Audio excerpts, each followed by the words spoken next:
Frankenstein, or the modern Prometheus. Preface. The event on which this fiction is founded has been supposed, by Dr. Darwin and some of the physiological writers of Germany, as not of impossible occurrence. I shall not be supposed as according the remotest degree of serious faith to such an imagination, yet, in assuming it as the basis of a work of fancy, I have not considered myself as merely weaving a series of supernatural terrors. The event on which the interest of the story depends is exempt from the disadvantages of a mere tale of spectres or enchantment. It was recommended by the novelty of the situations which it develops, and, however impossible as a physical fact, affords a point of view to the imagination for the delineating of human passions more comprehensive and commanding than any which the ordinary relations of existing events can yield. I have thus endeavoured to preserve the truth of the elementary principles of human nature, while I have not scrupled to innovate upon their combinations. The Iliad, the tragic poetry of Greece, Shakespeare in The Tempest and Midsummer Night's Dream, and most especially Milton in Paradise Lost, conform to this rule, and the most humble novelist, who seeks to confer or receive amusement from his labours, may, without presumption, apply to prose fiction license, or rather a rule, from the adoption of which so many exquisite combinations of human feeling have resulted in the highest specimens of poetry. The circumstance on which my story rests was suggested in casual conversation. It was commenced, partly as a source of amusement, and partly as an expedient for exercising any untried resources of mind. Other motives were mingled with these, as the work proceeded. I am by no means indifferent to the manner in which, whatever moral tendencies exist in the sentiments or characters it contains, shall affect the reader. Yet my chief concern in this respect has been limited to the avoiding of the enervating effects of the novels of the present day, and to the exhibitions of the amiableness of domestic affection, and the excellence of universal virtue. The opinions which naturally spring from the character and situation of the hero are by no means to be conceived as existing always in my own conviction, nor is any inference justly to be drawn from the following pages as prejudicing any philosophical doctrine of whatever kind. It is a subject also of additional interest to the author that this story was begun in the majestic region, where the scene is principally laid, and in society which cannot cease to be regretted. I passed the summer of 1816 in the environs of Geneva. The season was cold and rainy, and in the evenings we crowded around a blazing wood fire, and occasionally amused ourselves with some German stories of ghosts, which happened to fall into our hands. These tales excited in us a playful desire of imitation. To other friends a tale from the pen of one, of whom would be far more acceptable to the public than anything I can ever hope to produce, and myself agreed to write each a story, founded on some supernatural occurrence. The weather, however, suddenly became serene, and my two friends left me on a journey among the Alps, and lost, in the magnificent scenes which they present, all memory of their ghostly visions. The following tale is the only one which has been completed. Frankenstein, or the modern Prometheus. Letter 1. To Mrs. Seville, England. St. Petersburg, December 11th, 17. You will rejoice to hear that no disaster has accompanied the commencement of an enterprise which you have regarded with such evil forebodings. I arrived here yesterday, and my first ask is to assure my dear sister of my welfare and increasing confidence in the success of my undertaking. I am already far north of London, and as I walk in the streets of Petersburg, I feel a cold northern breeze play upon my cheeks, which braces my nerves, and fills me with delight. Do you understand this feeling? This breeze, which has travelled from the regions towards which I am advancing, gives me a foretaste of those icy climes. Inspirited by this wind of promise, my dreams become more fervent and vivid. I try in vain to be persuaded that the pole is the seat of frost and desolation. It ever presents itself to my imagination as the region of beauty and delight. There, Margaret, the sun is forever visible, its broad disk just skirting the horizon, and diffusing a perpetual splendour. Therefore, with your leave, my sister, I will put some trust in preceding navigators there snow and frost are banished, and, sailing over a calm sea, we may be wafted to a land surpassing in wonders, and in beauty every region hitherto discovered on the habitable globe. Its productions and features may be without example, as the phenomena of the heavenly bodies undoubtedly are in those undiscovered solitudes. What may not be expected in a country of eternal light? I may there discover the wondrous power which attracts the needle, and may regulate 1,000 celestial observations, that require only this voyage to render their seeming eccentricities consistent forever. I shall satiate my ardent curiosity with the sight of a part of the world never before visited, and may tread a land never before imprinted by the foot of man. These are my enticements, and they are sufficient to conquer all fear of danger or death, and to induce me to commence this laborious voyage with the joy a child feels, when he embarks in a little boat, with his holiday mates, on an expedition of discovery up his native river. But, supposing all these conjectures to be false, you cannot contest the inestimable benefit which I shall confer on all mankind to the last generation, by discovering a passage near the pole to those countries, to reach which at present so many months are requisite, or by ascertaining the secret of the magnet, which, if at all possible, can only be effected by an undertaking such as mine. These reflections have dispelled the agitation with which I began my letter, and I feel my heart glow with an enthusiasm which elevates me to heaven, for nothing contributes so much to tranquilize the mind as a steady purpose, a point on which the soul may fix its intellectual eye. This expedition has been the favorite dream of my early years. I have read with ardor the accounts of the various voyages which have been made in the prospect of arriving at the North Pacific Ocean through the seas which surround the pole. You may remember that a history of all the voyages made for purposes of discovery composed the whole of our good Uncle Thomas's library. My education was neglected, yet I was passionately fond of reading. These volumes were my study day and night, and my familiarity with them increased that regret which I had felt, as a child, on learning that my father's dying injunction had forbidden my uncle to allow me to embark in a seafaring life. These visions faded when I perused, for the first time, those poets whose effusions entranced my soul, and lifted it to heaven. I also became a poet, and for 1 year lived in a paradise of my own creation. I imagine that I also might obtain a niche in the temple, where the names of Homer and Shakespeare are consecrated. You are well acquainted with my failure, and how heavily I bore the disappointment. But just at that time I inherited the fortune of my cousin, and my thoughts were turned into the channel of their earlier bent. 6 years have passed since I resolved on my present undertaking. I can, even now, remember the hour from which I dedicated myself to this great enterprise. I commenced by inuring my body to hardship. I accompanied the whale fishers on several expeditions to the North Sea. I voluntarily endured cold, famine, thirst, and want of sleep. I often worked harder than the common sailors during the day, and devoted my nights to the study of mathematics, the theory of medicine, and those branches of physical science from which a naval adventurer might derive the greatest practical advantage. Twice I actually hired myself as an undermate in a Greenland whaler, and acquitted myself to admiration.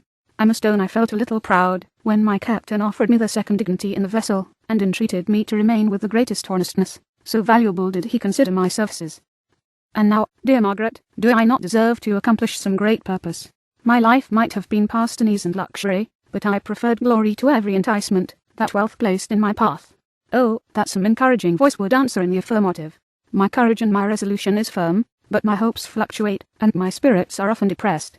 I am about to proceed on a long and difficult voyage, the emergencies of which will demand all my fortitude. I am required, not only to raise the spirits of others, but sometimes to sustain my own, when theirs are failing. This is the most favourable period for travelling in Russia. They fly quickly over the snow in their sledges, the motion is pleasant, and, in my opinion, far more agreeable than that of an English stage-coach. The cold is not excessive, if you are wrapped in furs, a dress which I have already adopted, for there is a great difference between walking the deck and remaining seated motionless for hours, when no exercise prevents the blood from actually freezing in your veins. I have no ambition to lose my life on the post road between St. Petersburg and Archangel. I shall depart for the latter town in a fortnight or 3 weeks, and my intention is to hire a ship there, which can easily be done by paying the insurance for the owner, and to engage as many sailors as I think necessary among those who are accustomed to the whale fishing. I do not intend to sail until the month of June, and when shall I return? Ah, dear sister, how can I answer this question? If I succeed, many months, perhaps years, will pass before you and I may meet. If I fail, you will see me again soon, or never. Farewell, my dear, excellent Margaret. Heaven shower down blessings on you, and save me, that I may again and again testify my gratitude for all your love and kindness. Your affectionate brother, R. Walton. Letter 2. To Mrs. Saville, England. Archangel, 28th March, 17. How slowly the time passes here, encompassed as I am by frost and snow, yet a second step is taken towards my enterprise. I have hired a vessel, and am occupied in collecting my sailors. Those whom I have already engaged appear to be men on whom I can depend, and are certainly possessed of dauntless courage. But I have one want which I have never yet been able to satisfy, and the absence of the object, of which I now feel as a most severe evil. I have no friend, Margaret, when I am glowing with the enthusiasm of success. There will be none to participate my joy. If I am assailed by disappointment, no one will endeavour to sustain me in dejection. I shall commit my thoughts to paper, it is true, but that is a poor medium for the communication of feeling.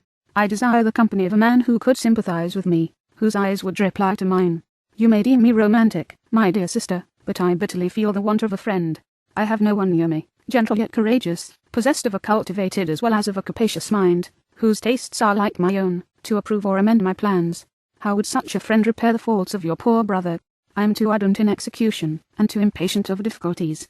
But it is a still greater evil to me, that I am self-educated. For the first 14 years of my life I ran wild on a common, and read nothing but our Uncle Thomas's books of voyages. At that age I became acquainted with the celebrated poets of our own country, but it was only when it had ceased to be in my power to derive its most important benefits from such a conviction that I perceived the necessity of becoming acquainted with more languages than that of my native country. Now I am 28, and am in reality more illiterate than many schoolboys of 15. It is true that I have thought more, and that my daydreams are more extended and magnificent, but they want as a pain task for keeping, and I greatly need a friend who would have sense enough not to despise me as romantic, and affection enough for me to endeavour to regulate my mind. Well, these are useless complaints. I shall certainly find no friend on the wide ocean, nor even here in Archangel, among merchants and seamen. Yet some feelings, unallied to the dross of human nature, beat even in these rugged bosoms.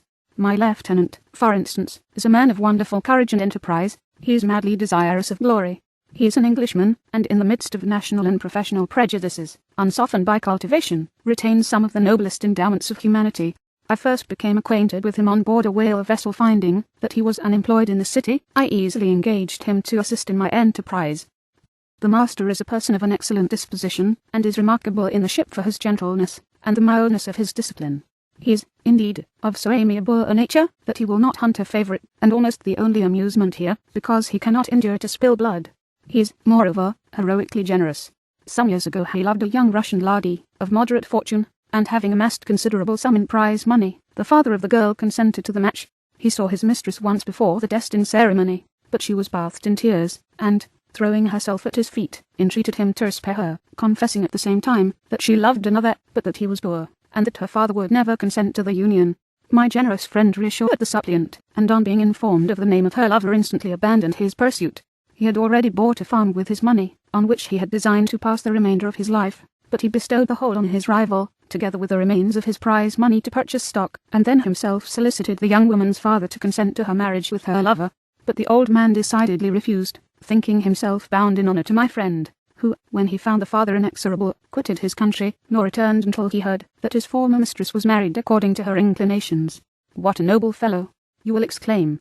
He is so, but then he has passed all his life on board a vessel, and has scarcely an idea beyond the rope and the shroud. But do not suppose that, because I complain a little, or because I can conceive a consolation for my toils which I may never know, that I am wavering in my resolutions. Those are as fixed as fate, and my voyage is only now delayed until the weather shall permit my embarkation. The winter has been dreadfully severe, but the spring promises well, and it is considered as a remarkably early season, so that, perhaps, I may sail sooner than I expected. I shall do nothing rashly. You know me sufficiently to confide in my prudence and considerateness, whenever the safety of others is committed to my care. I cannot describe to you my sensations on the near prospect of my undertaking. It is impossible to communicate to you a conception of the trembling sensation, half pleasurable and half fearful, with which I am preparing to depart.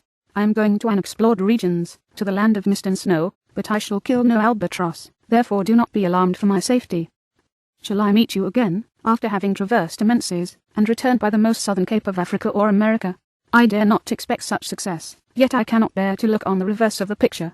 Continue to write to me by every opportunity I may receive your letters, though the chance is very doubtful on some occasions, when I need them most to support my spirits. I love you very tenderly. Remember me with affection, should you never hear from me again. Your affectionate brother, Robert Walton. Letter 3. To Mrs. Saville, England. July 7th, 17. My dear sister, I write a few lines in haste, to say that I am safe and well advanced on my voyage. This letter will reach England by a merchantman now on its homeward voyage from Archangel, more fortunate than I, who may not see my native land, perhaps, for many years. I am, however, in good spirits. My men are bold, and apparently firm of purpose, nor do the floating sheets of ice, that continually pass us, indicating the dangers of the region towards which we are advancing, appear to dismay them.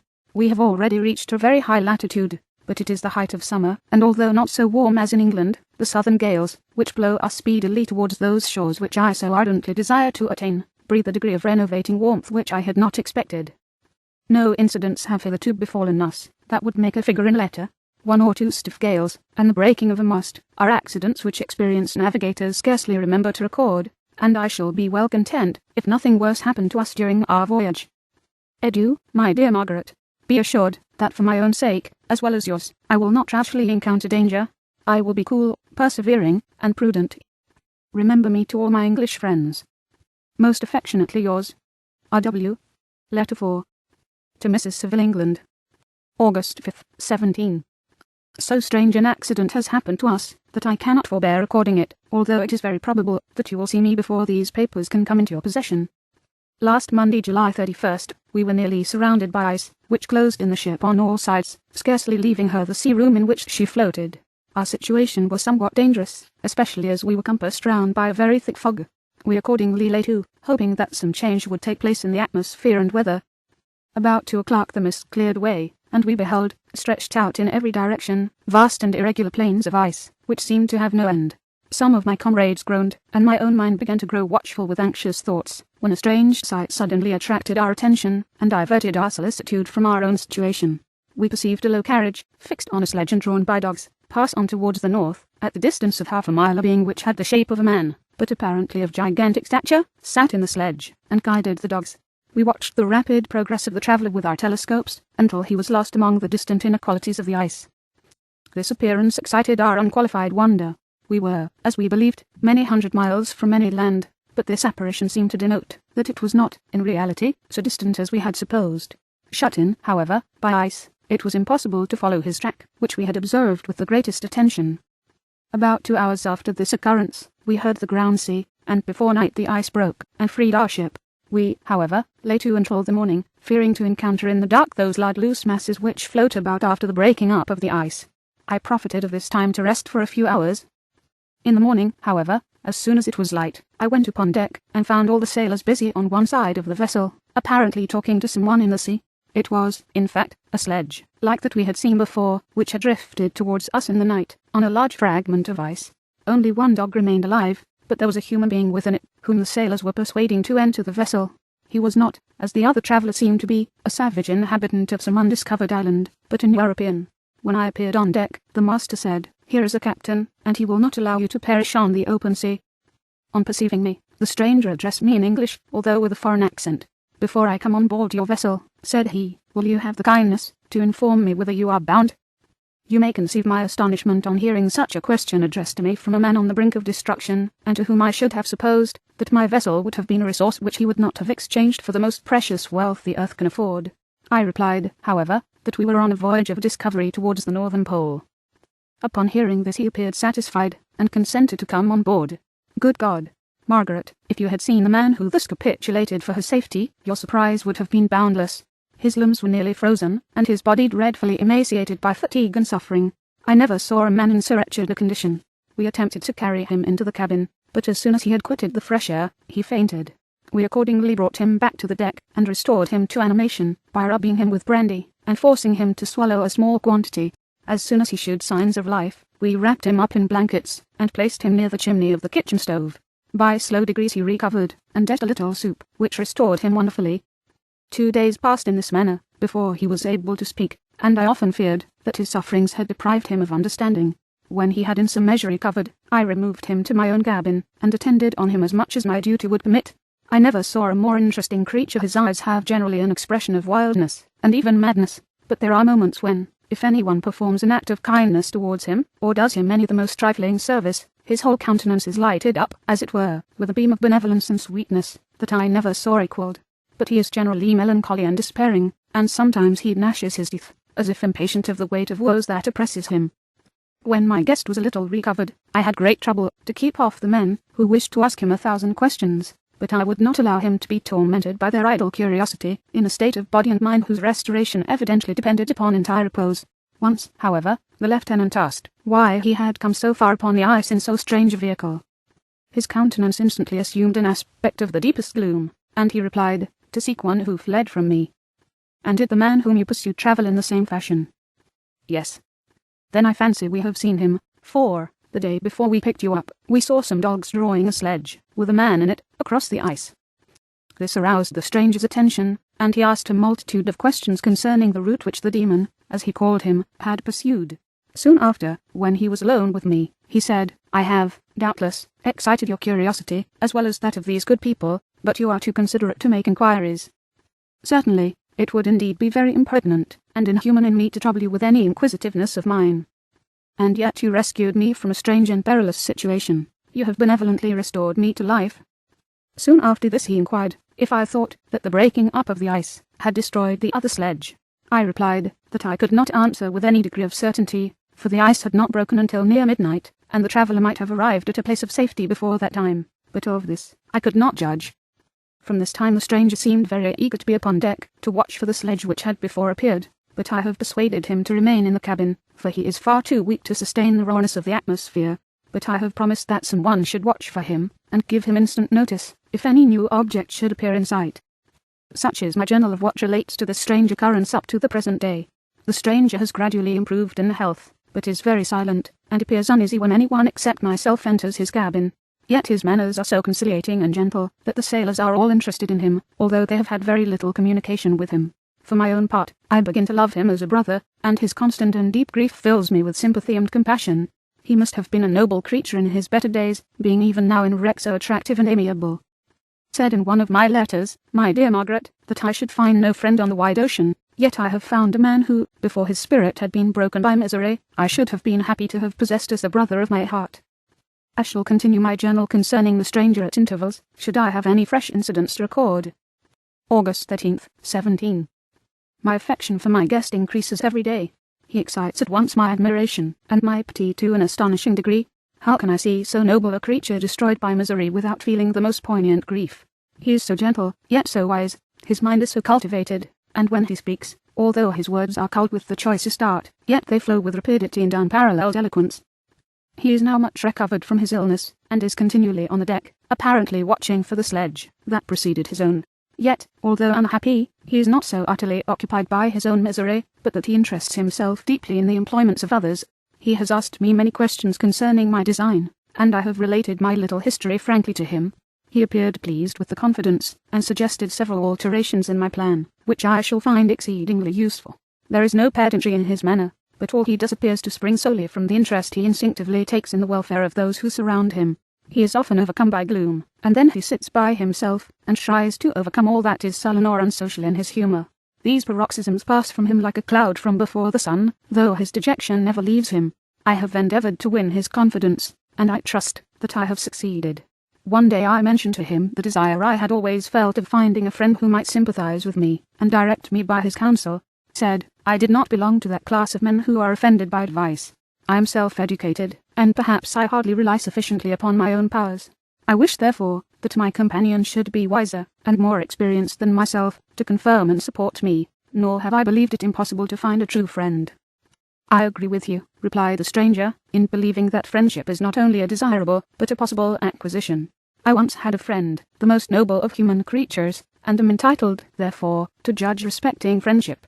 You have hope, and the world before you, and have no cause for despair. But I have lost everything, and cannot begin life anew. As he said this, his countenance became expressive of a calm settled grief, that touched me to the heart. But he was silent, and presently retired to his cabin. Even broken in spirit as he is, no one can feel more deeply than he does the beauties of nature. The starry sky, the sea, and every sight afforded by these wonderful regions, seems still to have the power of elevating his soul from earth. Such a man has a double existence. He may suffer misery, and be overwhelmed by disappointments. Yet when he has retired into himself, he will be like a celestial spirit, that has a halo around him, within whose circle no grief or folly ventures. Will you laugh at the enthusiasm I express concerning this divine wanderer? If you do, you must have certainly lost that simplicity which was once your characteristic charm. Yet, if you will, smile at the warmth of my expressions, while I find every day new causes for repeating them. August 19th, 17. Yesterday the stranger said to me, you may easily perceive, Captain Walton, that I have suffered great and unparalleled misfortunes. I had determined, once, that the memory of these evils should die with me, but you have won me to alter my determination. You seek for knowledge and wisdom, as I once did, and I ardently hope that the gratification of your wishes may not be a serpent to sting you, as mine has been. I do not know that the relation of my misfortunes will be useful to you, yet, if you are inclined, listen to my tale. I believe that the strange incidents connected with it will afford a view of nature, which may enlarge your faculties and understanding. You will hear of powers and occurrences, such as you have been accustomed to believe impossible, but I do not doubt that my tale conveys in its series internal evidence of the truth of the events of which it is composed. You may easily conceive that I was much gratified by the offered communication, yet I could not endure that he should renew his grief by a recital of his misfortunes. I felt the greatest eagerness to hear the promised narrative, partly from curiosity, and partly from a strong desire to ameliorate his fate, if it were in my power. I expressed these feelings in my answer. I thank you, he replied, for your sympathy, but it is useless. My fate is nearly fulfilled. I wait but for one event, and then I shall repose in peace.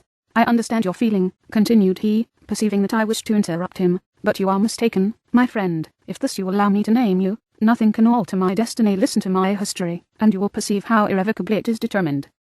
He then told me that he would commence his narrative the next day, when I should be at leisure. This promise drew from me the warmest thanks. I have resolved every night, when I am not engaged, to record, as nearly as possible in his own words, what he has related during the day. If I should be engaged, I will at least make notes. This manuscript will doubtless afford you the greatest pleasure, but to me, who know him, and who hear it from his own lips, with what interest and sympathy shall I read it in some future day. Frankenstein, or the Modern Prometheus. Chapter 1. I am by birth a Genovese, and my family is one of the most distinguished of that republic. My ancestors had been for many years councillors and syndics, and my father had filled several public situations with honour and reputation. He was respected by all who knew him for his integrity and indefatigable attention to public business. He passed his younger days perpetually occupied by the affairs of his country, and it was not until the decline of life that he thought of marrying and bestowing on the state sons who might carry his virtues and his name down to posterity. As the circumstances of his marriage illustrate his character, I cannot refrain from relating them. One of his most intimate friends was a merchant, who, from a flourishing state, fell, through numerous mischances, into poverty. This man, whose name was Beaufort, was of a proud and unbending disposition, and could not bear to live in poverty and oblivion in the same country where he had formerly been distinguished for his rank and magnificence. Having paid his debts, therefore, in the most honourable manner, he retreated with his daughter to the town of Lucerne, where he lived unknown and in wretchedness. My father loved Beaufort with the truest friendship, and was deeply grieved by his retreat in these unfortunate circumstances. He grieved also for the loss of his society, and resolved to seek him out, and endeavour to persuade him to begin the world again through his credit and assistance. Beaufort had taken effectual measures to conceal himself, and it was 10 months before my father discovered his abode. Overjoyed at this discovery, he hastened to the house, which was situated in a mean street, near the Rus. But when he entered, misery and despair alone welcomed him. Beaufort had saved but a very small sum of money from the wreck of his fortunes, but it was sufficient to provide him with sustenance for some months, and in the meantime he hoped to procure some respectable employment in a merchant's house. The interval was consequently spent in inaction. His grief only became more deep and rankling when he had leisure for reflection, and at length it took so fast hold of his mind that at the end of 3 months he lay on a bed of sickness, incapable of any exertion. His daughter attended him with the greatest tenderness, but she saw with despair that their little fund was rapidly decreasing, and that there was no other prospect of support. But Caroline Beaufort possessed a mind of an uncommon mould, and her courage rose to support her in her adversity. She procured plain work, she plaited straw, and by various means contrived to earn a pittance scarcely sufficient to support life. Several months passed in this manner. Her father grew worse, her time was more entirely occupied in attending him, her means of subsistence decreased, and in the 10th month her father died in her arms, leaving her an orphan and a beggar. This last blow overcame her, and she knelt by Beaufort's coffin, weeping bitterly. When my father entered the chamber, he came like a protecting spirit to the poor girl, who committed herself to his care, and after the interment of his friend he conducted her to Geneva, and placed her under the protection of a relation. 2 years after this event Caroline became his wife. When my father became a husband and a parent, he found his time so occupied by the duties of his new situation, that he relinquished many of his public employments, and devoted himself to the education of his children. Of these I was the eldest, and the destined successor to all his labours and utility. No creature could have more tender parents than mine. My improvement and health were their constant care, especially as I remained for several years their only child. But before I continue my narrative, I must record an incident which took place when I was 4 years of age. My father had a sister, whom he tenderly loved, and who had married early in life an Italian gentleman. Soon after her marriage, she had accompanied her husband into her native country, and for some years my father had very little communication with her. About the time I mentioned she died, and a few months afterwards he received a letter from her husband, acquainting him with his intention of marrying an Italian lady, and requesting my father to take charge of the infant Elizabeth, the only child of his deceased sister. "It is my wish," he said, "that you should consider her as your own daughter, and educate her thus. Her mother's fortune is secured to her, the documents of which I will commit to your keeping. Reflect upon this proposition, and decide whether you would prefer educating your niece yourself to her being brought up by a stepmother." My father did not hesitate, and immediately went to Italy, that he might accompany the little Elizabeth to her future home. I have often heard my mother say that she was at that time the most beautiful child she had ever seen, and shewed signs even then of a gentle and affectionate disposition.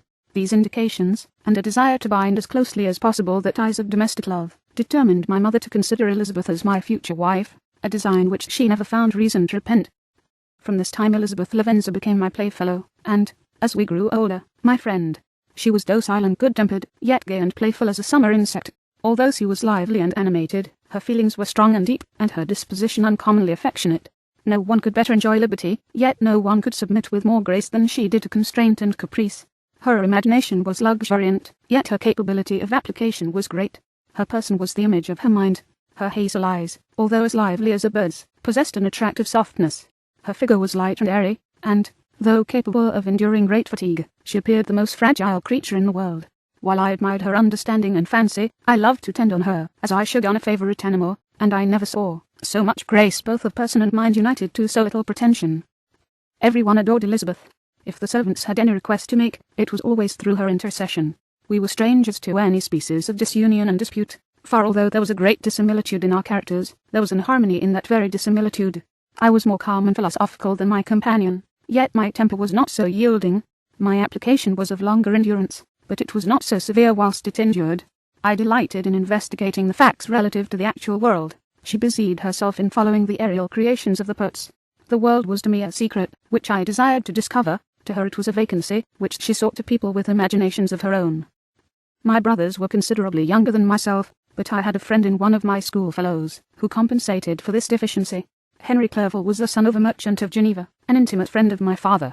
He was a boy of singular talent and fancy. I remember, when he was 9 years old, he wrote a fairy tale, which was the delight and amazement of all his companions.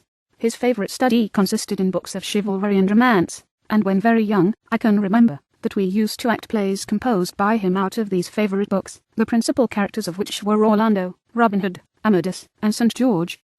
No youth could have passed more happily than mine. My parents were indulgent, and my companions amiable. Our studies were never forced, and by some means we always had an end placed in view, which excited us to ardour in the prosecution of them. It was by this method, and not by emulation, that we were urged to application. Elizabeth was not incited to apply herself to drawing, that her companions might not outstrip her, but through the desire of pleasing her aunt, by the representation of some favourite scene done by her own hand. We learned Latin and English, that we might read the writings in those languages, and so far from study being made odious to us through punishment, we loved application, and our amusements would have been the labours of other children. Perhaps we did not read so many books, or learn languages so quickly, as those who are disciplined according to the ordinary methods, but what we learned was impressed the more deeply on our memories. In this description of our domestic circle I include Henry Clerval, for he was constantly with us. He went to school with me, and generally passed the afternoon at our house. For being an only child, and destitute of companions at home, his father was well pleased that he should find associates at our house, and we were never completely happy when Clerval was absent. I feel pleasure in dwelling on the recollections of childhood, before misfortune had tainted my mind, and changed its bright visions of extensive usefulness into gloomy and narrow reflections upon self. But, in drawing the picture of my early days, I must not omit to record those events which led, by insensible steps, to my after-tale of misery, for when I would account to myself for the birth of that passion, which afterwards ruled my destiny, I find it arise, like a mountain river, from ignoble and almost forgotten sources, but, swelling as it proceeded, it became the torrent which, in its course, has swept away all my hopes and joys. Natural philosophy is the genius that has regulated my fate. I desire, therefore, in this narration, to state those facts which led to my predilection for that science. When I was 13 years of age, we all went on a party of pleasure to the baths near Thone, and the inclemency of the weather obliged us to remain a day confined to the inn. In this house I chanced to find a volume of the works of Cornelius Agrippa. I opened it with apathy. The theory which he attempts to demonstrate, and the wonderful facts which he relates, soon changed this feeling into enthusiasm. A new light seemed to dawn upon my mind, and, bounding with joy, I communicated my discovery to my father. I cannot help remarking here the many opportunities instructors possess of directing the attention of their pupils to useful knowledge, which they utterly neglect. My father looked carelessly at the title page of my book, and said, "Ah, Cornelius Agrippa, my dear Victor, do not waste your time upon this, it is sad trash."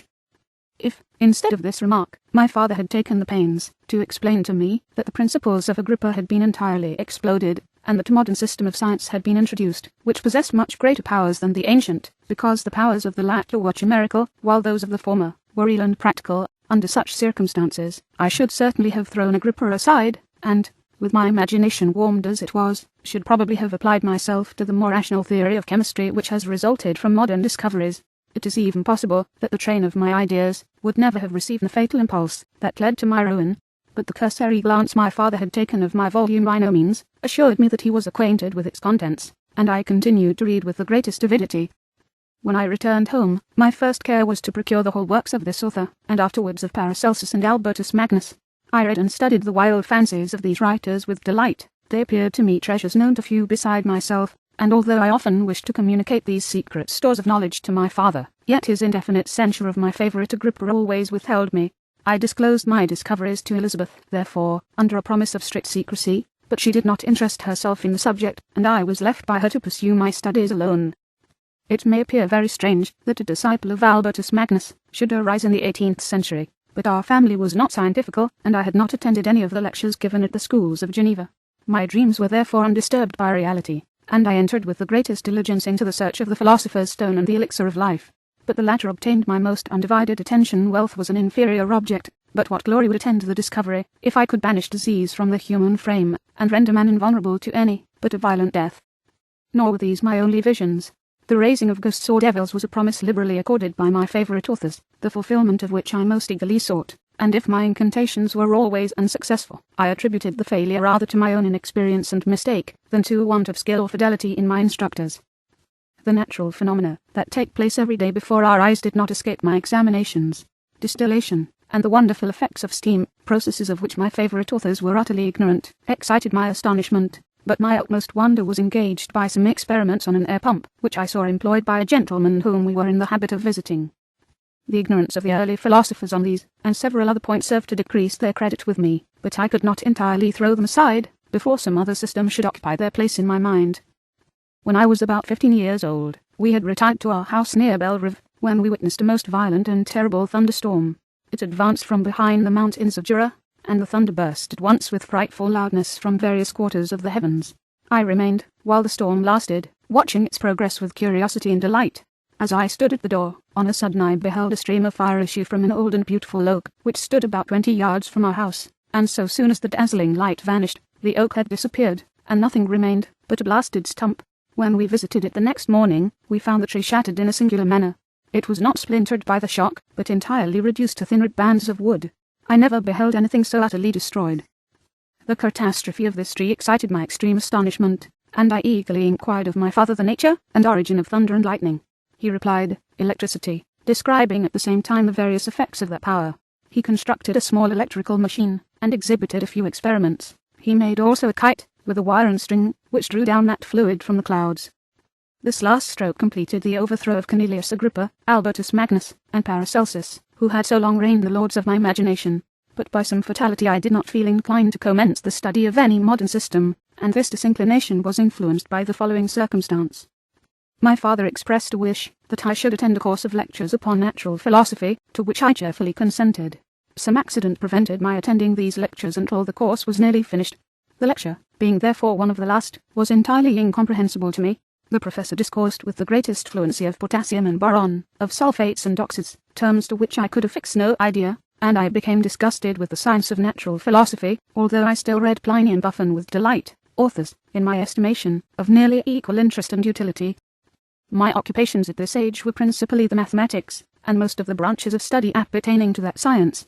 I was busily employed in learning languages. Latin was already familiar to me, and I began to read some of the easiest Greek authors without the help of a lexicon. I also perfectly understood English and German. This is the list of my accomplishments at the age of 17, and you may conceive that my hours were fully employed in acquiring and maintaining a knowledge of this various literature. Another task also devolved upon me when I became the instructor of my brothers.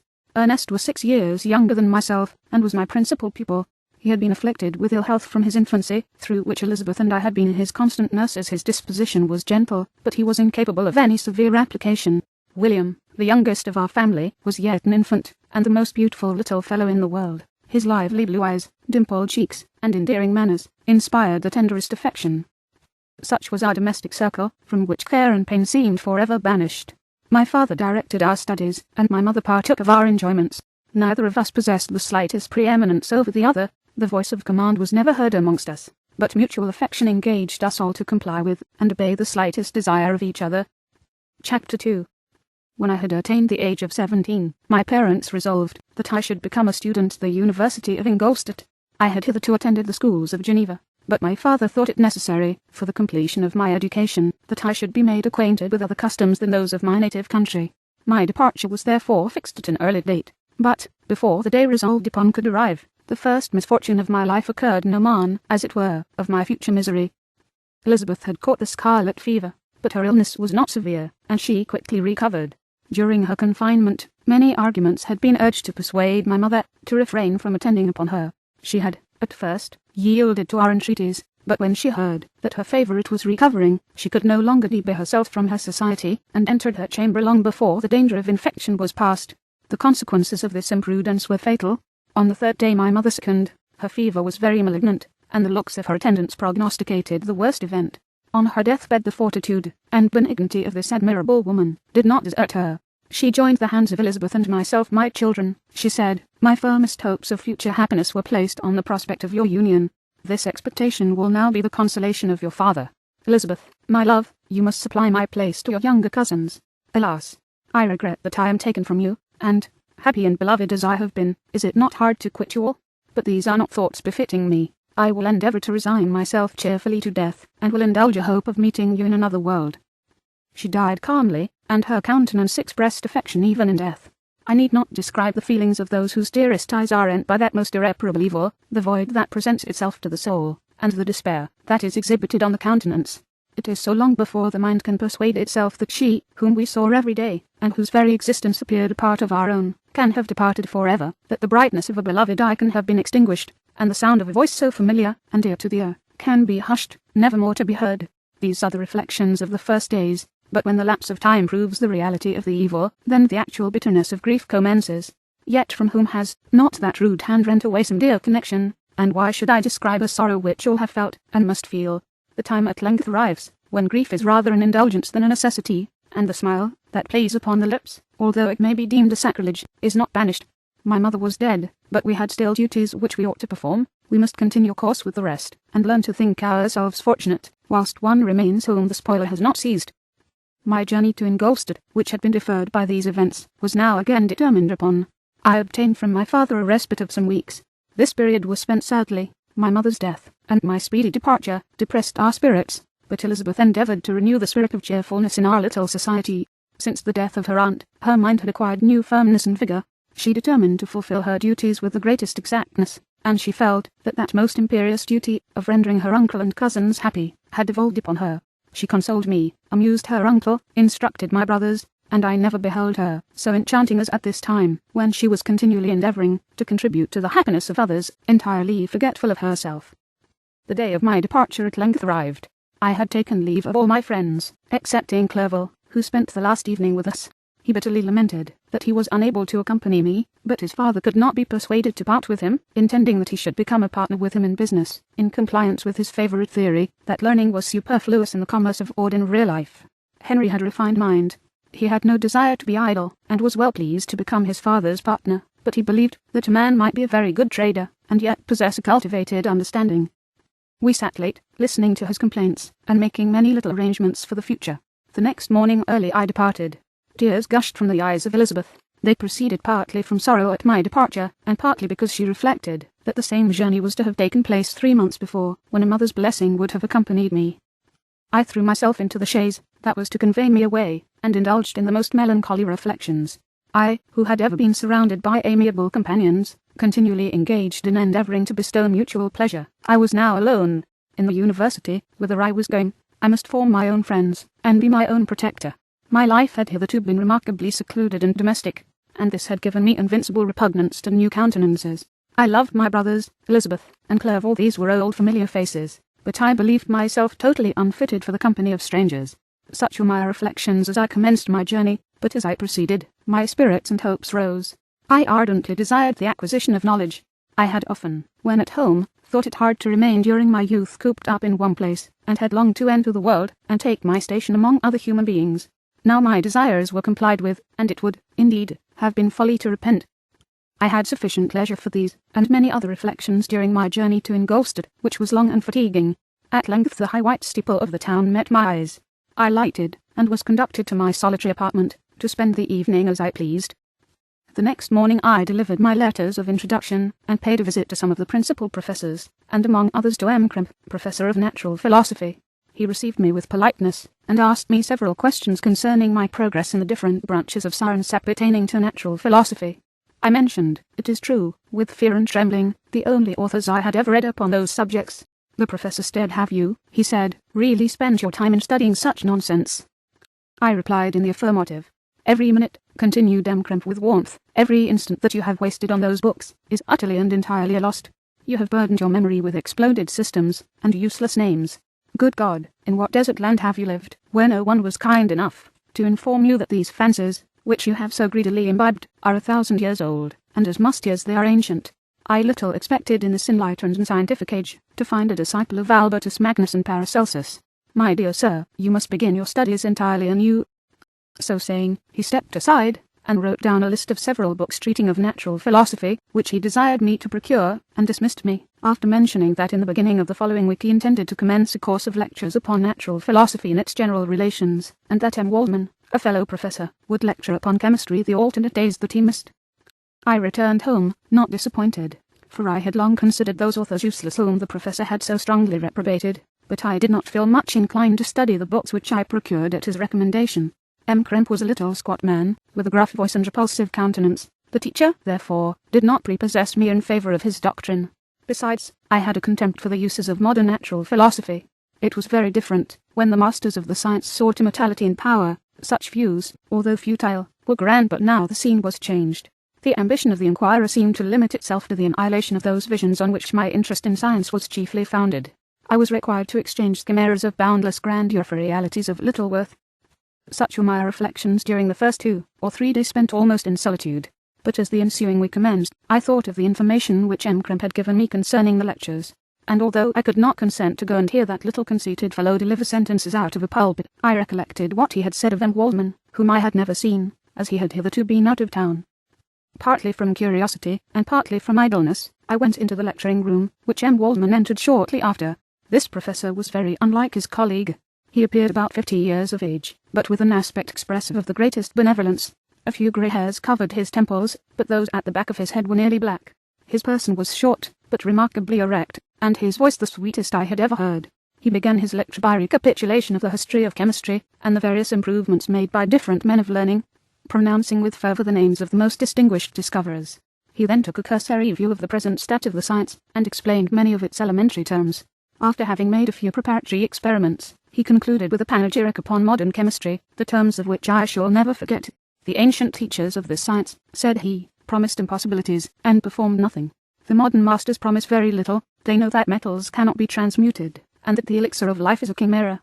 But these philosophers, whose hands seem only made to dabble in dirt, and their eyes to pore over the microscope or crucible, have indeed performed miracles. They penetrate into the recesses of nature, and shew how she works in her hiding places. They ascend into the heavens. They have discovered how the blood circulates, and the nature of the air we breathe. They have acquired new and almost unlimited powers. They can command the thunders of heaven, mimic the earthquake, and even mock the invisible world with its own shadows." I departed highly pleased with the professor and his lecture, and paid him a visit the same evening. His manners in private were even more mild and attractive than in public, for there was a certain dignity in its mien during his lecture, which in his own house was replaced by the greatest affability and kindness. He heard with attention my little narration concerning my studies, and smiled at the names of Cornelius Agrippa and Paracelsus, but without the contempt that M. Kremp had exhibited. He said that these were men to whose indefatigable zeal modern philosophers were indebted for most of the foundations of their knowledge. They had left to us, as an easier task, to give new names, and arrange in connected classifications, the facts which they in a great degree had been the instruments of bringing to light. The labours of men of genius, however erroneously directed, scarcely ever fail in ultimately turning to the solid advantage of mankind. I listened to his statement, which was delivered without any presumption or affectation, and then added that his lecture had removed my prejudices against modern chemists, and I, at the same time, requested his advice concerning the books I ought to procure. "I am happy," said M. Waldman, "to have gained a disciple, and if your application equals your ability, I have no doubt of your success. Chemistry is that branch of natural philosophy in which the greatest improvements have been and may be made. It is on that account that I have made it my peculiar study, but at the same time I have not neglected the other branches of science. A man would make but a very sorry chemist if he attended to that department of human knowledge alone. If your wish is to become really a man of science, and not merely a petty experimentalist, I should advise you to apply to every branch of natural philosophy, including mathematics." He then took me into his laboratory, and explained to me the uses of his various machines, instructing me as to what I ought to procure, and promising me the use of his own, when I should have advanced far enough in the science not to derange their mechanism. He also gave me the list of books which I had requested, and I took my leave. This ended a day memorable to me. It decided my future destiny. Chapter 3. From this day natural philosophy, and particularly chemistry, in the most comprehensive sense of the term, became nearly my sole occupation. I read with ardour those works, so full of genius and discrimination, which modern inquirers have written on these subjects. I attended the lectures, and cultivated the acquaintance of the men of science of the university, and I found even in M. Krempe a great deal of sound sense and real information, combined, it is true, with a repulsive physiognomy and manners, but not on that account the less valuable. In M. Waldman I found a true friend. His gentleness was never tinged by dogmatism, and his instructions were given with an air of frankness and good nature that banished every idea of pedantry. It was, perhaps, the amiable character of this man that inclined me more to that branch of natural philosophy which he professed, than an intrinsic love for the science itself. But this state of mind had place only in the first steps towards knowledge. The more fully I entered into the science, the more exclusively I pursued it for its own sake. That application, which at first had been a matter of duty and resolution, now became so ardent and eager that the stars often disappeared in the light of morning, whilst I was yet engaged in my laboratory. As I applied so closely, it may be easily conceived, the time improved rapidly. My ardour was indeed the astonishment of the students, and my proficiency that of the masters. Professor Krempe often asked me, with a sly smile, how Cornelius Agrippa went on, whilst M. Waldman expressed the most heartfelt exultation in my progress. 2 years passed in this manner, during which I paid no visit to Geneva, but was engaged, heart and soul, in the pursuit of some discoveries, which I hope to make. None but those who have experienced them can conceive of the enticements of science. In other studies you go as far as others have gone before you, and there is nothing more to know. But in a scientific pursuit there is continual food for discovery and wonder. A mind of moderate capacity, which closely pursues one study, must infallibly arrive at great proficiency in that study. And I, who continually sought the attainment of one object of pursuit, and was solely wrapped up in this, improved so rapidly, that, at the end of 2 years, I made some discoveries in the improvement of some chemical instruments, which procured me great esteem and admiration at the university. When I had arrived at this point, and had become as well acquainted with the theory and practice of natural philosophy as depended on the lessons of any of the professors at Ingolstadt, my residence there being no longer conducive to my improvements, I thought of returning to my friends and my native town, when an incident happened that protracted my stay. One of the phenomena which had peculiarly attracted my attention was the structure of the human frame, and, indeed, any animal endued with life. Whence, I often asked myself, did the principle of life proceed? It was a bold question, and one which has ever been considered as a mystery. Yet with how many things are we upon the brink of becoming acquainted, if cowardice or carelessness did not restrain our inquiries. I revolved these circumstances in my mind, and determined thenceforth to apply myself more particularly to those branches of natural philosophy which relate to physiology. Unless I had been animated by an almost supernatural enthusiasm, my application to this study would have been irksome, and almost intolerable. To examine the causes of life, we must first have recourse to death. I became acquainted with the science of anatomy, but this was not sufficient. I must also observe the natural decay and corruption of the human body. In my education my father had taken the greatest precautions, that my mind should be impressed with no supernatural horrors. I do not ever remember to have trembled at a tale of superstition, or to have feared the apparition of a spirit. Darkness had no effect upon my fancy, and a churchyard was to me merely the receptacle of bodies deprived of life, which, from being the seat of beauty and strength, had become food for the worm. Now I was led to examine the cause and progress of this decay, and forced to spend days and nights in vaults and charnel houses. My attention was fixed upon every object the most insupportable to the delicacy of the human feelings. Saw how the fine form of man was degraded and wasted. I beheld the corruption of death succeed to the blooming cheek of life. Saw how the worm inherited the wonders of the iron brain. I paused, examining and analysing all the minutiae of causation, as exemplified in the change from life to death, and death to life, until from the midst of this darkness a sudden light broke in upon me, a light so brilliant and wondrous, yet so simple, that while I became dizzy with the immensity of the prospect which it illustrated, I was surprised that among so many men of genius, who had directed their inquiries towards the same science, that I alone should be reserved to discover so astonishing a secret. Remember, I am not recording the vision of a madman. The sun does not more certainly shine in the heavens than that which I now affirm is true. Some miracle might have produced it, yet the stages of the discovery were distinct and probable. After days and nights of incredible labour and fatigue, succeeded in discovering the cause of generation and life. Nay, more, I became myself capable of bestowing animation upon lifeless matter. The astonishment which I had at first experienced on this discovery soon gave place to delight and rapture. After so much time spent in painful labour, to arrive at once at the summit of my desires, was the most gratifying consummation of my toils. But this discovery was so great and overwhelming, that all the steps by which I had been progressively led to it were obliterated, and I beheld only the result. what had been the study and desire of the wisest men since the creation of the world, was now within my grasp. Not that, like a magic scene, it all opened upon me at once. The information I had obtained was of nature rather to direct my endeavours so soon as I should point them towards the object of my search, than to exhibit that object already accomplished. I was like the Arabian who had been buried with the dead, and found a passage to life aided only by one glimmering, and seemingly ineffectual light. See by your eagerness, and the wonder and hope which your eyes express, my friend, that you expect to be informed of the secret with which I am acquainted. That cannot be. Listen patiently until the end of my story, and you will easily perceive why I am reserved upon that subject. I will not lead you on, unguarded and ardent as I then was, to your destruction and infallible misery. Learn from me, if not by my precepts, at least by my example, how dangerous is the acquirement of knowledge, and how much happier that man is who believes his native town to be the world, than he who aspires to become greater than his nature will allow. When I found so astonishing a power placed within my hands, I hesitated a long time concerning the manner in which I should employ it. Although I possessed the capacity of bestowing animation, yet to prepare a frame for the reception of it, with all its intricacies of fibres, muscles, and veins, still remained a work of inconceivable difficulty and labour. I doubted at first whether I should attempt the creation of a being, like myself, or one of simpler organisation, but my imagination was too much exalted by my first success to permit me to doubt of my ability to give life to an animal as complex and wonderful as man. The materials at present within my command hardly appeared adequate to so arduous an undertaking, but I doubted not that I should ultimately succeed.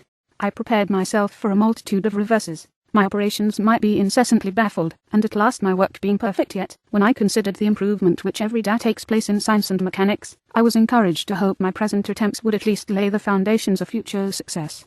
Nor could I consider the magnitude and complexity of my plan as any argument of its impracticability. It was with these feelings that I began the creation of a human being.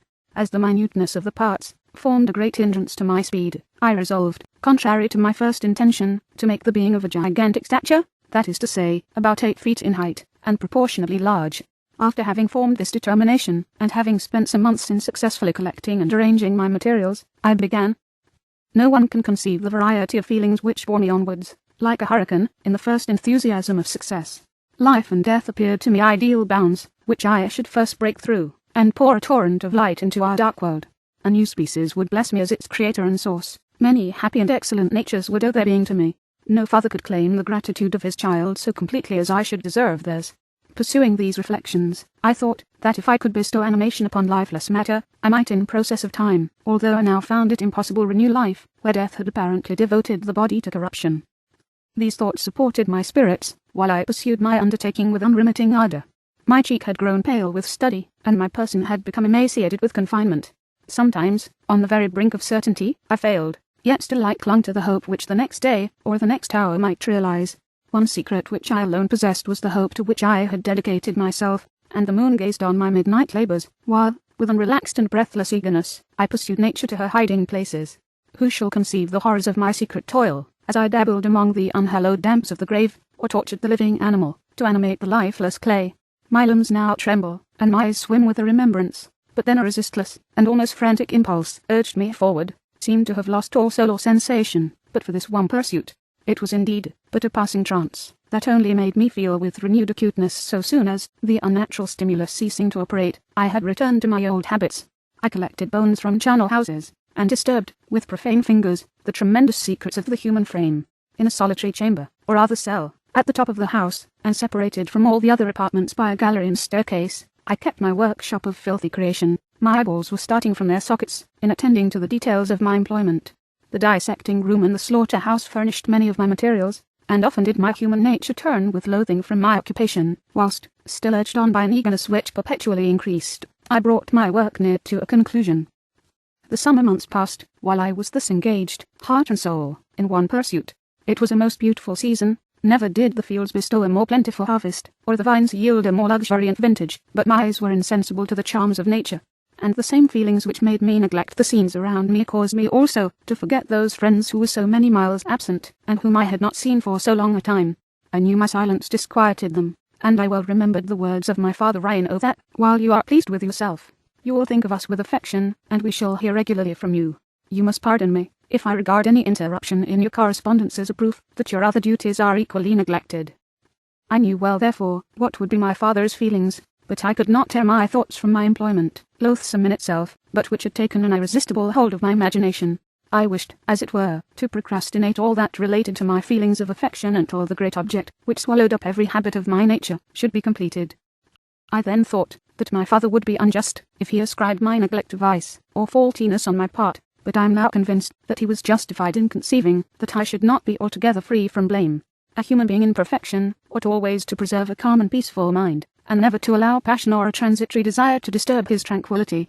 I do not think that the pursuit of knowledge is an exception to this rule. If the study to which you apply yourself has a tendency to weaken your affections, and to destroy your taste for those simple pleasures in which no alloy can possibly mix, then that study is certainly unlawful, that is to say, not befitting the human mind. If this rule were always observed, if no man allowed any pursuit whatsoever to interfere with the tranquillity of his domestic affections, Greece had not been enslaved, Caesar would have spared his country, America would have been discovered more gradually, and the empires of Mexico and Peru had not been destroyed. But I forget that I am moralizing in the most interesting part of my tale, and your looks remind me to proceed. My father made no reproach in his letters, and only took notice of my silence by inquiring into my occupations more particularly than before.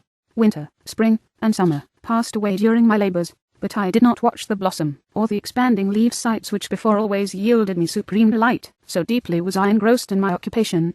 The leaves of that year had withered before my work drew near to a close, and now every day shewed me more plainly how well I had succeeded. But my enthusiasm was checked by my anxiety, and I appeared rather like one doomed by slavery to toil in the mines, or any other unwholesome trade, than an artist occupied by his favourite employment. Every night I was oppressed by a slow fever, and I became nervous to a most painful degree, a disease that I regretted the more, because I had hitherto enjoyed most excellent health, and had always boasted of the firmness of my nerves. But I believed that exercise and amusement would soon drive away such symptoms, and I promised myself both of these when my creation should be complete. Chapter 4.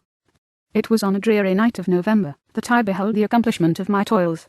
With an anxiety that almost amounted to agony, I collected the instruments of life around me, that I might infuse a spark of being into the lifeless thing that lay at my feet. It was already 1 in the morning, the rain pattered dismally against the panes, and my candle was nearly burnt out, when, by the glimmer of the half-extinguished light, saw the dull yellow eye of the creature open. It breathed hard, and a convulsive motion agitated its limbs. How can I describe my emotions at this catastrophe, or how delineate the wretch whom with such infinite pains and care I had endeavoured to form? His limbs were in proportion, and I had selected his features as beautiful. Beautiful. Great God! His yellow skin scarcely covered the work of muscles and arteries beneath. His hair was of a lustrous black, and flowing, his teeth of a pearly whiteness. But these luxuriances only formed a more horrid contrast with his watery eyes, that seemed almost of the same colour as the dun-white sockets in which they were set, his shrivelled complexion, and straight black lips. The different accidents of life are not so changeable as the feelings of human nature. I had worked hard for nearly 2 years, for the sole purpose of infusing life into an inanimate body. For this I had deprived myself of rest and health. I had desired it with an ardour that far exceeded moderation, but now that I had finished, the beauty of the dream vanished, and breathless horror and disgust filled my heart. Unable to endure the aspect of the being I had created, I rushed out of the room, and continued a long time traversing my bedchamber. Unable to compose my mind to sleep, at length lassitude succeeded to the tumult I had before endured, and I threw myself on the bed in my clothes, endeavouring to seek a few moments of forgetfulness. But it was in vain. I slept indeed, but I was disturbed by the wildest dreams. I thought I saw Elizabeth, in the bloom of health, walking in the streets of Ingolstadt. Delighted and surprised, I embraced her, but as I imprinted the first kiss on her lips, they became livid with the hue of death. Her features appeared to change, and I thought that I held the corpse of my dead mother in my arms. A shroud enveloped her form, and I saw the grave worms crawling in the folds of the flannel. I started from my sleep with horror. A cold dew covered my forehead, my teeth chattered, and every limb became convulsed, when, by the dim and yellow light of the moon, as it forced its way through the window shutters, I beheld the wretch, the miserable monster whom I had created. He held up the curtain of the bed, and his eyes, if eyes they may be called, were fixed on me. His jaws opened, and he muttered some inarticulate sounds, while a grin wrinkled his cheeks. He might have spoken, but I did not hear. One hand was stretched out, seemingly to detain me, but I escaped, and rushed downstairs. I took refuge in the courtyard belonging to the house which I inhabited, where I remained during the rest of the night, walking up and down in the greatest agitation, listening attentively, catching and fearing each sound as if it were to announce the approach of the demoniacal corpse to which I had so miserably given life. Oh, no mortal could support the horror of that countenance. A mummy again endued with animation could not be so hideous as that wretch. I had gazed on him while unfinished. He was ugly then, but when those muscles and joints were rendered capable of motion, it became a thing such as even Dante could not have conceived. I passed the night wretchedly. Sometimes my pulse beat so quickly and hardly that I felt the palpitation of every artery. At others, I nearly sank to the ground through languor and extreme weakness. Mingled with this horror, I felt the bitterness of disappointment. Dreams that had been my food and pleasant rest for so long a space were now become a hell to me, and the change was so rapid, the overthrow so complete. Morning, dismal and wet, at length dawned, and discovered to my sleepless and aching eyes the church of Ingolstadt, its white steeple and clock, which indicated the 6th hour. The porter opened the gates of the court, which had that night been my asylum, and I issued into the streets, pacing them with quick steps, as if I sought to avoid the wretch whom I feared every turning of the street would present to my view. I did not dare return to the apartment which I inhabited, but felt impelled to hurry on, although wetted by the rain, which poured from a black and comfortless sky. I continued walking in this manner for some time, endeavouring, by bodily exercise, to ease the load that weighed upon my mind. I traversed the streets, without any clear conception of where I was, or what I was doing. My heart palpitated in the sickness of fear, and I hurried on with irregular steps, not daring to look about me, like one who, on a lonely road, doth walk in fear and dread, and, having once turned round, walks on, and turns no more his head, because he knows a frightful fiend doth close behind him tread. Continuing thus, I came at length opposite to the inn at which the various diligences and carriages usually stopped. Here I paused, I knew not why, but I remained some minutes with my eyes fixed on a coach that was coming toward me from the other end of the street. As it drew nearer, I observed that it was the Swiss diligence stopped, just where I was standing, and, on the door being opened, I perceived Henry Clerval, who, on seeing me, instantly sprung out. "My dear Frankenstein," exclaimed he, "how glad I am to see you! How fortunate that you should be here at the very moment of my alighting!" Nothing could equal my delight on seeing Clerval. His presence brought back to my thoughts my father, Elizabeth, and all those scenes of home so dear to my recollection. I grasped his hand, and in a moment forgot my horror and misfortune. I felt suddenly, and for the first time during many months, calm and serene joy. I welcomed my friend, therefore, in the most cordial manner, and we walked towards my college. Clerval continued talking for some time about our mutual friends, and his own good fortune in being permitted to come to Ingolstadt. "You may easily believe," said he, "how great was the difficulty to persuade my father that it was not absolutely necessary for a merchant not to understand anything except bookkeeping, and, indeed, I believe I left him incredulous to the last, for his constant answer to my unwearied entreaties was the same as that of the Dutch schoolmaster in the Vicar of Wakefield. I have 10,000 florins a year without Greek, I eat heartily without Greek." But his affection for me at length overcame his dislike of learning, and he has permitted me to undertake a voyage of discovery to the land of knowledge. It gives me the greatest delight to see you, but tell me how you left my father, brothers, and Elizabeth. "Very well, and very happy, only a little uneasy that they hear from you so seldom. By the by, I mean to lecture you a little upon their account myself. But, my dear Frankenstein," continued he, stopping short, and gazing full in my face, "I did not before remark how very ill you appear, so thin and pale. You look as if you had been watching for several nights." "You have guessed right. I have lately been so deeply engaged in one occupation that I have not allowed myself sufficient rest, as you see, but I hope, sincerely hope, that all these employments are now at an end, and that I am at length free." I trembled excessively. I could not endure to think of, and far less to allude to the occurrences of the preceding night. I walked with a quick pace, and we soon arrived at my college. I then reflected, and the thought made me shiver, that the creature whom I had left in my apartment might still be there, alive, and walking about. I dreaded to behold this monster, but I feared still more that Henry should see him. Entreating him therefore to remain a few minutes at the bottom of the stairs, I darted up towards my own room. My hand was already on the lock of the door, before I recollected myself. I then paused, and a cold shivering came over me. I threw the door forcibly open, as children are accustomed to do, when they expect a spectre to stand in waiting for them on the other side, but nothing appeared. I stepped fearfully in. The apartment was empty, and my bedroom was also freed from its hideous guest. I could hardly believe that so great a good fortune could have befallen me, but when I became assured that my enemy had indeed fled, I clapped my hands for joy, and ran down to Clerval. We ascended into my room, and the servant presently brought breakfast, but I was unable to contain myself.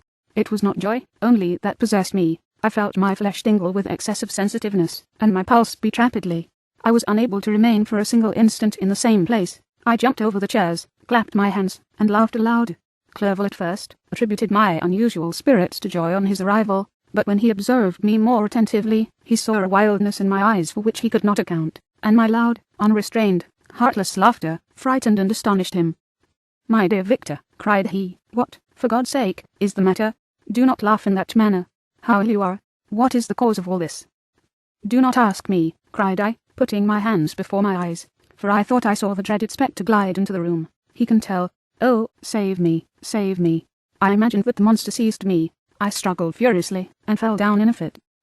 Poor Clerval, what must have been his feelings? A meeting, which he anticipated with such joy, so strangely turned to bitterness.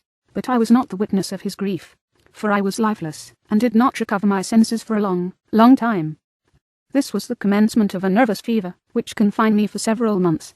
During all that time Henry was my only nurse. I afterwards learned that, knowing my father's advanced age, and unfitness for so long a journey, and how wretched my sickness would make Elizabeth, he spared them this grief, by concealing the extent of my disorder. He knew that I could not have a more kind and attentive nurse than himself, and, firm in the hope he felt of my recovery, he did not doubt that, instead of doing harm, he performed the kindest action that he could towards them. But I was in reality very ill, and surely nothing but the unbounded and unremitting attentions of my friend could have restored me to life. The form of the monster on whom I had bestowed existence was forever before my eyes, and I raved incessantly concerning him. Doubtless my words surprised Henry. He at first believed them to be the wanderings of my disturbed imagination, but the pertinacity with which I continually recurred to the same subject persuaded him that my disorder indeed owed its origin to some uncommon and terrible event. By very slow degrees, and with frequent relapses, that alarmed and grieved my friend, I recovered. I remember the first time I became capable of observing outward objects with any kind of pleasure. I perceived that the fallen leaves had disappeared, and that the young buds were shooting forth from the trees that shaded my window. It was a divine spring, and the season contributed greatly to my convalescence. I felt also sentiments of joy and affection revive in my bosom. My gloom disappeared, and in a short time I became as cheerful as before I was attacked by the fatal passion. "Dearest Clerval," exclaimed I, "how kind, how very good you are to me. This whole winter, instead of being spent in study, as you promised yourself, has been consumed in my sick room. How shall I ever repay you? I feel the greatest remorse for the disappointment, of which I have been the occasion, but you will forgive me. You will repay me entirely, if you do not discompose yourself, but get well as fast as you can, and since you appear in such good spirits, I may speak to you on one subject, may I not?" I trembled. One subject, what could it be? Could he allude to an object on whom I dared not even think?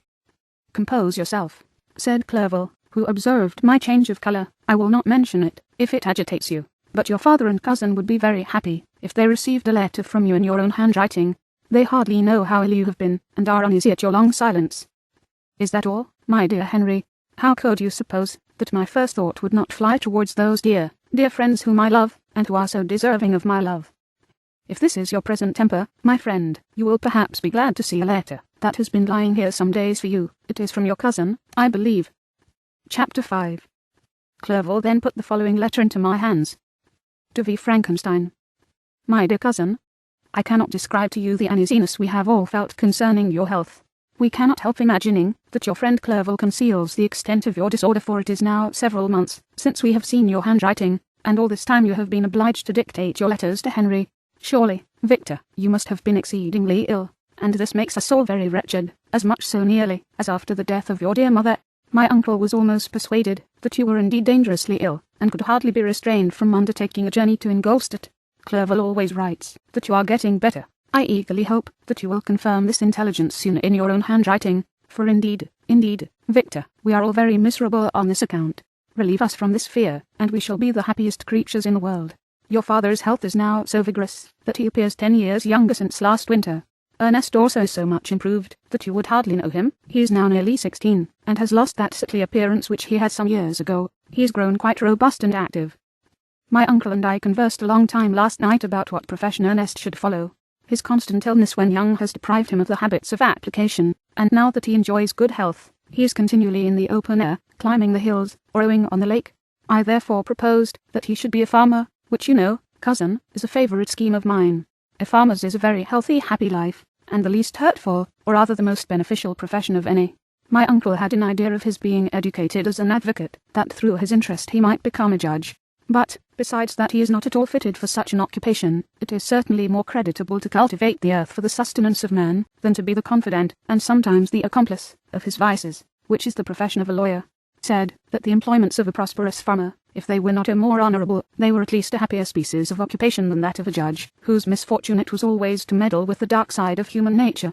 My uncle smiled, and said that I ought to be an advocate myself, which put an end to the conversation on that subject. And now I must tell you a little story that will please, and perhaps amuse you. Do you not remember Justine Moritz? Probably you do not. I will relate her history, therefore, in a few words. Madame Moritz, her mother, was a widow with 4 children, of whom Justine was the third. This girl had always been the favourite of her father, but, through a strange perversity, her mother could not endure her, and, after the death of M. Moritz, treated her very ill. My aunt observed this, and, when Justine was 12 years of age, prevailed on her mother to allow her to live at her house. The republican institutions of our country have produced simpler and happier manners than those which prevail in the great monarchies that surround it. Hence there is less distinction between the several classes of its inhabitants, and the lower orders being neither so poor nor so despised, their manners are more refined and moral. A servant in Geneva does not mean the same thing as a servant in France and England. Justine, thus received in our family, learned the duties of a servant, a condition which, in our fortunate country, does not include the idea of ignorance, and a sacrifice of the dignity of a human being. After what I have said, I dare say you well remember the heroine of my little tale, for Justine was a great favourite of yours, and I recollect you once remarked that if you were in an ill humour, one glance from Justine could dissipate it, for the same reason that Ariosto gives concerning the beauty of Angelica. She looked so frank-hearted and happy. My aunt conceived a great attachment for her, by which she was induced to give her an education superior to that which she had at first intended. This benefit was fully repaid. Justine was the most grateful little creature in the world. I do not mean that she made any professions. I never heard one pass her lips, but you could see by her eyes that she almost adored her protectress. Although her disposition was gay, and in many respects inconsiderate, yet she paid the greatest attention to every gesture of my aunt. She thought her the model of all excellence, and endeavoured to imitate her phraseology and manners, so that even now she often reminds me of her. When my dearest aunt died, everyone was too much occupied in their own grief to notice poor Justine, who had attended her during her illness with the most anxious affection. Poor Justine was very ill, but other trials were reserved for her. One by one, her brothers and sister died, and her mother, with the exception of her neglected daughter, was left childless. The conscience of the woman was troubled. She began to think that the deaths of her favourites was a judgment from heaven to chastise her partiality. She was a Roman Catholic, and I believe her confessor confirmed the idea which she had conceived. Accordingly, a few months after your departure for Ingolstadt, Justine was called home by her repentant mother. Poor girl, she wept when she quitted our house. She was much altered since the death of my aunt. Grief had given softness and a winning mildness to her manners, which had before been remarkable for vivacity. Nor was her residence at her mother's house of nature to restore her gaiety. The poor woman was very vacillating in her repentance. She sometimes begged Justine to forgive her unkindness, but much oftener accused her of having caused the deaths of her brothers and sister. Perpetual fretting at length threw Madame Moritz into a decline, which at first increased her irritability, but she is now at peace forever. She died on the first approach of cold weather, at the beginning of this last winter. Justine has returned to us, and I assure you I love her tenderly. She is very clever and gentle, and extremely pretty. As I mentioned before, her mien and her expressions continually remind me of my dear aunt. I must say also a few words to you, my dear cousin, of little darling William. I wish you could see him. He is very tall of his age, with sweet laughing blue eyes, dark eyelashes, and curling hair. When he smiles, 2 little dimples appear on each cheek, which are rosy with health. He has already had 1 or 2 little wives, but Louisa Byron is his favourite, a pretty little girl of 5 years of age. Now, dear Victor, I dare say you wish to be indulged in a little gossip concerning the good people of Geneva. The pretty Miss Mansfield has already received the congratulatory visits on her approaching marriage with a young Englishman, John Melbourne Esquire. Her ugly sister, Manon, married M. Duvillard, the rich banker, last autumn. Your favourite schoolfellow, Louis Manoir, has suffered several misfortunes since the departure of Clerval from Geneva, but he has already recovered his spirits, and is reported to be on the point of marrying a very lively pretty Frenchwoman, Madame Tavernier. She is a widow, and much older than Manoir, but she is very much admired, and a favourite with everybody. I have returned myself into good spirits, dear cousin, yet I cannot conclude without again anxiously inquiring concerning your health. Dear Victor, if you are not very ill, write yourself, and make your father and all of us happy, or I cannot bear to think of the other side of the question. My tears already flow. Adieu, my dearest cousin. Elizabeth Lavenza. Geneva, March 18th, 17. Dear Elizabeth, I exclaimed when I had read her letter, I will write instantly, and relieve them from the anxiety they must feel. I wrote, and this exertion greatly fatigued me, but my convalescence had commenced, and proceeded regularly. In another fortnight I was able to leave my chamber. One of my first duties on my recovery was to introduce Clerval to the several professors of the university. In doing this, I underwent a kind of rough usage, ill-befitting the wounds that my mind had sustained. Ever since the fatal night, the end of my labours, and the beginning of my misfortunes, I had conceived a violent antipathy even to the name of natural philosophy.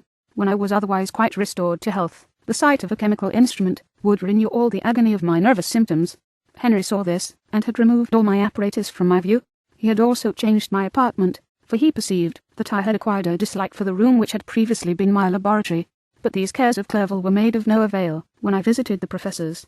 M. Waldman inflicted torture when he praised, with kindness and warmth, the astonishing progress I had made in the sciences. He soon perceived that I disliked the subject, but, not guessing the real cause, he attributed my feelings to modesty, and changed the subject from my improvement to the science itself, with a desire, as I evidently saw, of drawing me out. What could I do? He meant to please, and he tormented me. I felt as if he had placed carefully, one by one, in my view those instruments which were to be afterwards used in putting me to a slow and cruel death. I writhed under his words, yet dared not exhibit the pain I felt.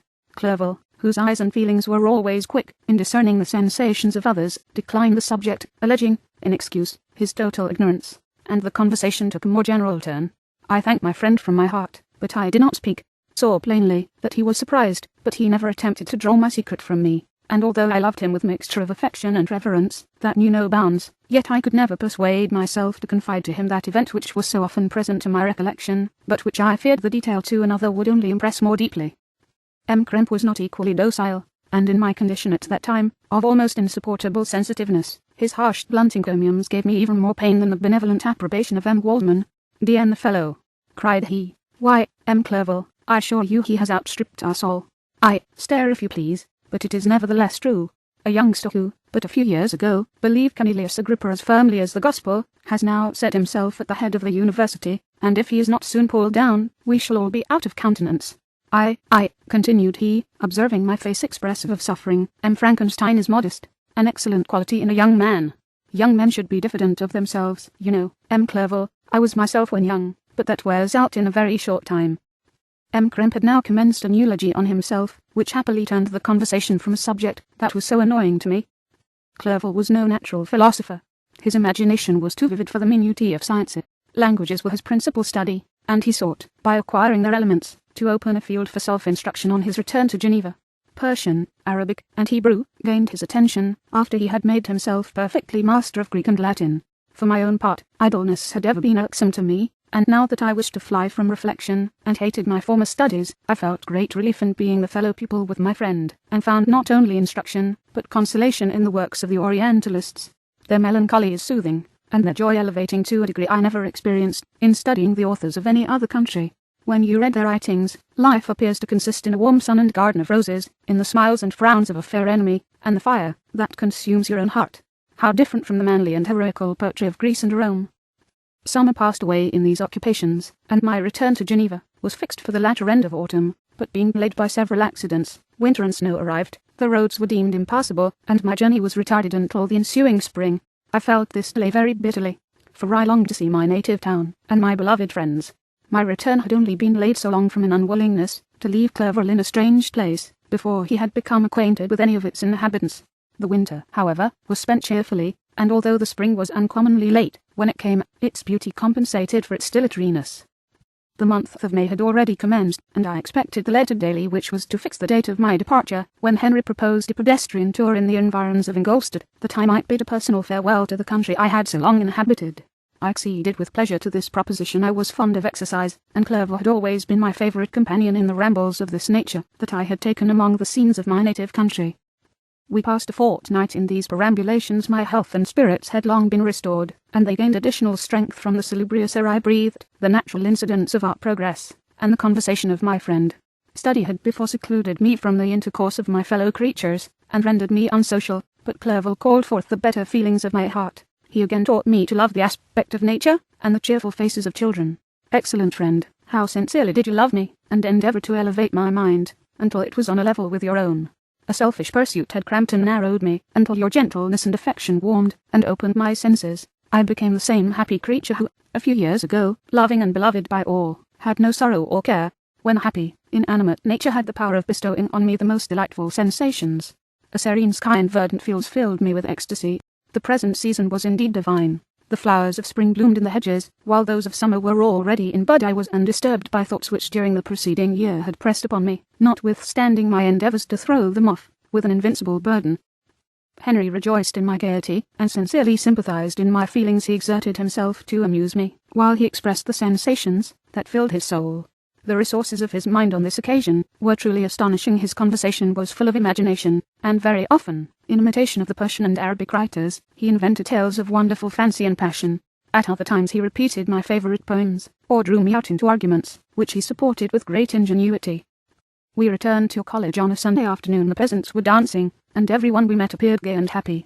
My own spirits were high, and I bounded along with feelings of unbridled joy and hilarity. Chapter 6. On my return, I found the following letter from my father. To V. Frankenstein. My dear Victor, you have probably waited impatiently for a letter to fix the date of your return to us, and I was at first tempted to write only a few lines, merely mentioning the day on which I should expect you, but that would be a cruel kindness, and I dare not do it.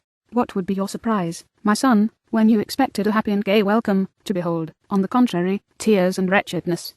And how, Victor, can I relate our misfortune? Absence cannot have rendered you callous to our joys and griefs, and how shall I inflict pain on an absent child? I wish to prepare you for the woeful news, but I know it is impossible, even now your eye skims over the page, to seek the words which are to convey to you the horrible tidings. William is dead, that sweet child, whose smiles delighted and warmed my heart, who was so gentle, yet so gay. Victor, he is murdered. I will not attempt to console you, but will simply relate the circumstances of the transaction.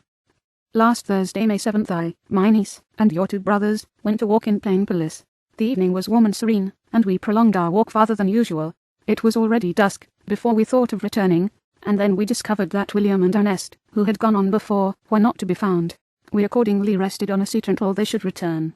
Presently Ernest came, and inquired if we had seen his brother. He said that they had been playing together, that William had run away to hide himself, and that he vainly sought for him, and afterwards waited for him a long time, but that he did not return.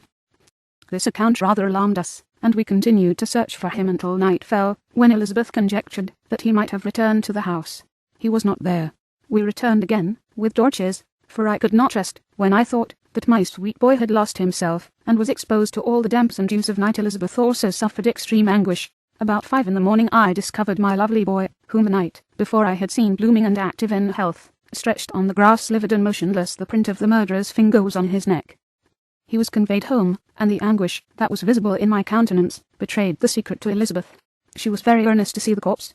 At first I attempted to prevent her, but she persisted, and entering the room where it lay, hastily examined the neck of the victim, and clasping her hands exclaimed, "Oh God, I have murdered my darling infant."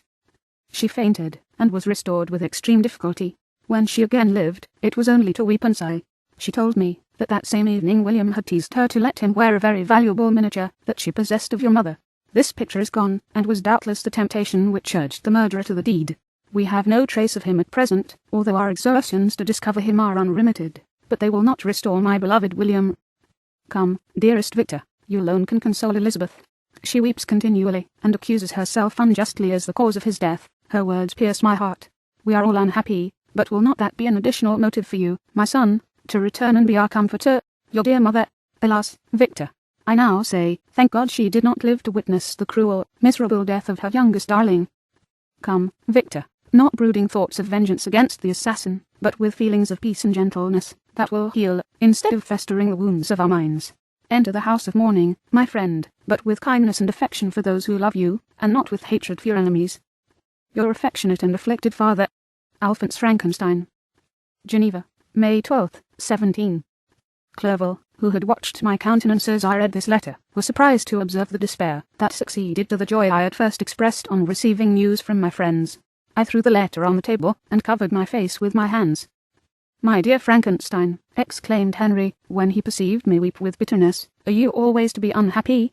My dear friend, what has happened?" I motioned to him to take up the letter, while I walked up and down the room in the extremest agitation. Tears also gushed from the eyes of Clerval, as he read the account of my misfortune.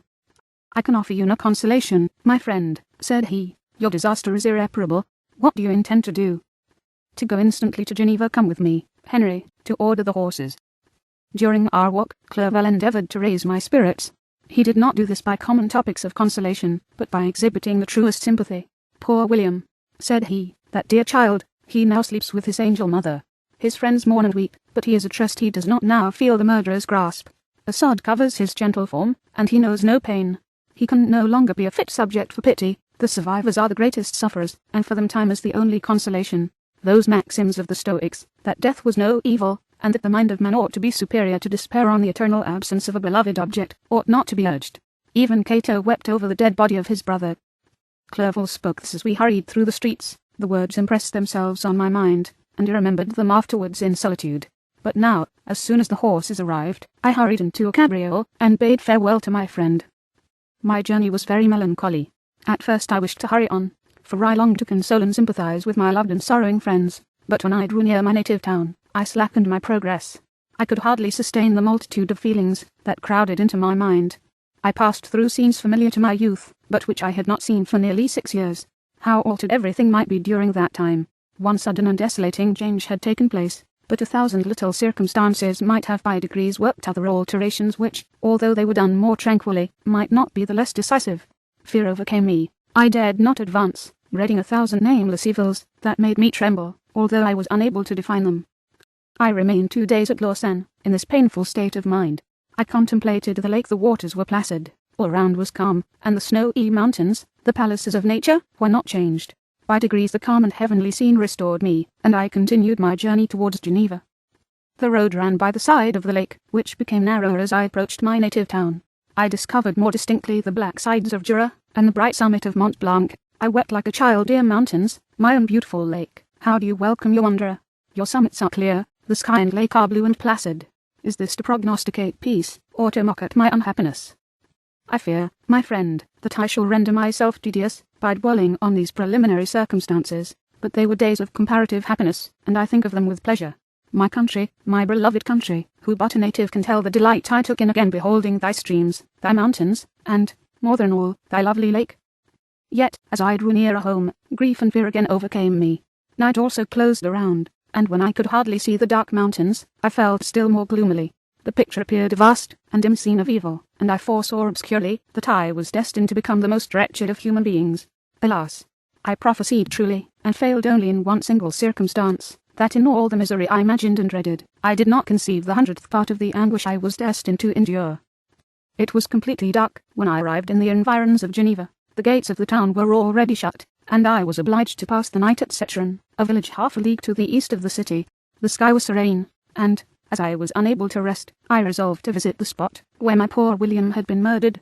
As I could not pass through the town, I was obliged to cross the lake in a boat to arrive at Plainpalais. During this short voyage I saw the lightnings playing on the summit of Mont Blanc in the most beautiful figures. The storm appeared to approach rapidly, and, on landing, I ascended a low hill, that I might observe its progress. It advanced, the heavens were clouded, and I soon felt the rain coming slowly in large drops, but its violence quickly increased. I quitted my seat, and walked on, although the darkness and storm increased every minute, and the thunder burst with a terrific crash over my head. It was echoed from Sallive, the Juras, and the Alps of Savoy. Vivid flashes of lightning dazzled my eyes, illuminating the lake, making it appear like a vast sheet of fire. Then for an instant everything seemed of a pitchy darkness, until the eye recovered itself from the preceding flash. The storm, as is often the case in Switzerland, appeared at once in various parts of the heavens. The most violent storm hung exactly north of the town, over that part of the lake which lies between the promontory of Bellerive and the village of Coppet. Another storm in light and Jura with faint flashes, and another darkened and sometimes disclosed the mole, a peaked mountain to the east of the lake. While I watched the storm, so beautiful yet terrific, I wandered on with a hasty step. This noble war in the sky elevated my spirits. I clasped my hands, and exclaimed aloud, "William, dear angel, this is thy funeral, this thy dirge."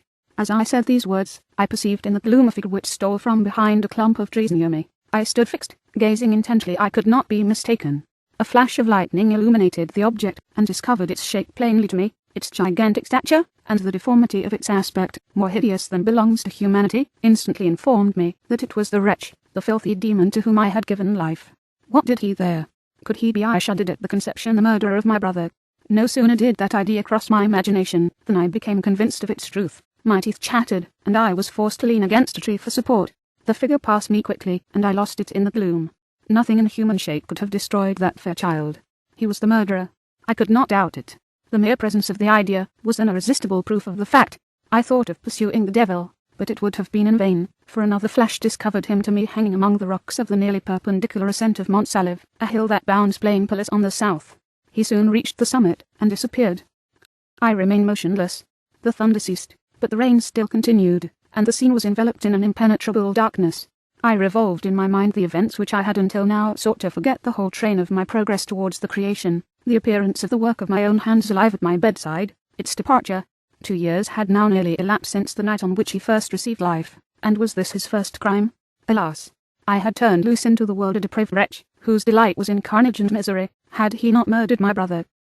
No one can conceive the anguish I suffered during the remainder of the night, which I spent, cold and wet, in the open air, but I did not feel the inconvenience of the weather. My imagination was busy in scenes of evil and despair.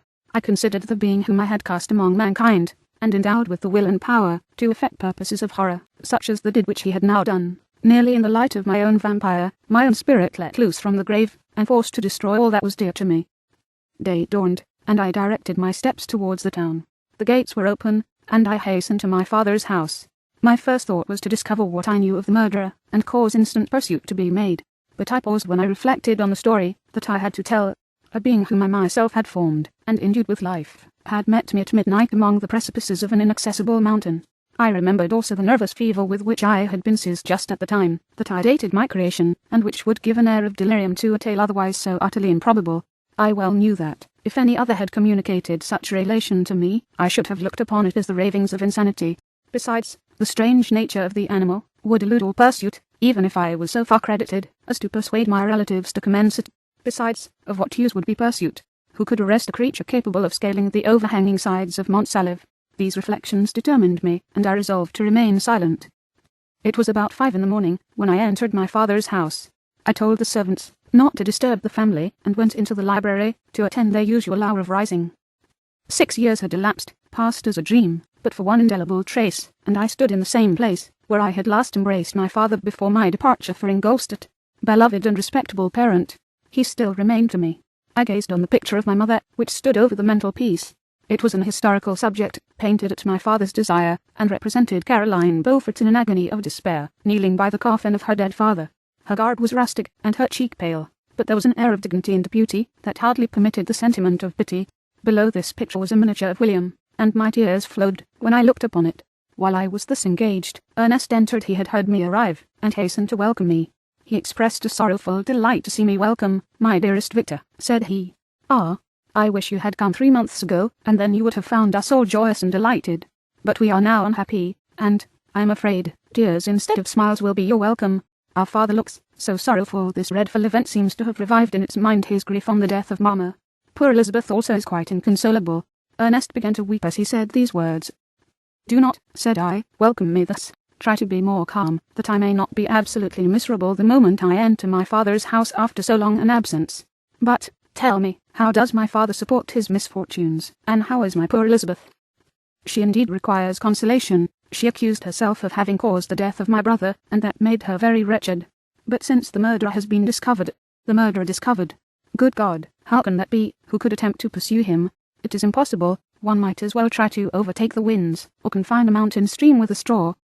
"I do not know what you mean, but we were all very unhappy when she was discovered. No one would believe it at first, and even now Elizabeth will not be convinced, notwithstanding all the evidence. Indeed, who would credit that Justine Moritz, who was so amiable and fond of all the family, could all at once become so extremely wicked? Justine Moritz, poor girl, is she the accused? But it is wrongfully. Everyone knows that. No one believes it, surely, Ernest?" "No one did at first, but several circumstances came out that have almost forced conviction upon us, and her own behaviour has been so confused as to add to the evidence of facts await that, I fear, leaves no hope for doubt. But she will be tried today, and you will then hear all." He related that, the morning on which the murder of poor William had been discovered, Justine had been taken ill, and confined to her bed, and, after several days, one of the servants, happening to examine the apparel she had worn on the night of the murder, had discovered in her pocket the picture of my mother, which had been judged to be the temptation of the murderer. The servant instantly shewed it to one of the others, who, without saying a word to any of the family, went to a magistrate, and, upon their deposition, Justine was apprehended. On being charged with the fact, the poor girl confirmed the suspicion in a great measure by her extreme confusion of manner. This was a strange tale, but it did not shake my faith, and I replied earnestly, "You are all mistaken. I know the murderer. Justine, poor, good Justine, is innocent." At that instant my father entered, saw unhappiness deeply impressed on his countenance, but he endeavoured to welcome me cheerfully, and, after we had exchanged our mournful greeting, would have introduced some other topic than that of our disaster, had not Ernest exclaimed, "Good God, Papa, Victor says that he knows who was the murderer of poor William." "We do also, unfortunately," replied my father, for indeed I had rather have been forever ignorant than have discovered so much depravity and ingratitude in one I valued so highly. My dear father, you are mistaken. Justine is innocent. If she is, God forbid that she should suffer as guilty. She is to be tried today, and I hope, sincerely hope, that she will be acquitted. This speech calmed me. I was firmly convinced in my own mind that Justine, and indeed every human being, was guiltless of this murder. I had no fear, therefore, that any circumstantial evidence could be brought forward strong enough to convict her, and, in this assurance, I calmed myself, expecting the trial with eagerness, but without prognosticating an evil result. We were soon joined by Elizabeth. Time had made great alterations in her form, since I had last beheld her. 6 years before she had been a pretty, good-humoured girl, whom everyone loved and caressed. She was now a woman in stature and expression of countenance, which was uncommonly lovely. An open and capacious forehead gave indications of a good understanding, joined to great frankness of disposition. Her eyes were hazel, and expressive of mildness, now through recent affliction allied to sadness. Her hair was of rich, dark auburn, her complexion fair, and her figure slight and graceful. She welcomed me with the greatest affection. Your arrival, my dear cousin, said she, fills me with hope. You perhaps will find some means to justify my poor guiltless Justine. Alas, who is safe, if she be convicted of crime? I rely on her innocence as certainly as I do upon my own. Our misfortune is doubly hard to us. We have not only lost that lovely darling boy, but this poor girl, whom I sincerely love, is to be torn away by even a worse fate. If she is condemned, I never shall know joy more. But she will not, I am sure she will not, and then I shall be happy again, even after the sad death of my little William. She is innocent, my Elizabeth, said I, and that shall be proved. Fear nothing, but let your spirits be cheered by the assurance of her acquittal. How kind you are, everyone else believes in her guilt, and that made me wretched. For I knew that it was impossible, and to see everyone else prejudiced in so deadly a manner, rendered me hopeless and despairing. She wept. Sweet niece, said my father, dry your tears. If she is, as you believe, innocent, rely on the justice of our judges, and the activity with which I shall prevent the slightest shadow of partiality. Chapter 7. We passed a few sad hours, until 11 o'clock, when the trial was to commence. My father and the rest of the family, being obliged to attend as witnesses, I accompanied them to the court. During the whole of this wretched mockery of justice, suffered living torture. It was to be decided whether the result of my curiosity and lawless devices would cause the death of 2 of my fellow beings, one a smiling babe, full of innocence and joy, the other far more dreadfully murdered, with every aggravation of infamy that could make the murder memorable in horror. Justine also was a girl of merit, and possessed qualities which promised to render her life happy now or was to be obliterated in an ignominious grave. And I the cause? 1,000 times rather would I have confessed myself guilty of the crime ascribed to Justine, but I was absent when it was committed, and such a declaration would have been considered as the ravings of a madman, and would not have exculpated her who suffered through me. The appearance of Justine was calm. She was dressed in mourning, and her countenance, always engaging, was rendered, by the solemnity of her feelings, exquisitely beautiful. Yet she appeared confident in innocence, and did not tremble, although gazed on and execrated by thousands, for all the kindness which her beauty might otherwise have excited, was obliterated in the minds of the spectators by the imagination of the enormity she was supposed to have committed. She was tranquil, yet her tranquillity was evidently constrained, and as her confusion had before been adduced as a proof of her guilt, she worked up her mind to an appearance of courage. When she entered the court, she threw her eyes round it, and quickly discovered where we were seated. A tear seemed to dim her eye when she saw us, but she quickly recovered herself, and a look of sorrowful affection seemed to attest her utter guiltlessness. The trial began, and after the advocate against her had stated the charge, several witnesses were called. Several strange facts combined against her, which might have staggered anyone who had not such proof of her innocence as I had. She had been out the whole of the night on which the murder had been committed, and towards morning had been perceived by a market woman not far from the spot where the body of the murdered child had been afterwards found. The woman asked her what she did there, but she looked very strangely, and only returned a confused and unintelligible answer. She returned to the house about 8 o'clock, and when one inquired where she had passed the night, she replied that she had been looking for the child, and demanded earnestly if anything had been heard concerning him. When shewn the body, she fell into violent hysterics, and kept her bed for several days. The picture was then produced, which the servant had found in her pocket, and when Elizabeth, in a faltering voice, proved that it was the same which, an hour before the child had been missed, she had placed round his neck, a murmur of horror and indignation filled the court. Justine was called on for her defence. As the trial had proceeded, her countenance had altered. Surprise, horror, and misery were strongly expressed. Sometimes she struggled with her tears, but when she was desired to plead, she collected her powers, and spoke in an audible, although variable voice. God knows, she said, how entirely I am innocent. But I do not pretend that my protestations should acquit me. I rest my innocence on a plain and simple explanation of the facts which have been adduced against me, and I hope the character I have always borne will incline my judges to a favourable interpretation, where any circumstance appears doubtful or suspicious. She then related that, by the permission of Elizabeth, she had passed the evening of the night on which the murder had been committed, at the house of an aunt Jean, a village situated at about a league from Geneva. On her return, at about 9 o'clock, she met a man, who asked her if she had seen anything of the child who was lost. She was alarmed by this account, and passed several hours in looking for him, when the gates of Geneva were shut, and she was forced to remain several hours of the night in a barn belonging to a cottage, being unwilling to call up the inhabitants, to whom she was well known. Unable to rest or sleep, she quitted her asylum early, that she might again endeavour to find my brother. If she had gone near the spot where his body lay, it was without her knowledge. That she had been bewildered, when questioned by the market woman, was not surprising, since she had passed a sleepless night, and the fate of poor William was yet uncertain. Concerning the picture she could give no account. I know, continued the unhappy victim, how heavily and fatally this one circumstance weighs against me, but I have no power of explaining it, and when I have expressed my utter ignorance, I am only left to conjecture concerning the probabilities by which it might have been placed in my pocket. But here also I am checked. I believe that I have no enemy on earth, and none surely would have been so wicked as to destroy me wantonly, did the murderer place it there. I know of no opportunity afforded him for so doing, or if I had, why should he have stolen the jewel, to part with it again so soon? I commit my cause to the justice of my judges, yet I see no room for hope. I beg permission to have a few witnesses examined concerning my character, and if their testimony shall not overweigh my supposed guilt, I must be condemned, although I would pledge my salvation on my innocence. Several witnesses were called, who had known her for many years, and they spoke well of her, but fear and hatred of the crime of which they supposed her guilty rendered them timorous and unwilling to come forward. Elizabeth saw even this last resource, her excellent dispositions and irreproachable conduct, about to fail the accused, when, although violently agitated, she desired permission to address the court. I am, said she, the cousin of the unhappy child who was murdered, or rather his sister, for I was educated by, and have lived with his parents ever since, and even long before his birth. It may therefore be judged indecent in me to come forward on this occasion, but when I see a fellow creature about to perish through the cowardice of her pretended friends, I wish to be allowed to speak, that I may say what I know of her character. I am well acquainted with the accused. I have lived in the same house with her, at one time for 5, and at another for nearly 2 years. During all that period she appeared to me the most amiable and benevolent of human creatures.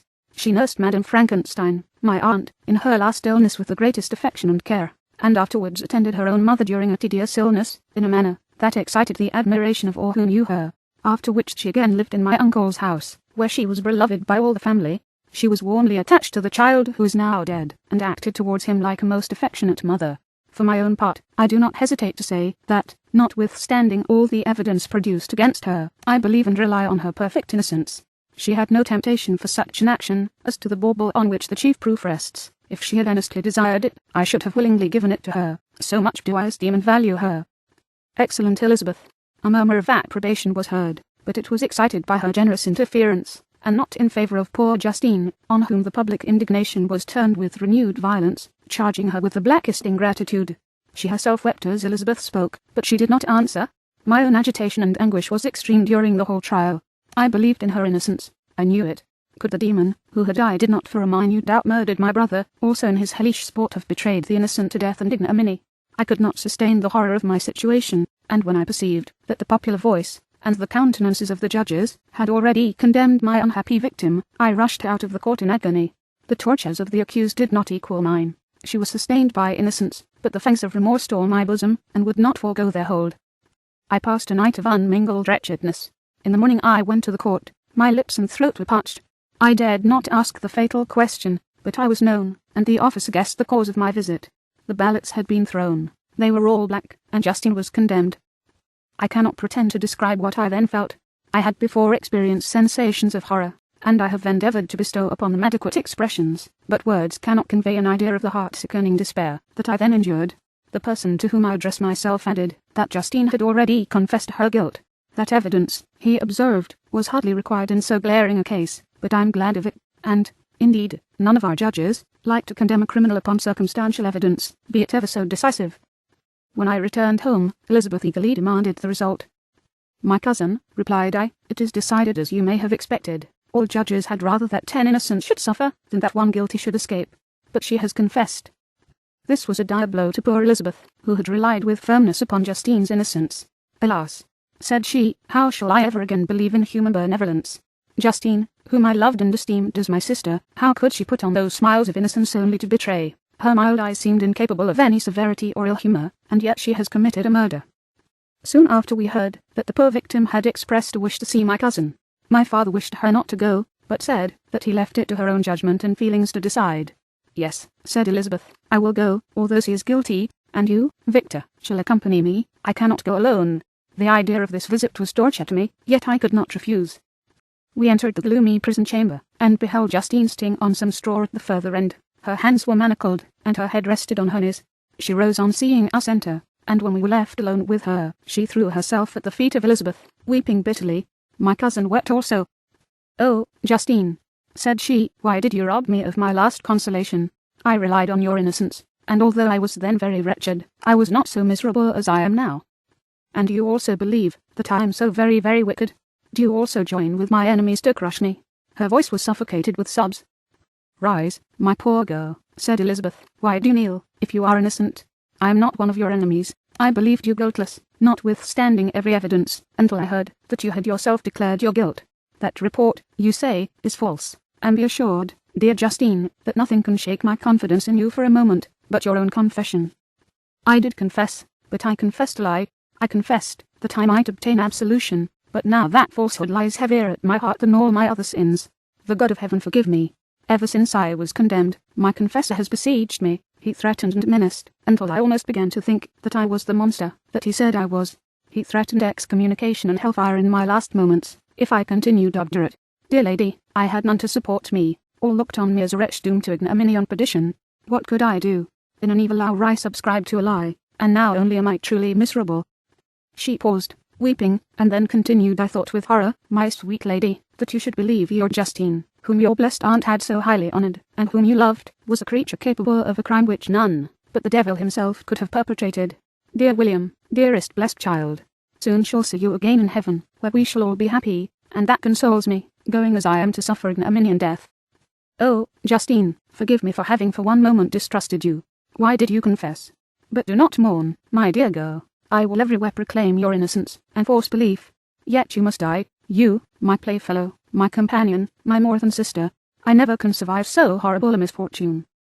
Dear, sweet Elizabeth, do not weep. You ought to raise me with thoughts of a better life, and elevate me from the petty cares of this world of injustice and strife.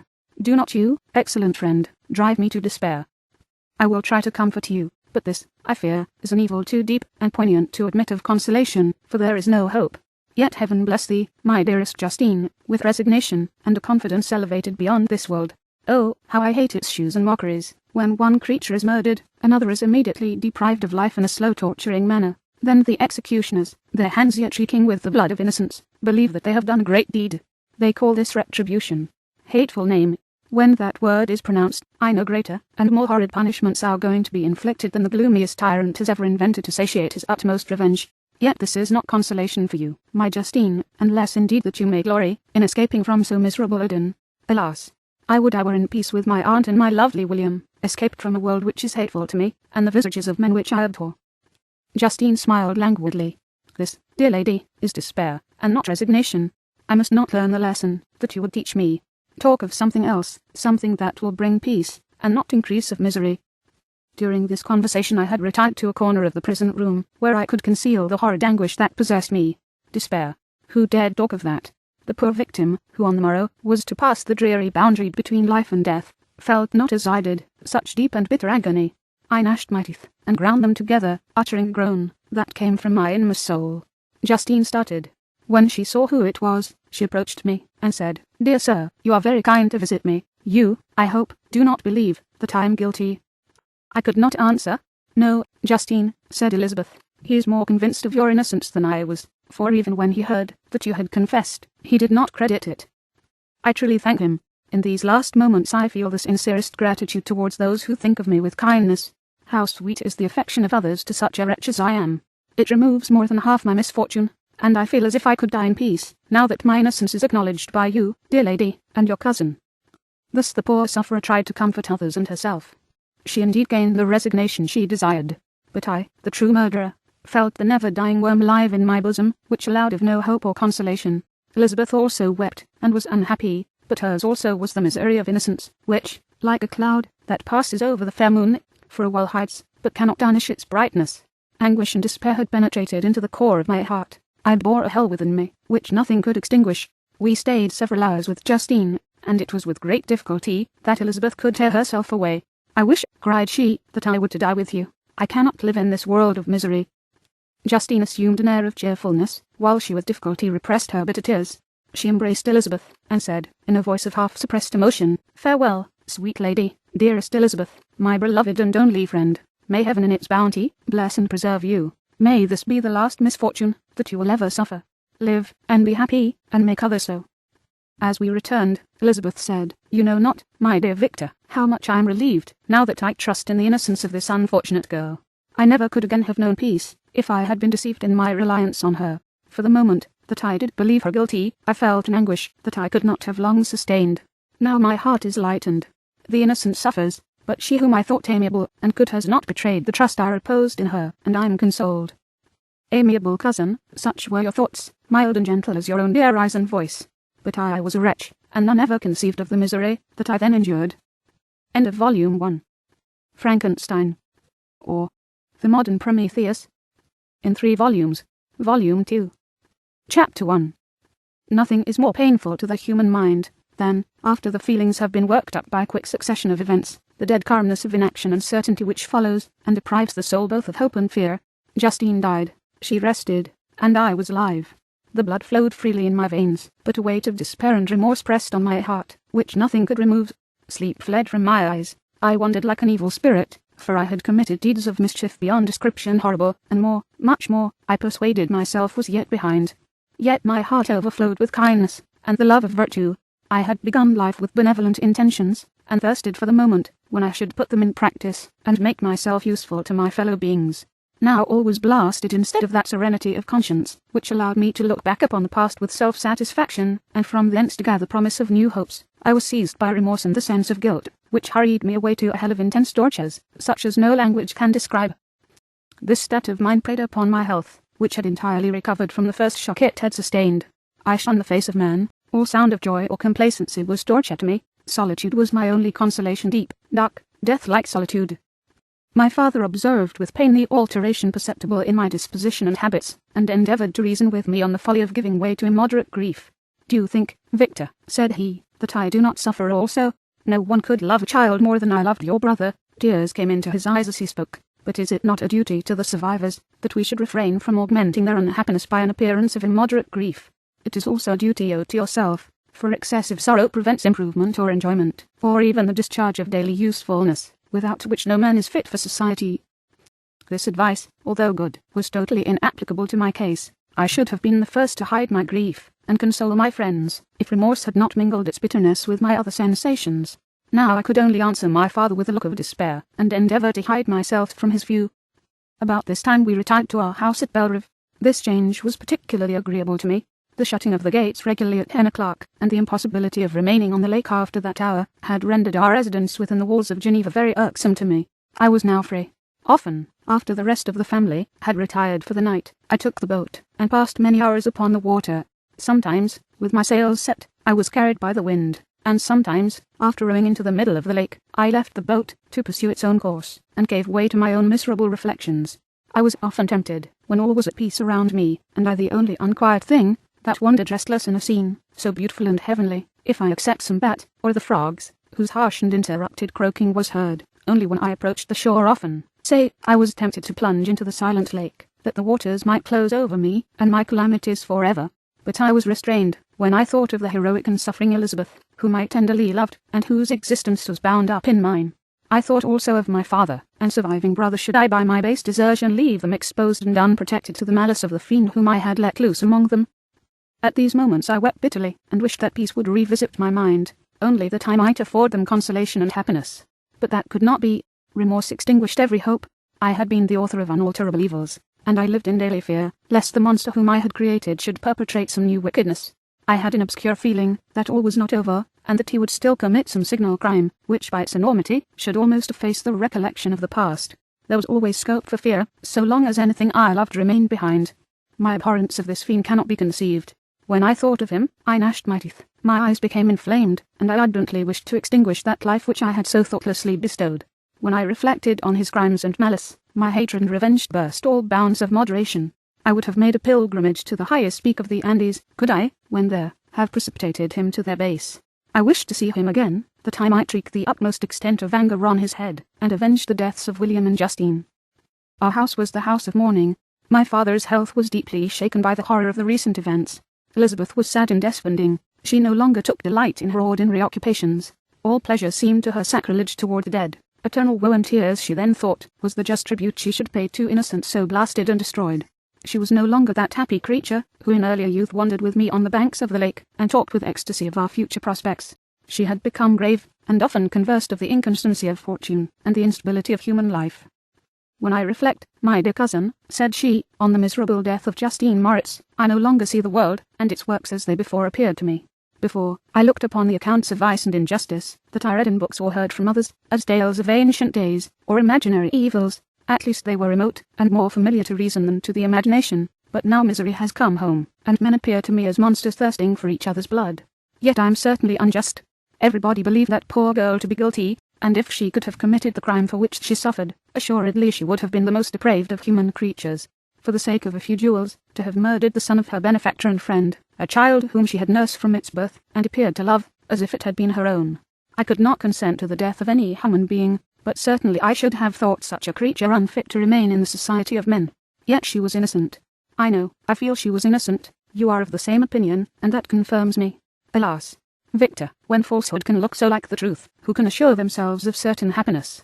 I feel as if I were walking on the edge of a precipice, towards which thousands are crowding, and endeavouring to plunge me into the abyss. William and Justine were assassinated, and the murderer escapes. He walks about the world free, and perhaps respected.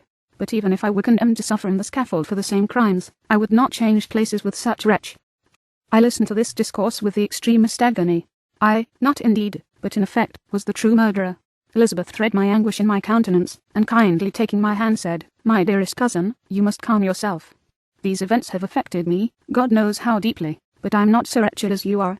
There is an expression of despair, and sometimes of revenge, in your countenance, that makes me tremble. Be calm, my dear Victor. I would sacrifice my life to your peace. We surely shall be happy quiet in our native country, and not mingling in the world. What can disturb our tranquillity?" She shed tears as she said this, distrusting the very solace that she gave, but at the same time she smiled, that she might chase away the fiend that lurked in my heart.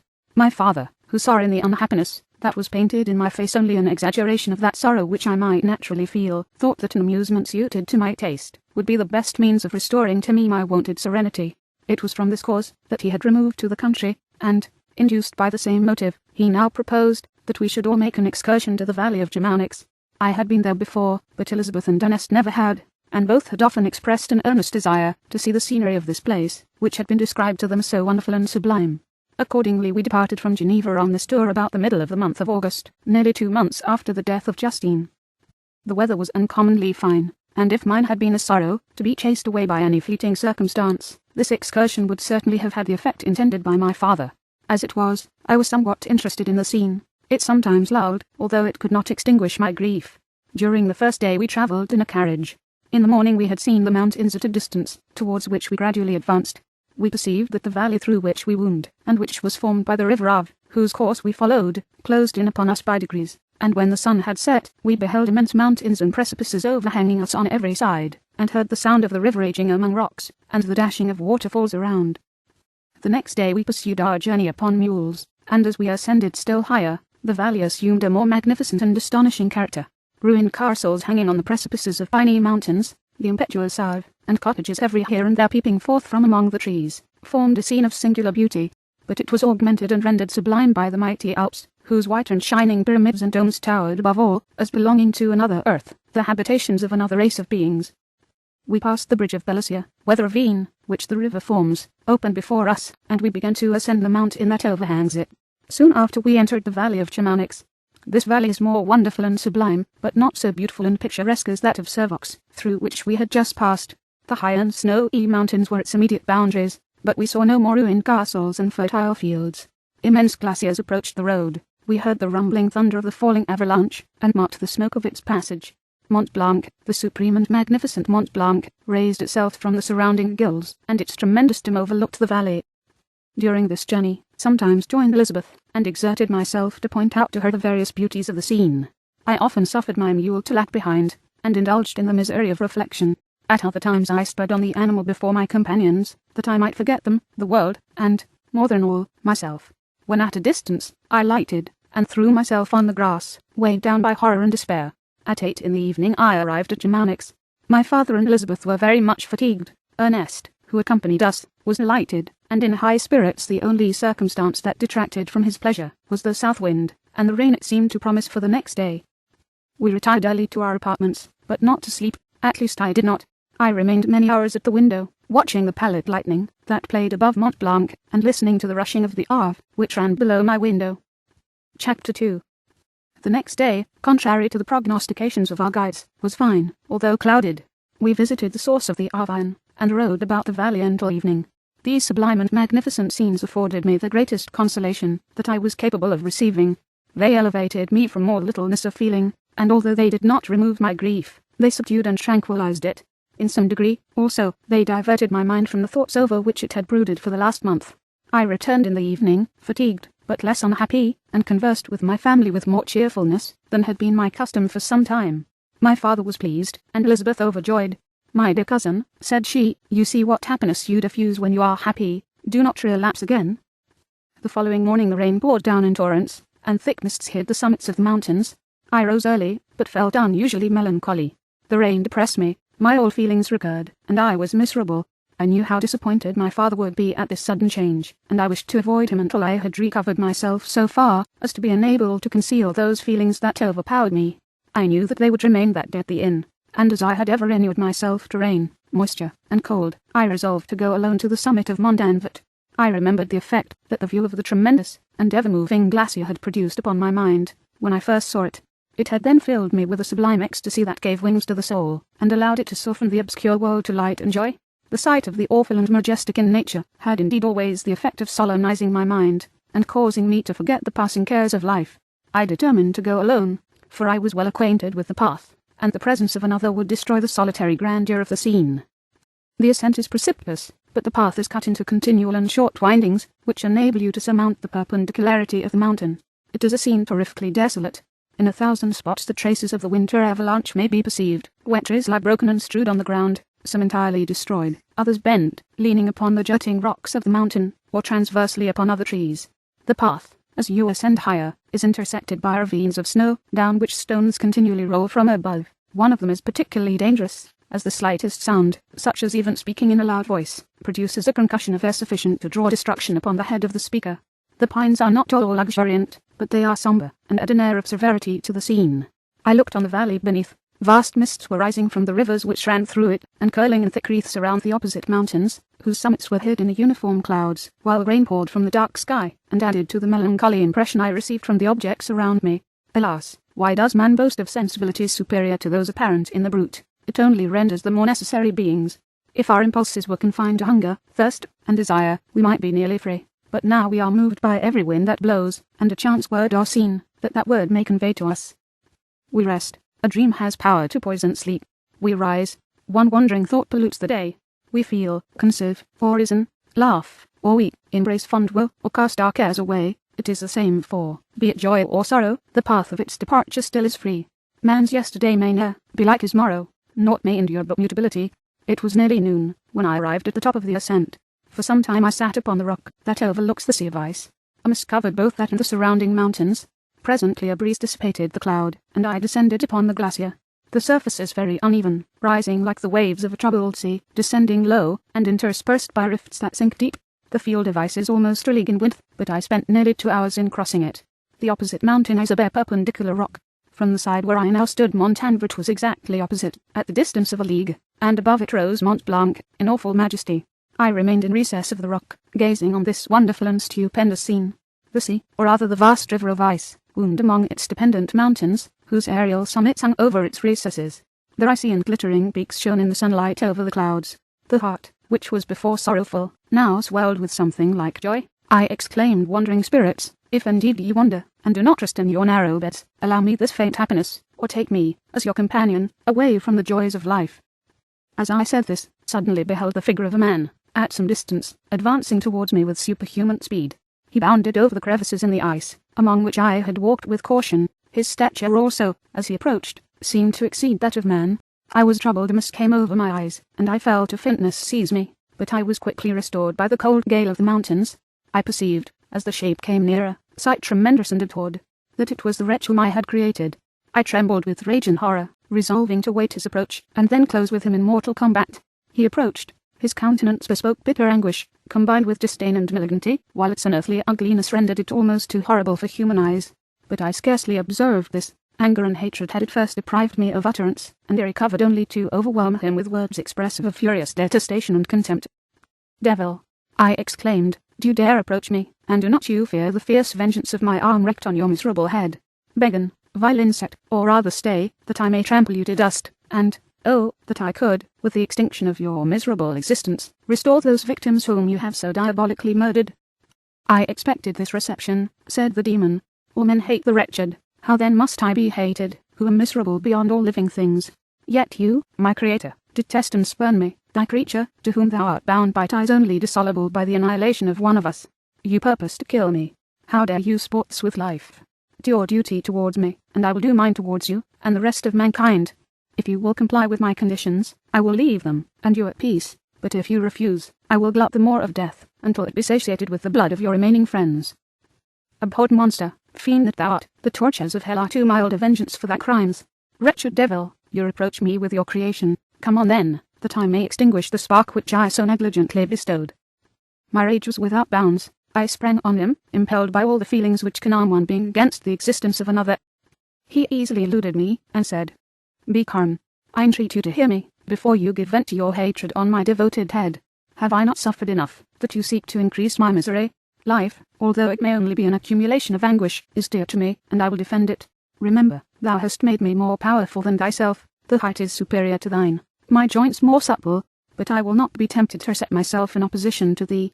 I am thy creature, and I will be even mild, and docile to my natural lord and king, if thou wilt also perform thy part, the which thou owest me.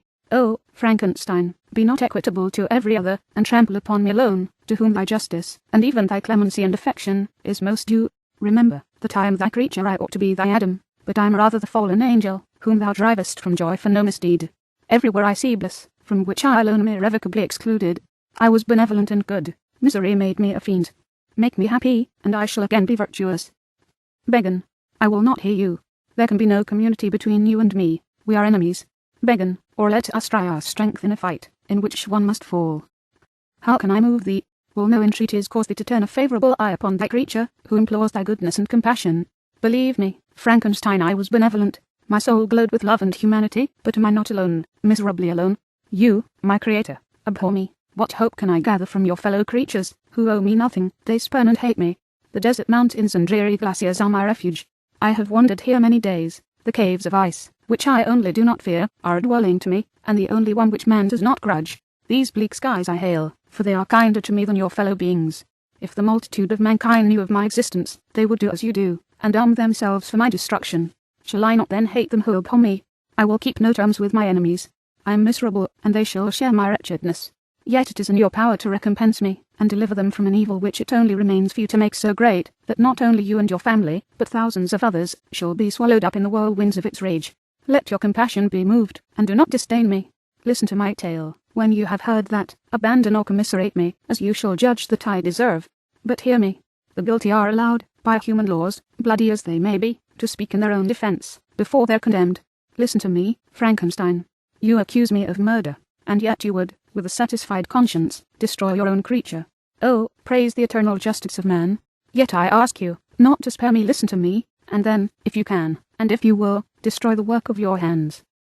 Why do you call to my remembrance circumstances, of which I shudder to reflect, that I have been the miserable origin and author? Cursed be the day, abhorred devil, in which you first saw light. Cursed, although I curse myself, be the hands that formed you.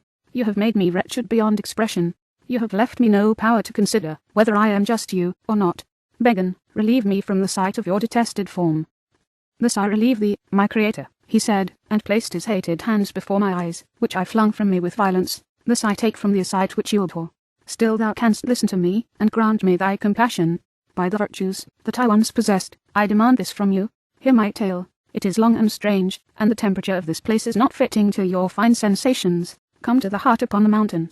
The sun is yet high in the heavens, before it descends to hide itself behind yon snowy precipices, and illuminate another world. You will have heard my story, and can decide. On you it rests, whether I quit forever the neighborhood of man, and lead a harmless life, or become the scourge of your fellow creatures, and the author of your own speedy ruin. As he said this, he led the way across the ice. I followed. My heart was full, and I did not answer him, but, as I proceeded, I weighed the various arguments that he had used, and determined at least to listen to his tale. I was partly urged by curiosity, and compassion confirmed my resolution. I had hitherto supposed him to be the murderer of my brother, and I eagerly sought a confirmation or denial of this opinion. For the first time, also, I felt what the duties of a creator towards his creature were, and that I ought to render him happy, before I complained of his wickedness. These motives urged me to comply with his demand. We crossed the ice, therefore, and ascended the opposite rock.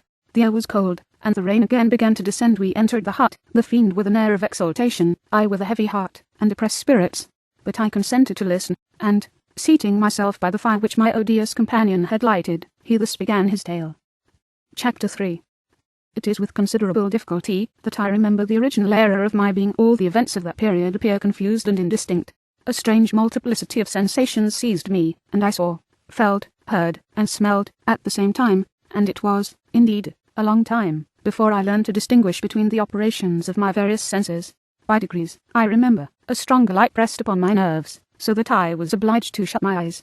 Darkness then came over me, and troubled me, but hardly had I felt this, when, by opening my eyes, as I now suppose, the light poured in upon me again. I walked, and, I believe, descended, but I presently found a great alteration in my sensations. Before, dark and opaque bodies had surrounded me, impervious to my touch or sight, but I now found that I could wander on at liberty, with no obstacles which I could not either surmount or avoid. The light became more and more oppressive to me, and, the heat wearying me as I walked, I sought a place where I could receive shade. This was the forest near Ingolstadt, and here I lay by the side of a brook resting from my fatigue, until I felt tormented by hunger and thirst. This roused me from my nearly dormant state, and I ate some berries which I found hanging on the trees, or lying on the ground. I slaked my thirst at the brook, and then lying down, was overcome by sleep. It was dark when I awoke. I felt cold also, and half frightened as it were instinctively, finding myself so desolate. Before I had quitted your apartment, on a sensation of cold, I had covered myself with some clothes, but these were insufficient to secure me from the dews of night. I was a poor, helpless, miserable wretch. I knew, and could distinguish, nothing, but, feeling pain invade me on all sides, sat down and wept. Soon a gentle light stole over the heavens, and gave me a sensation of pleasure. I started up, and beheld a radiant form rise from among the trees. I gazed with a kind of wonder. It moved slowly, but it enlightened my path, and I again went out in search of berries. I was still cold, when under one of the trees I found a huge cloak, with which I covered myself, and sat down upon the ground. No distinct ideas occupied my mind. All was confused.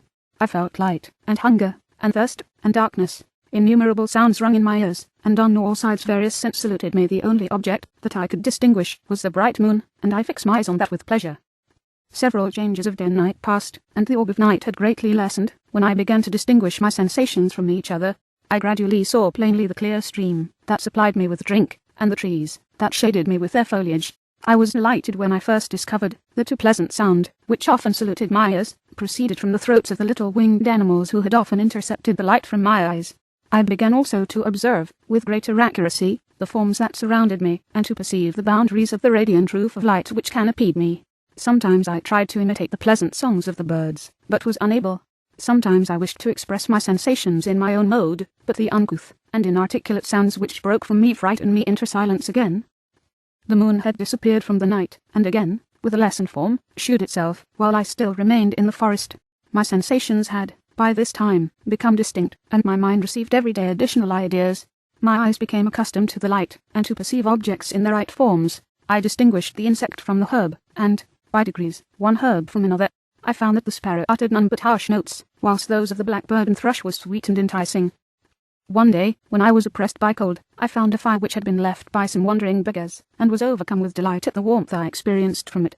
In my joy I thrust my hand into the live embers, but quickly drew it out again with a cry of pain. How strange, I thought, that the same cause should produce such opposite effects. I examined the materials of the fire, and to my joy, found it to be composed of wood. I quickly collected some branches, but they were wet and would not burn. I was pained at this, and sat still watching the operation of the fire. The wet wood which I had placed near the heat dried, and itself became inflamed. I reflected on this, and, by touching the various branches, I discovered the cause, and busied myself in collecting a great quantity of wood, that I might dry it, and have a plentiful supply of fire. When night came on, and brought sleep with it, I was in the greatest fear lest my fire should be extinguished. I covered it carefully with dry wood and leaves, and placed wet branches upon it, and then, spreading my cloak, I lay on the ground, and sunk into sleep. It was morning when I awoke, and my first care was to visit the fire. I uncovered it, and a gentle breeze quickly fanned it into a flame. I observed this also, and contrived a fan of branches, which roused the embers, when they were nearly extinguished. When night came again, I found, with pleasure, that the fire gave light as well as heat, and that the discovery of this element was useful to me in my food, for I found some of the offals that the travellers had left had been roasted, and tasted much more savoury than the berries I gathered from the trees. I tried, therefore, to dress my food in the same manner, placing it on the live embers. I found that the berries were spoiled by this operation, and the nuts and roots much improved. Food, however, became scarce, and I often spent the whole day searching in vain for a few acorns to assuage the pangs of hunger. When I found this, I resolved to quit the place that I had hitherto inhabited, to seek for one where the few wants I experienced would be more easily satisfied. In this emigration, I exceedingly lamented the loss of the fire which I had obtained through accident, and knew not how to reproduce it. I gave several hours to the serious consideration of this difficulty, but I was obliged to relinquish all attempt to supply it, and, wrapping myself up in my cloak, I struck across the wood towards the setting sun. I passed 3 days in these rambles, and at length discovered the open country. A great fall of snow had taken place the night before, and the fields were of one uniform white. The appearance was disconsolate, and I found my feet chilled by the cold damp substance that covered the ground. It was about 7 in the morning, and I longed to obtain food and shelter. At length I perceived a small hut on a rising ground, which had doubtless been built for the convenience of some shepherd. This was a new sight to me, and I examined the structure with great curiosity. Finding the door open, I entered. An old man sat in it, near a fire, over which he was preparing his breakfast. He turned on hearing a noise, and, perceiving me, shrieked loudly, and, quitting the hut, ran across the fields with a speed of which his debilitated form hardly appeared capable. His appearance, different from any I had ever before seen, and his flight, somewhat surprised me, but I was enchanted by the appearance of the hut. Here the snow and rain could not penetrate, the ground was dry, and it presented to me then as exquisite and divine a retreat as pandemonium appeared to the demons of hell after their sufferings in the lake of fire. I greedily devoured the remnants of the shepherd's breakfast, which consisted of bread, cheese, milk, and wine. The latter, however, I did not like. Then, overcome by fatigue, I lay down among some straw, and fell asleep. It was noon when I woke, and, allured by the warmth of the sun, which shone brightly on the white ground, I determined to recommence my travels, and, depositing the remains of the peasant's breakfast in a wallet I found, I proceeded across the fields for several hours, until at sunset I arrived at a village. How miraculous did this appear! The huts, the neat cottages, and stately houses, engaged my admiration by turns. The vegetables in the gardens, the milk and cheese, that I saw placed at the windows of some of the cottages, allured my appetite. One of the best of these I entered, but I had hardly placed my foot within the door, before the children shrieked, and one of the women fainted. The whole village was roused. Some fled, some attacked me, until, grievously bruised by stones and many other kinds of missile weapons, I escaped to the open country, and fearfully took refuge in a low hovel, quite bare, and making a wretched appearance after the palaces I had beheld in the village. This hovel, however, joined a cottage of a neat and pleasant appearance, but, after my late dearly bought experience, I dared not enter it. My place of refuge was constructed of wood, but so low that I could with difficulty sit upright in it. No wood, however, was placed on the earth, which formed the floor, but it was dry, and although the wind entered it by innumerable chinks, I found it an agreeable asylum from the snow and rain. Here then I retreated, and lay down, happy to have found a shelter, however miserable, from the inclemency of the season, and still more from the barbarity of man. As soon as morning dawned, I crept from my kennel, that I might view the adjacent cottage, and discover if I could remain in the habitation I had found. It was situated against the back of the cottage, and surrounded on the sides which were exposed by a pigsty and a clear pool of water. One part was open, and by that I had crept in, but now I covered every crevice by which I might be perceived with stones and wood, yet in such a manner that I might move them on occasion to pass out. All the light I enjoyed came through the sty, and that was sufficient for me. Having thus arranged my dwelling, and carpeted it with clean straw, I retired. for I saw the figure of a man at a distance, and remembered too well my treatment the night before to trust myself in his power. I had first, however, provided for my sustenance for that day by a loaf of coarse bread, which I purloined, and a cup with which I could drink, more conveniently than from my hand, of the pure water which flowed by my retreat. The floor was a little raised, so that it was kept perfectly dry, and by its vicinity to the chimney of the cottage it was tolerably warm. Being thus provided, I resolved to reside in this hovel until something should occur which might alter my determination. It was indeed a paradise, compared to the bleak forest, my former residence, the rain-dropping branches, and anchor earth. I ate my breakfast with pleasure, and was about to remove a plank to procure myself a little water, when I heard a step, and, looking through a small chink, I beheld a young creature, with a pail on her head, passing before my hovel.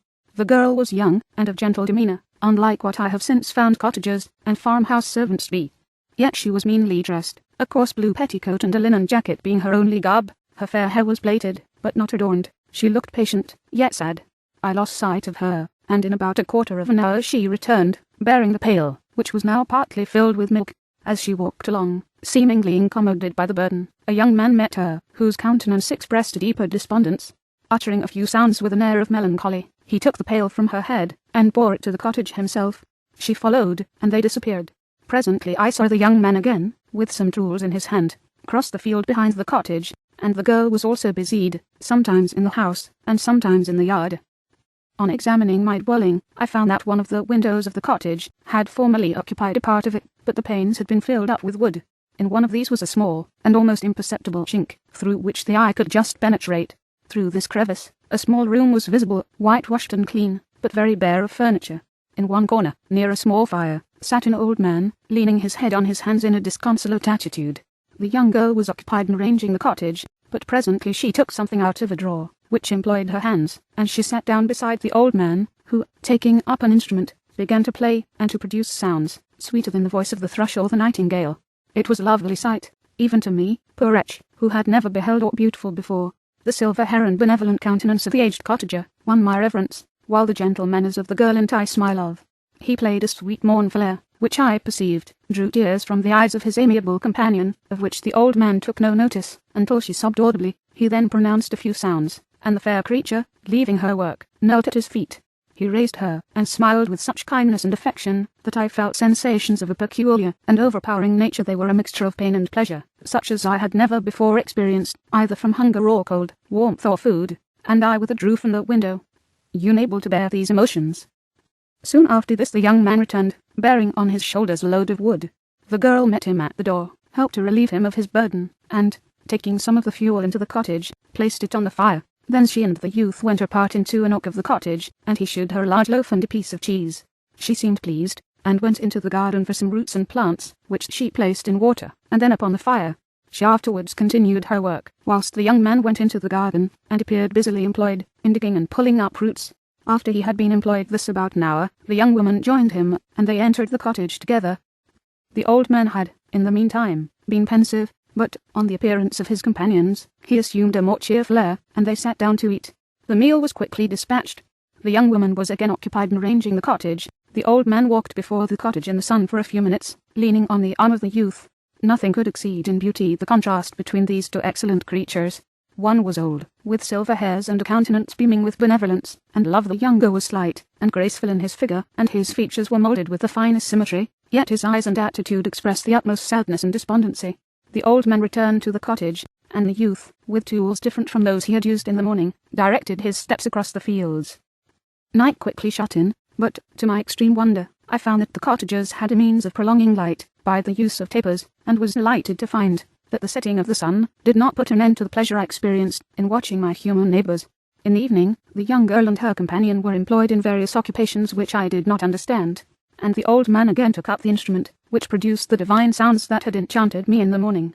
So soon as he had finished, the youth began, not to play, but to utter sounds that were monotonous, and neither resembling the harmony of the old man's instrument, or the songs of the birds. Since found that he read aloud, but at that time I knew nothing of the science of words or letters.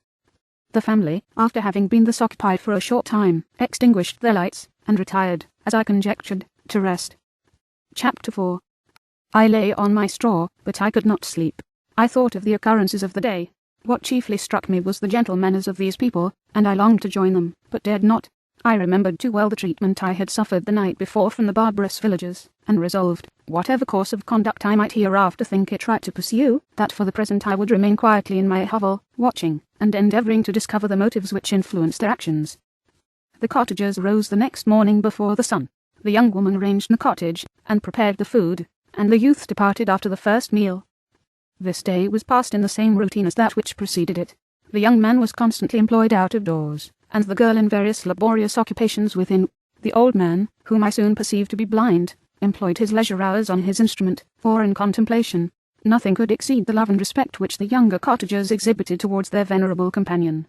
They performed towards him every little office of affection and duty with gentleness, and he rewarded them by his benevolent smiles. They were not entirely happy. The young man and his companion often went apart, and appeared to weep. I saw no cause for their unhappiness, but I was deeply affected by it. If such lovely creatures were miserable, it was less strange that I, an imperfect and solitary being, should be wretched. Yet why were these gentle beings unhappy? They possessed a delightful house, for such it was in my eyes, and every luxury. They had a fire to warm them when chill, and delicious viands when hungry. They were dressed in excellent clothes, and, still more, they enjoyed one another's company and speech, interchanging each day looks of affection and kindness. What did their tears imply? Did they really express pain? I was at first unable to solve these questions, but perpetual attention and time explained to me many appearances which were at first enigmatic. A considerable period elapsed before I discovered one of the causes of the uneasiness of this amiable family. It was poverty, and they suffered that evil in a very distressing degree. Their nourishment consisted entirely of the vegetables of their garden, and the milk of one cow, who gave very little during the winter, when its masters could scarcely procure food to support it. They often, I believe, suffered the pangs of hunger very poignantly, especially the two younger cottagers, for several times they placed food before the old man, when they reserved none for themselves.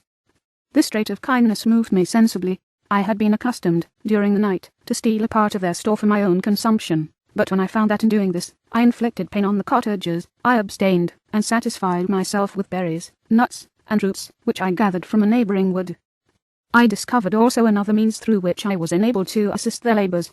I found that the youth spent a great part of each day in collecting wood for the family fire, and, during the night, I often took his tools, the use of which I quickly discovered, and brought home firing sufficient for the consumption of several days.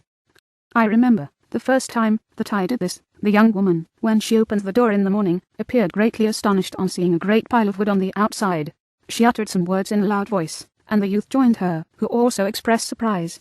I observed, with pleasure, that he did not go to the forest that day, but spent it in repairing the cottage and cultivating the garden. By degrees I made a discovery of still greater moment.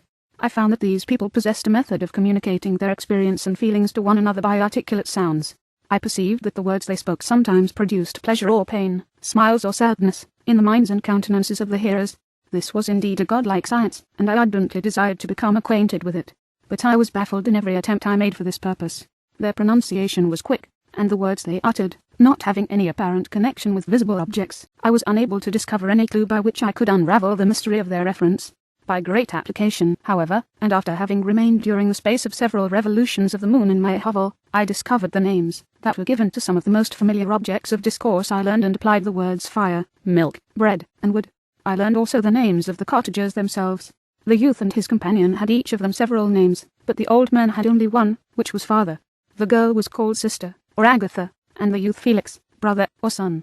I cannot describe the delight I felt when I learned the ideas appropriated to each of these sounds, and was able to pronounce them. I distinguished several other words, without being able as yet to understand or apply them, such as good, dearest, unhappy.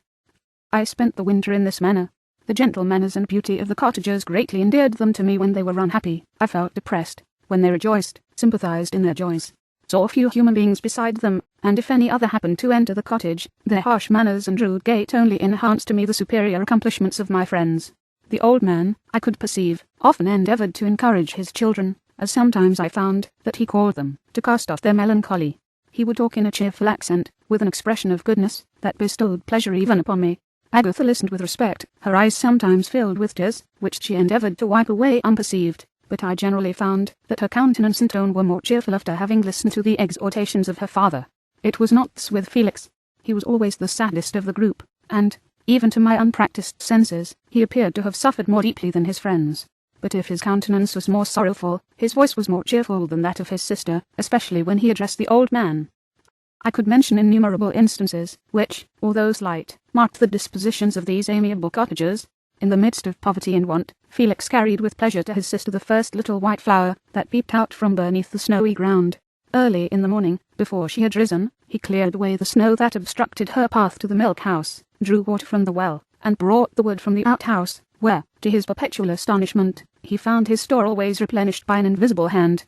In the day, I believe, he worked sometimes for a neighbouring farmer, because he often went forth, and did not return until dinner, yet brought no wood with him.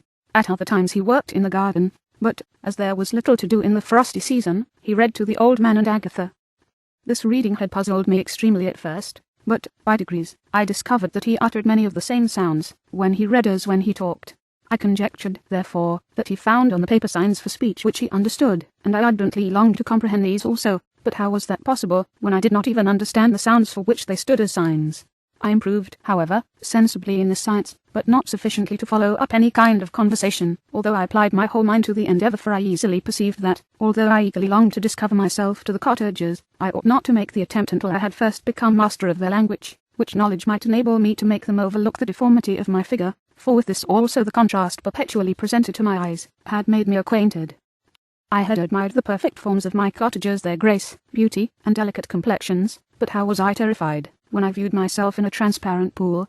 At first I started back, unable to believe that it was indeed I who was reflected in the mirror, and when I became fully convinced that I was in reality the monster that I am, I was filled with the bitterest sensations of despondence and mortification. Alas! I did not yet entirely know the fatal effects of this miserable deformity. As the sun became warmer, and the light of day longer, the snow vanished, and I beheld the bare trees and the black earth.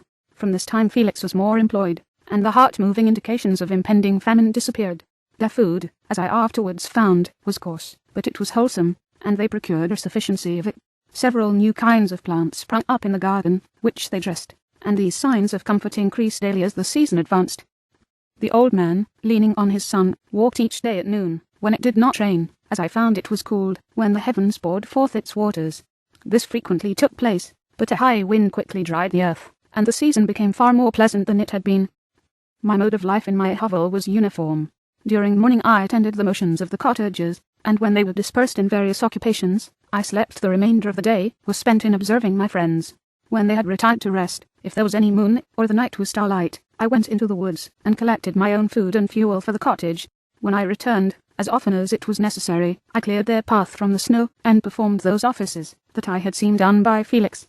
I afterwards found that these labours, performed by an invisible hand, greatly astonished them, and once or twice I heard them, on these occasions, utter the words good spirit, wonderful, but I did not then understand the signification of these terms. My thoughts now became more active, and I longed to discover the motives and feelings of these lovely creatures. I was inquisitive to know why Felix appeared so miserable, and Agatha so sad. I thought, foolish wretch, that it might be in my power to restore happiness to these deserving people. When I slept, or was absent, the forms of the venerable blind father, the gentle Agatha, and the excellent Felix, flitted before me. I looked upon them as superior beings, who would be the arbiters of my future destiny. I formed in my imagination 1,000 pictures of presenting myself to them, and their reception of me. I imagined that they would be disgusted, until, by my gentle demeanour and conciliating words, I should first win their favour, and afterwards their love. These thoughts exhilarated me, and led me to apply with fresh ardour to the acquiring the art of language. My organs were indeed harsh, but supple, and although my voice was very unlike the soft music of their tones, yet I pronounced such words as I understood with tolerable ease. It was as the ass and the lap-dog, yet surely the gentle ass, whose intentions were affectionate, although his manners were rude, deserved better treatment than blows and execration. The pleasant showers and genial warmth of spring greatly altered the aspect of the earth. Men, who before this change seemed to have been hid in caves, dispersed themselves, and were employed in various arts of cultivation. The birds sang in more cheerful notes, and the leaves began to bud forth on the trees. Happy, happy earth, fit habitation for gods, which, so short a time before, was bleak, damp, and unwholesome. My spirits were elevated by the enchanting appearance of nature. The past was blotted from my memory, the present was tranquil, and the future gilded by bright rays of hope and anticipations of joy. Chapter 5. I now hasten to the more moving part of my story. I shall relate events that impress me with feelings which, from what I was, have made me what I am. Spring advanced rapidly, the weather became fine, and the skies cloudless. It surprised me that what before was desert and gloomy should now bloom with the most beautiful flowers and verdure. My senses were gratified and refreshed by 1,000 scents of delight and 1,000 sights of beauty. It was on one of these days, when my cottagers periodically rested from labour, the old man played on his guitar, and the children listened to him. I observed that the countenance of Felix was melancholy beyond expression. He sighed frequently, and once his father paused in its music, and I conjectured by his manner that he inquired the cause of his son's sorrow. Felix replied in a cheerful accent, and the old man was recommencing his music, when someone tapped at the door. It was a lady on horseback, accompanied by a countryman as a guide. The lady was dressed in a dark suit, and covered with a thick black veil. Agatha asked a question, to which the stranger only replied by pronouncing, in a sweet accent, the name of Felix. Her voice was musical, but unlike that of either of my friends. On hearing this word, Felix came up hastily to the lady, who, when she saw him, threw up her veil, and I beheld a countenance of angelic beauty and expression. Her hair of a shining raven black, and curiously braided. Her eyes were dark, but gentle, although animated. Her features of irregular proportion, and her complexion wondrously fair, each cheek tinged with a lovely pink. Felix seemed ravished with delight when he saw her. Every trait of sorrow vanished from his face, and it instantly expressed a degree of ecstatic joy, of which I could hardly have believed it capable. His eyes sparkled, as his cheek flushed with pleasure, and at that moment I thought him as beautiful as the stranger. She appeared affected by different feelings. Wiping a few tears from her lovely eyes, she held out her hand to Felix, who kissed it rapturously, and called her, as well as I could distinguish, his sweet Arabian. She did not appear to understand him, but smiled. He assisted her to dismount, and, dismissing her guide, conducted her into the cottage. Some conversation took place between him and his father, and the young stranger knelt at the old man's feet, and would have kissed his hand, but he raised her, and embraced her affectionately. Soon perceived that although the stranger uttered articulate sounds, and appeared to have a language of her own, she was neither understood by, or herself understood, the cottagers. They made many signs which I did not comprehend, but I saw that her presence diffused gladness through the cottage, dispelling their sorrow as the sun dissipates the morning mists. Felix seemed peculiarly happy, and with smiles of delight welcomed his Arabian. Agatha, the ever-gentle Agatha, kissed the hands of the lovely stranger, and, pointing to her brother, made signs which appeared to me to mean that he had been sorrowful until she came. Some hours passed, while they, by their countenances, expressed joy, the cause of which I did not comprehend.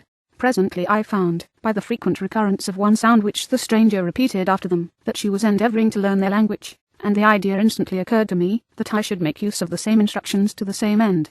The stranger learned about 20 words at the first lesson. Most of them indeed were those which I had before understood, but I profited by the others. As night came on, Agatha and the Arabian retired early. When they separated, Felix kissed the hand of the stranger, and said, "Good night, sweet Safie." He sat up much longer, conversing with his father, and, by the frequent repetition of her name, I conjectured that their lovely guest was the subject of their conversation. I ardently desired to understand them, and bent every faculty towards that purpose, but found it utterly impossible. The next morning Felix went out to his work, and, after the usual occupations of Agatha were finished, the Arabian sat at the feet of the old man, and, taking his guitar, played some airs so entrancingly beautiful that they at once drew tears of sorrow and delight from my eyes. She sang, and her voice flowed in a rich cadence, swelling, or dying away, like a nightingale of the woods. When she had finished, she gave the guitar to Agatha, who at first declined it. She played a simple air, and her voice accompanied it in sweet accents, but unlike the wondrous strain of the stranger, the old man appeared enraptured, and said some words, which Agatha endeavoured to explain to Safie, and by which he appeared to wish to express that she bestowed on him the greatest delight by her music.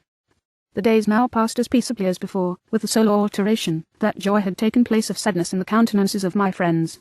Safie was always gay and happy. She and I improved rapidly in the knowledge of language, so that in 2 months I began to comprehend most of the words uttered by my protectors. In the meanwhile also the black ground was covered with herbage, and the green banks interspersed with innumerable flowers, sweet to the scent and the eyes, stars of pale radiance among the moonlight woods. The sun became warmer, the nights clear and balmy, and my nocturnal rambles were an extreme pleasure to me, although they were considerably shortened by the late setting and early rising of the sun, for I never ventured abroad during daylight, fearful of meeting with the same treatment as I had formerly endured in the first village which I entered.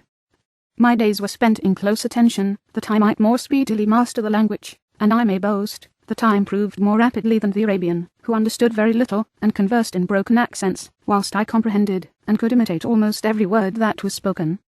While I improved in speech, I also learned the science of letters, as it was taught to the stranger, and this opened before me a wide field for wonder and delight. The book from which Felix instructed Safie was Volney's Ruins of Empires. I should not have understood the purport of this book, had not Felix, in reading it, given very minute explanations. He had chosen this work, he said, because the declamatory style was framed in imitation of the Eastern authors. Through this work I obtained a cursory knowledge of history, and a view of the several empires at present existing in the world. It gave me an insight into the manners, governments, and religions of the different nations of the earth. I heard of the slothful Asiatics, of the stupendous genius and mental activity of the Grecians, of the wars and wonderful virtue of the early Romans, of their subsequent degeneration, of the decline of that mighty empire, of chivalry, Christianity, and kings. I heard of the discovery of the American hemisphere, and wept with Sappho over the hapless fate of its original inhabitants. These wonderful narrations inspired me with strange feelings. Was man, indeed, at once so powerful, so virtuous, and magnificent, yet so vicious and base? He appeared at one time a mere sign of the evil principle, and at another is all that can be conceived of noble and godlike. To be a great and virtuous man appeared the highest honour that can befall a sensitive being. To be base and vicious, as many on record have been, appeared the lowest degradation, a condition more abject than that of the blind mole or harmless worm. For a long time I could not conceive how one man could go forth to murder his fellow, or even why there were laws and governments. But when I heard details of vice and bloodshed, my wonder ceased, and I turned away with disgust and loathing. Every conversation of the cottagers now opened new wonders to me. While I listened to the instructions which Felix bestowed upon the Arabian, the strange system of human society was explained to me. I heard of the division of property, of immense wealth and squalid poverty, of rank, descent, and noble blood. The words induced me to turn towards myself. I learned that the possessions most esteemed by your fellow creatures were high and unsullied descent united with riches. A man might be respected with only one of these acquisitions, but without either he was considered, except in very rare instances, as a vagabond and a slave, doomed to waste his powers for the profit of the chosen few. And what was I? Of my creation and creator I was absolutely ignorant, but I knew that I possessed no money, no friends, no kind of property. I was, besides, endowed with a figure hideously deformed and loathsome. I was not even of the same nature as man. I was more agile than they, and could subsist upon coarser diet. I bore the extremes of heat and cold with less injury to my frame. My stature far exceeded theirs. When I looked around, saw and heard of none like me. Was I then a monster, a blot upon the earth, from which all men fled, and whom all men disowned? I cannot describe to you the agony that these reflections inflicted upon me. I tried to dispel them, but sorrow only increased with knowledge. Oh, that I had forever remained in my native wood, nor known or felt beyond the sensations of hunger, thirst, and heat. Of what a strange nature is knowledge! It clings to the mind, when it has once seized on it, like a lichen on the rock. I wished sometimes to shake off all thought and feeling, but I learned that there was but one means to overcome the sensation of pain, and that was death, a state which I feared yet did not understand.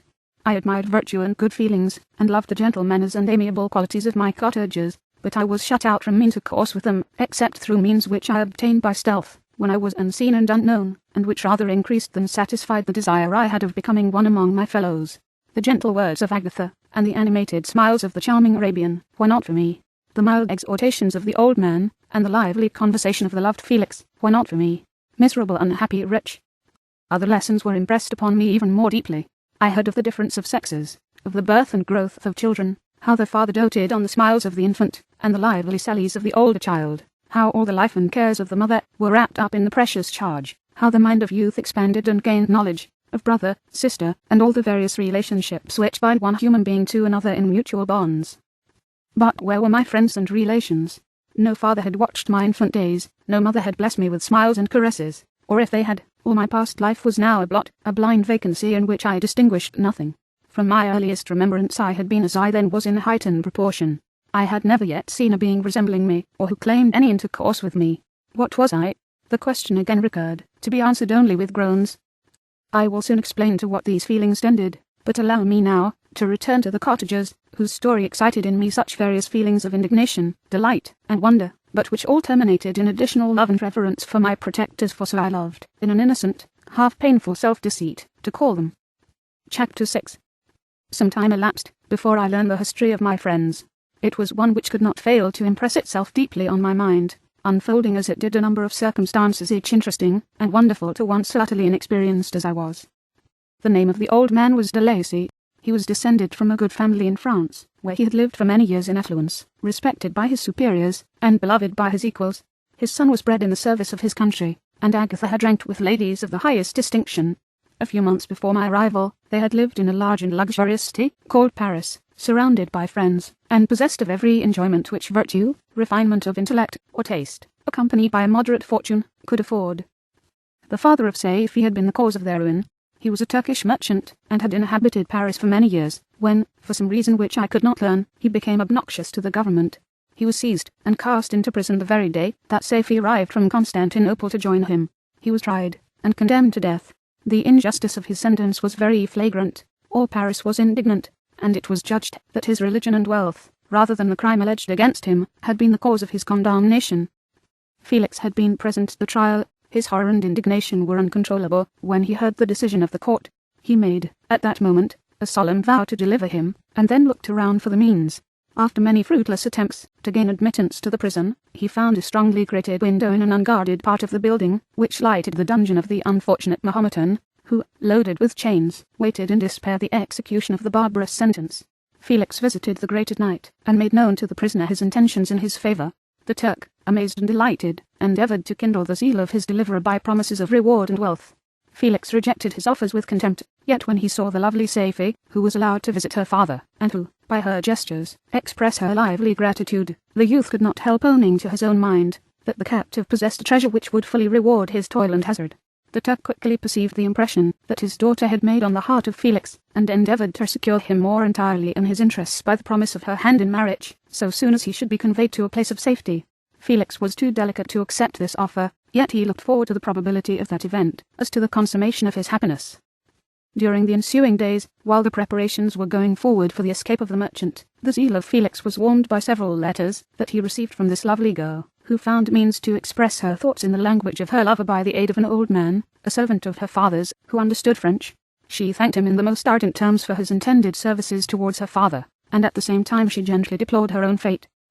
I have copies of these letters, for I found means, during my residence in the hovel, to procure the implements of writing, and the letters were often in the hands of Felix or Agatha. Before I depart, I will give them to you. They will prove the truth of my tale, but at present, as the sun is already far declined, I shall only have time to repeat the substance of them to you.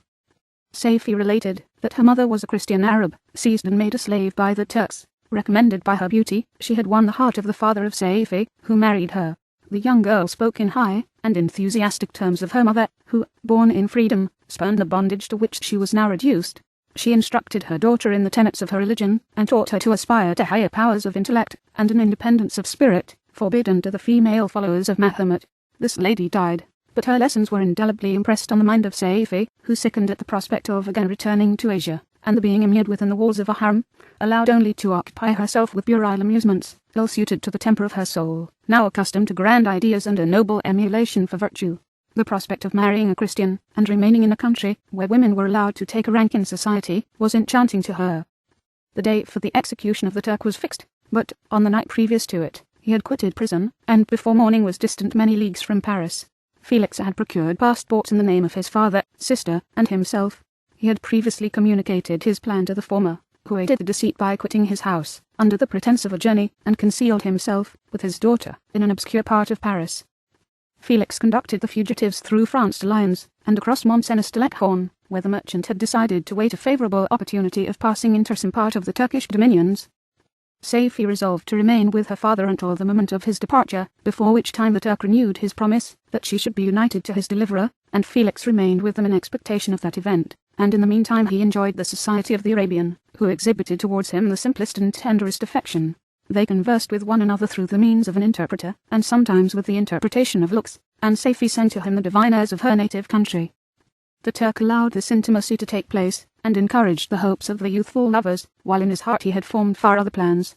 He loathed the idea that his daughter should be united to a Christian, but he feared the resentment of Felix if he should appear lukewarm, for he knew that he was still in the power of his deliverer if he should choose to betray him to the Italian state which they inhabited. He revolved 1,000 plans by which he should be enabled to prolong the deceit until it might be no longer necessary, and secretly to take his daughter with him when he departed. His plans were greatly facilitated by the news which arrived from Paris. The government of France were greatly enraged at the escape of their victim, and spared no pains to detect and punish his deliverer. The plot of Felix was quickly discovered, and Lacey and Agatha were thrown into prison. The news reached Felix, and roused him from his dream of pleasure. His blind and aged father and his gentle sister lay in a noisome dungeon, while he enjoyed the free air and the society of her whom he loved. This idea was torture to him. He quickly arranged with the Turk that if the latter should find a favourable opportunity for escape before Felix could return to Italy, Safie should remain as a boarder at a convent at Leghorn, and then, quitting the lovely Arabian, he hastened to Paris, and delivered himself up to the vengeance of the law, hoping to free Lacey and Agatha by this proceeding. He did not succeed.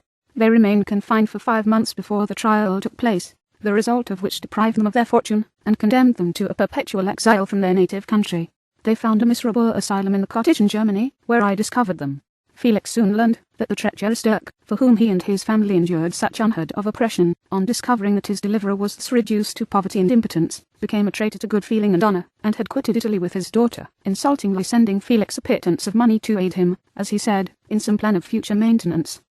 Such were the events that preyed on the heart of Felix, and rendered him, when I first saw him, the most miserable of his family. He could have endured poverty, and when this distress had been the meed of his virtue, he would have gloried in it, but the ingratitude of the Turk, and the loss of his beloved Safie, were misfortunes more bitter and irreparable. The arrival of the Arabian now infused new life into his soul. When the news reached Leghorn, that Felix was deprived of his wealth and rank, the merchant commanded his daughter to think no more of her lover, but to prepare to return with him to her native country. The generous nature of Safie was outraged by this command. She attempted to expostulate with her father, but he left her angrily, reiterating his tyrannical mandate. A few days after, the Turk entered his daughter's apartment, and told her hastily that he had reason to believe that his residence at Leghorn had been divulged, and that he should speedily be delivered up to the French government. He had, consequently, hired a vessel to convey him to Constantinople, for which city he should sail in a few hours. He intended to leave his daughter under the care of a confidential servant, to follow at her leisure with the greater part of his property, which had not yet arrived at Leghorn. When alone, Safie resolved in her own mind the plan of conduct that it would become her to pursue in this emergency. A residence in Turkey was abhorrent to her. Her religion and feelings were alike adverse to it. By some papers of her father's, which fell into her hands, she heard of the exile of her lover, and learnt the name of the spot where he then resided. She hesitated some time, but at length she formed her determination. Taking with her some jewels that belonged to her, and a small sum of money, she quitted Italy, with an attendant, a native of Leghorn, but who understood the common language of Turkey, and departed for Germany. She arrived in safety at a town about 20 leagues from the cottage of de Lacy, when her attendant fell dangerously ill. Safie nursed her with the most devoted affection, but the poor girl died, and the Arabian was left alone, unacquainted with the language of the country, and utterly ignorant of the customs of the world. She fell, however, into good hands. The Italian had mentioned the name of the spot for which they were bound, and, after her death, the woman of the house in which they had lived took care that Safie should arrive in safety at the cottage of her lover. Chapter 7. Such was the history of my beloved cottagers. It impressed me deeply. I learned, from the views of social life which it developed, to admire their virtues, and to deprecate the vices of mankind. As yet I looked upon crime as a distant evil. Benevolence and generosity were ever present before me, inciting within me a desire to become an actor in the busy scene where so many admirable qualities were called forth and displayed. But, in giving an account of the progress of my intellect, I must not omit a circumstance which occurred in the beginning of the month of August of the same year. One night, during my accustomed visit to the neighbouring wood, where I collected my own food, and brought home firing for my protectors, I found on the ground a leathern portmanteau, containing several articles of dress and some books. I eagerly seized the prize, and returned with it to my hovel. Fortunately the books were written in the language the elements, of which I had acquired at the cottage. They consisted of Paradise Lost, a volume of Plutarch's Lives, and the Sorrows of Werther. The possession of these treasures gave me extreme delight. I now continually studied and exercised my mind upon these histories, whilst my friends were employed in their ordinary occupations. I can hardly describe to you the effect of these books. They produced in me an infinity of new images and feelings, that sometimes raised me to ecstasy, but more frequently sunk me into the lowest dejection. In the Sorrows of Werther, besides the interest of its simple and affecting story, so many opinions are canvassed, and so many lights thrown upon what had hitherto been to me obscure subjects, that I found in it a never-ending source of speculation and astonishment. The gentle and domestic manners it described, combined with lofty sentiments and feelings, which had for their object something out of self, accorded well with my experience among my protectors, and with the wants which were forever alive in my own bosom. But I thought Werther himself a more divine being than I had ever beheld or imagined. His character contained no pretension, but it sunk deep. The disquisitions upon death and suicide were calculated to fill me with wonder. I did not pretend to enter into the merits of the case, yet I inclined towards the opinions of the hero, whose extinction I wept, without precisely understanding it. As I read, however, I applied much personally to my own feelings and condition. I found myself similar, yet at the same time strangely unlike the beings concerning whom I read, and to whose conversation I was a listener. Sympathized with, and partly understood them, but I was informed in mind. I was dependent on none, and related to none. The path of my departure was free, and there was none to lament my annihilation. My person was hideous, and my stature gigantic. What did this mean? Who was I? What was I? Whence did I come? What was my destination? These questions continually recurred, but I was unable to solve them. The volume of Plutarch's Lives which I possessed contained the histories of the first founders of the ancient republics. This book had a far different effect upon me from the sorrows of Werther. I learned from Werther's imaginations despondency and gloom, but Plutarch taught me high thoughts. He elevated me above the wretched sphere of my own reflections, to admire and love the heroes of past ages. Many things I read surpassed my understanding and experience. I had a very confused knowledge of kingdoms, wide extents of country, mighty rivers, and boundless seas.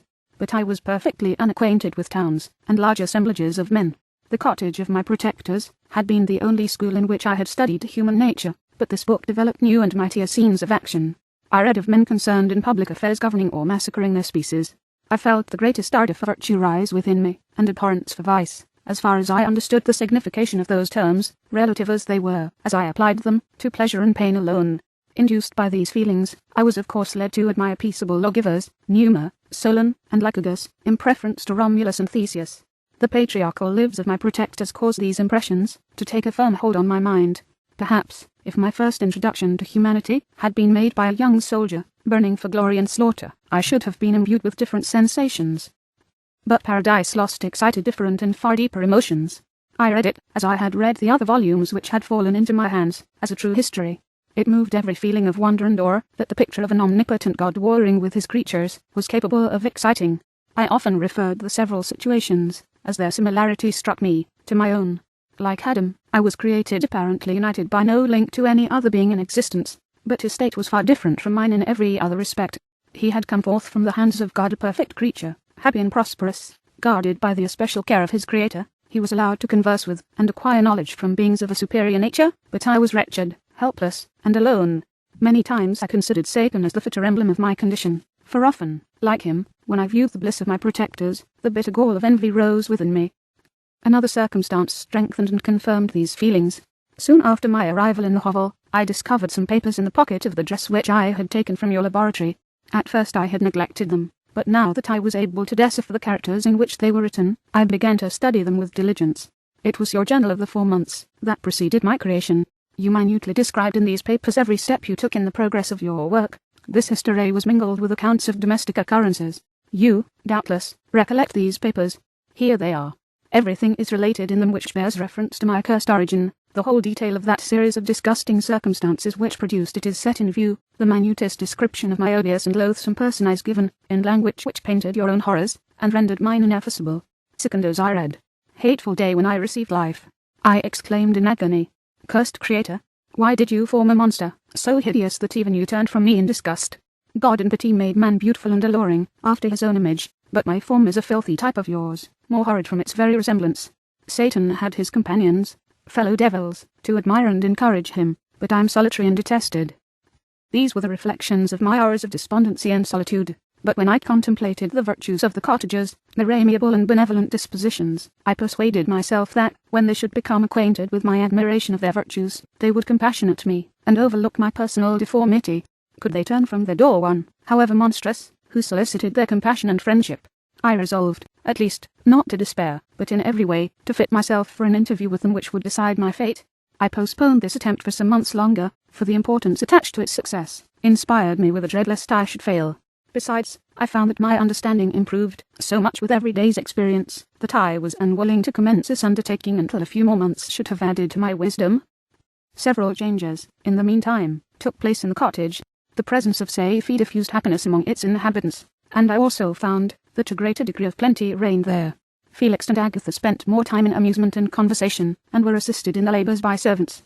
They did not appear rich, but they were contented and happy. Their feelings were serene and peaceful, while mine became every day more tumultuous. Increase of knowledge only discovered to me more clearly what a wretched outcast I was. I cherished hope, it is true, but it vanished when I beheld my person reflected in water, or my shadow in the moonshine, even as that frail image in that inconstant shade. I endeavoured to crush these fears, and to fortify myself for the trial which in a few months I resolved to undergo, and sometimes I allowed my thoughts, unchecked by reason, to ramble in the fields of paradise, and dared to fancy amiable and lovely creatures sympathizing with my feelings and sharing my gloom. Their angelic countenances breathed smiles of consolation, but it was all a dream. No Eve soothed my sorrows, or shared my thoughts. I was alone. I remembered Adam's supplication to his Creator, but where was mine? He had abandoned me, and, in the bitterness of my heart, I curse him. Autumn passed. Saw, with surprise and grief, the leaves decay and fall, and nature again assume the barren and bleak appearance it had worn when I first beheld the woods and the lovely moon. Yet I did not heed the bleakness of the weather. I was better fitted by my conformation for the endurance of cold than heat. But my chief delights were the sight of the flowers, the birds, and all the gay apparel of summer. When those deserted me, I turned with more attention towards the cottagers. Their happiness was not decreased by the absence of summer. They loved and sympathized with one another, and their joys, depending on each other, were not interrupted by the casualties that took place around them. The more I saw of them, the greater became my desire to claim their protection and kindness. My heart yearned to be known and loved by these amiable creatures. To see their sweet looks turned towards me with affection was the utmost limit of my ambition. I dared not think that they would turn them from me with disdain and horror. The poor that stopped at their door were never driven away. I asked, it is true, for greater treasures than a little food or rest. I required kindness and sympathy, but I did not believe myself utterly unworthy of it. The winter advanced, and an entire evolution of the seasons had taken place since I awoke into life. My attention, at this time, was solely directed towards my plan of introducing myself into the cottage of my protectors. I revolved many projects, but that on which I finally fixed was to enter the dwelling when the blind old man should be alone. I had sagacity enough to discover that the unnatural hideousness of my person was the chief object of horror with those who had formerly beheld me.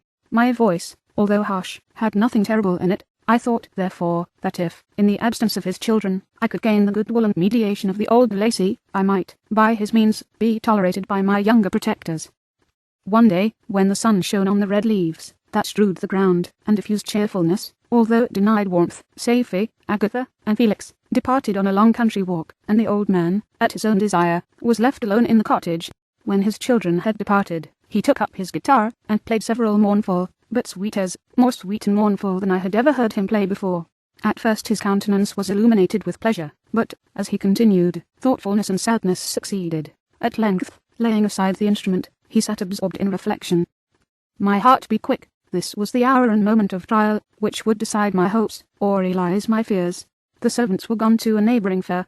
All was silent in and around the cottage. It was an excellent opportunity, yet, when I proceeded to execute my plan, my limbs failed me, and I sunk to the ground. Again I rose, and, exerting all the firmness of which I was master, removed the planks which I had placed before my hovel to conceal my retreat. The fresh air revived me, and, with renewed determination, I approached the door of their cottage. I knocked. "Who is there?" said the old man. "Come in."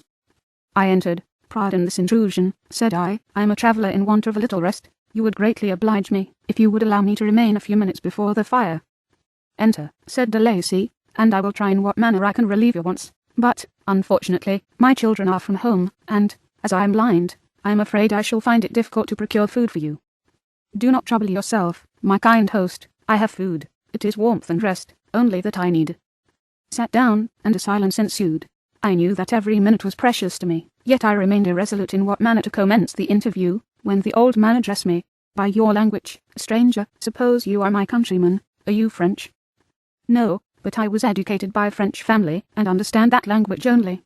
I am now going to claim the protection of some friends, whom I sincerely love, and of whose favour I have some hopes." "Are these Germans?" "No, they are French. But let us change the subject. I am an unfortunate and deserted creature. I look around, and I have no relation or friend upon earth. These amiable people to whom I go have never seen me, and know little of me. I am full of fears, for if I fail there, I am an outcast in the world forever. Do not despair. To be friendless is indeed to be unfortunate, but the hearts of men, when unprejudiced by any obvious self-interest, are full of brotherly love and charity. Rely, therefore, on your hopes, and if these friends are good and amiable, do not despair. They are kind, they are the most excellent creatures in the world. But, unfortunately, they are prejudiced against me. I have good dispositions. My life has been hitherto harmless, and, in some degree, beneficial, but a fatal prejudice clouds their eyes, and where they ought to see a feeling and kind friend, they behold only a detestable monster. That is indeed unfortunate, but if you are really blameless, cannot you undeceive them?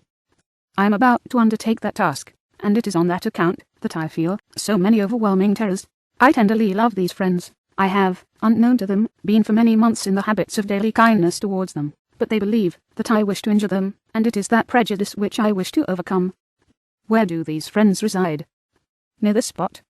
The old man paused, and then continued, "If you will unreservedly confide to me the particulars of your tale, I perhaps may be of use in undeceiving them. I am blind, and cannot judge of your countenance, but there is something in your words which persuades me that you are sincere. I am poor, and an exile, but it will afford me true pleasure to be in any way serviceable to a human creature. Excellent man, I thank you, and accept your generous offer. You raise me from the dust by this kindness, and I trust that, by your aid, I shall not be driven from the society and sympathy of your fellow creatures. Heaven forbid, even if you were really criminal, for that can only drive you to desperation, and not instigate you to virtue. I also am unfortunate, and my family have been condemned, although innocent judge, therefore, if I do not feel for your misfortunes. How can I thank you, my best and only benefactor? From your lips first have I heard the voice of kindness directed towards me. I shall be forever grateful, and your present humanity assures me of success with those friends whom I am on the point of meeting. May I know the names and residence of those friends? I paused. This, I thought, was the moment of decision, which was to rob me of, or bestow happiness on me forever. I struggled vainly for firmness sufficient to answer him, but the effort destroyed all my remaining strength, sank on the chair, and sobbed aloud. At that moment I heard the steps of my younger protectors. I had not a moment to lose, but, seizing the hand of the old man, I cried, "Now is the time, save and protect me. You and your family are the friends whom I seek. Do not you desert me in the hour of trial." "Great God!" exclaimed the old man, "who are you?" At that instant the cottage door was opened, and Felix, Safie, and Agatha entered. Who can describe their horror and consternation on beholding me? Agatha fainted, and Safie, unable to attend to her friend, rushed out of the cottage. Felix darted forward, and with supernatural force tore me from his father, to whose knees I clung in a transport of fury. He dashed me to the ground, and struck me violently with a stick. I could have torn him limb from limb, as the lion rends the antelope, but my heart sunk within me, as with bitter sickness, and I refrained. Saw him on the point of repeating his blow, when, overcome by pain and anguish, I quitted the cottage, and in the general tumult escaped unperceived to my hovel. Chapter 8. Cursed Creator, why did I live? Why, in that instant, did I not extinguish the spark of existence which you had so wantonly bestowed? I know not. Despair had not yet taken possession of me. My feelings were those of rage and revenge. I could with pleasure have destroyed the cottage and its inhabitants, and have glutted myself with their shrieks and misery. When night came, I quitted my retreat, and wandered in the wood, and now, no longer restrained by the fear of discovery, I gave vent to my anguish in fearful howlings. I was like a wild beast, that had broken the toils, destroying the objects that obstructed me, and ranging through the wood with a stag-like swiftness. Oh, what a miserable night I passed! The cold stars shone in mockery, and the bare trees waved their branches above me now, and then the sweet voice of a bird burst forth amidst the universal stillness. Or, save I were at rest, or in enjoyment, I, like the arch-fiend, bore a hell within me, and, finding myself unsympathized with, wished to tear up the trees, spread havoc and destruction around me, and then to have sat down, and enjoyed the ruin. But this was a luxury of sensation, that could not endure. I became fatigued with excess of bodily exertion, and sank on the damp grass in the sick impotence of despair. There was none among the myriads of men that existed who would pity or assist me, and should I feel kindness towards my enemies? No, from that moment I declared everlasting war against the species, and, more than all, against him who had formed me, and sent me forth to this insupportable misery. The sun rose. I heard the voices of men, and knew that it was impossible to return to my retreat during that day. Accordingly I hid myself in some thick underwood, determining to devote the ensuing hours to reflection on my situation. The pleasant sunshine, and the pure air of day, restored me to some degree of tranquillity, and when I considered what had passed at the cottage, I could not help believing that I had been too hasty in my conclusions. I had certainly acted imprudently. It was apparent that my conversation had interested the father in my behalf, and I was a fool in having exposed my person to the horror of his children. I ought to have familiarized the old Lacey to me, and by degrees have discovered myself to the rest of his family, when they should have been prepared for my approach.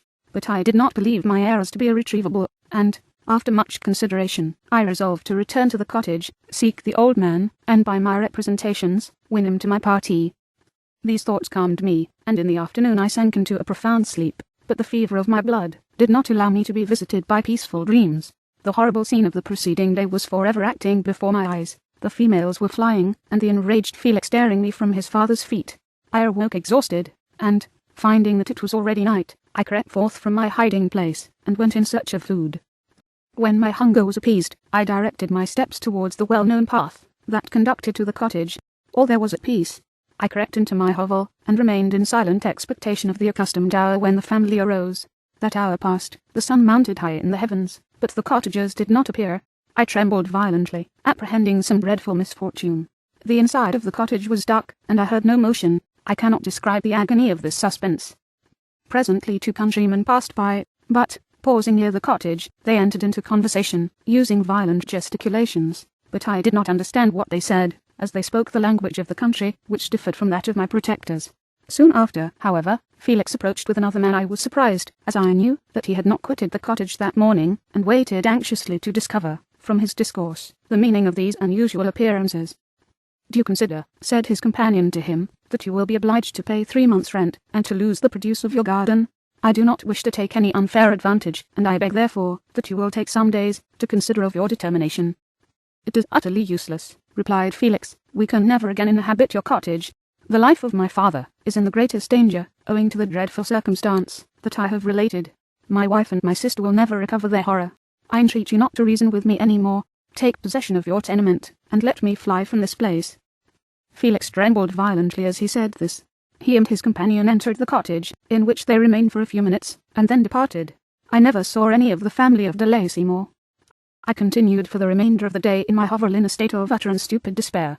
My protectors had departed, and had broken the only link that held me to the world.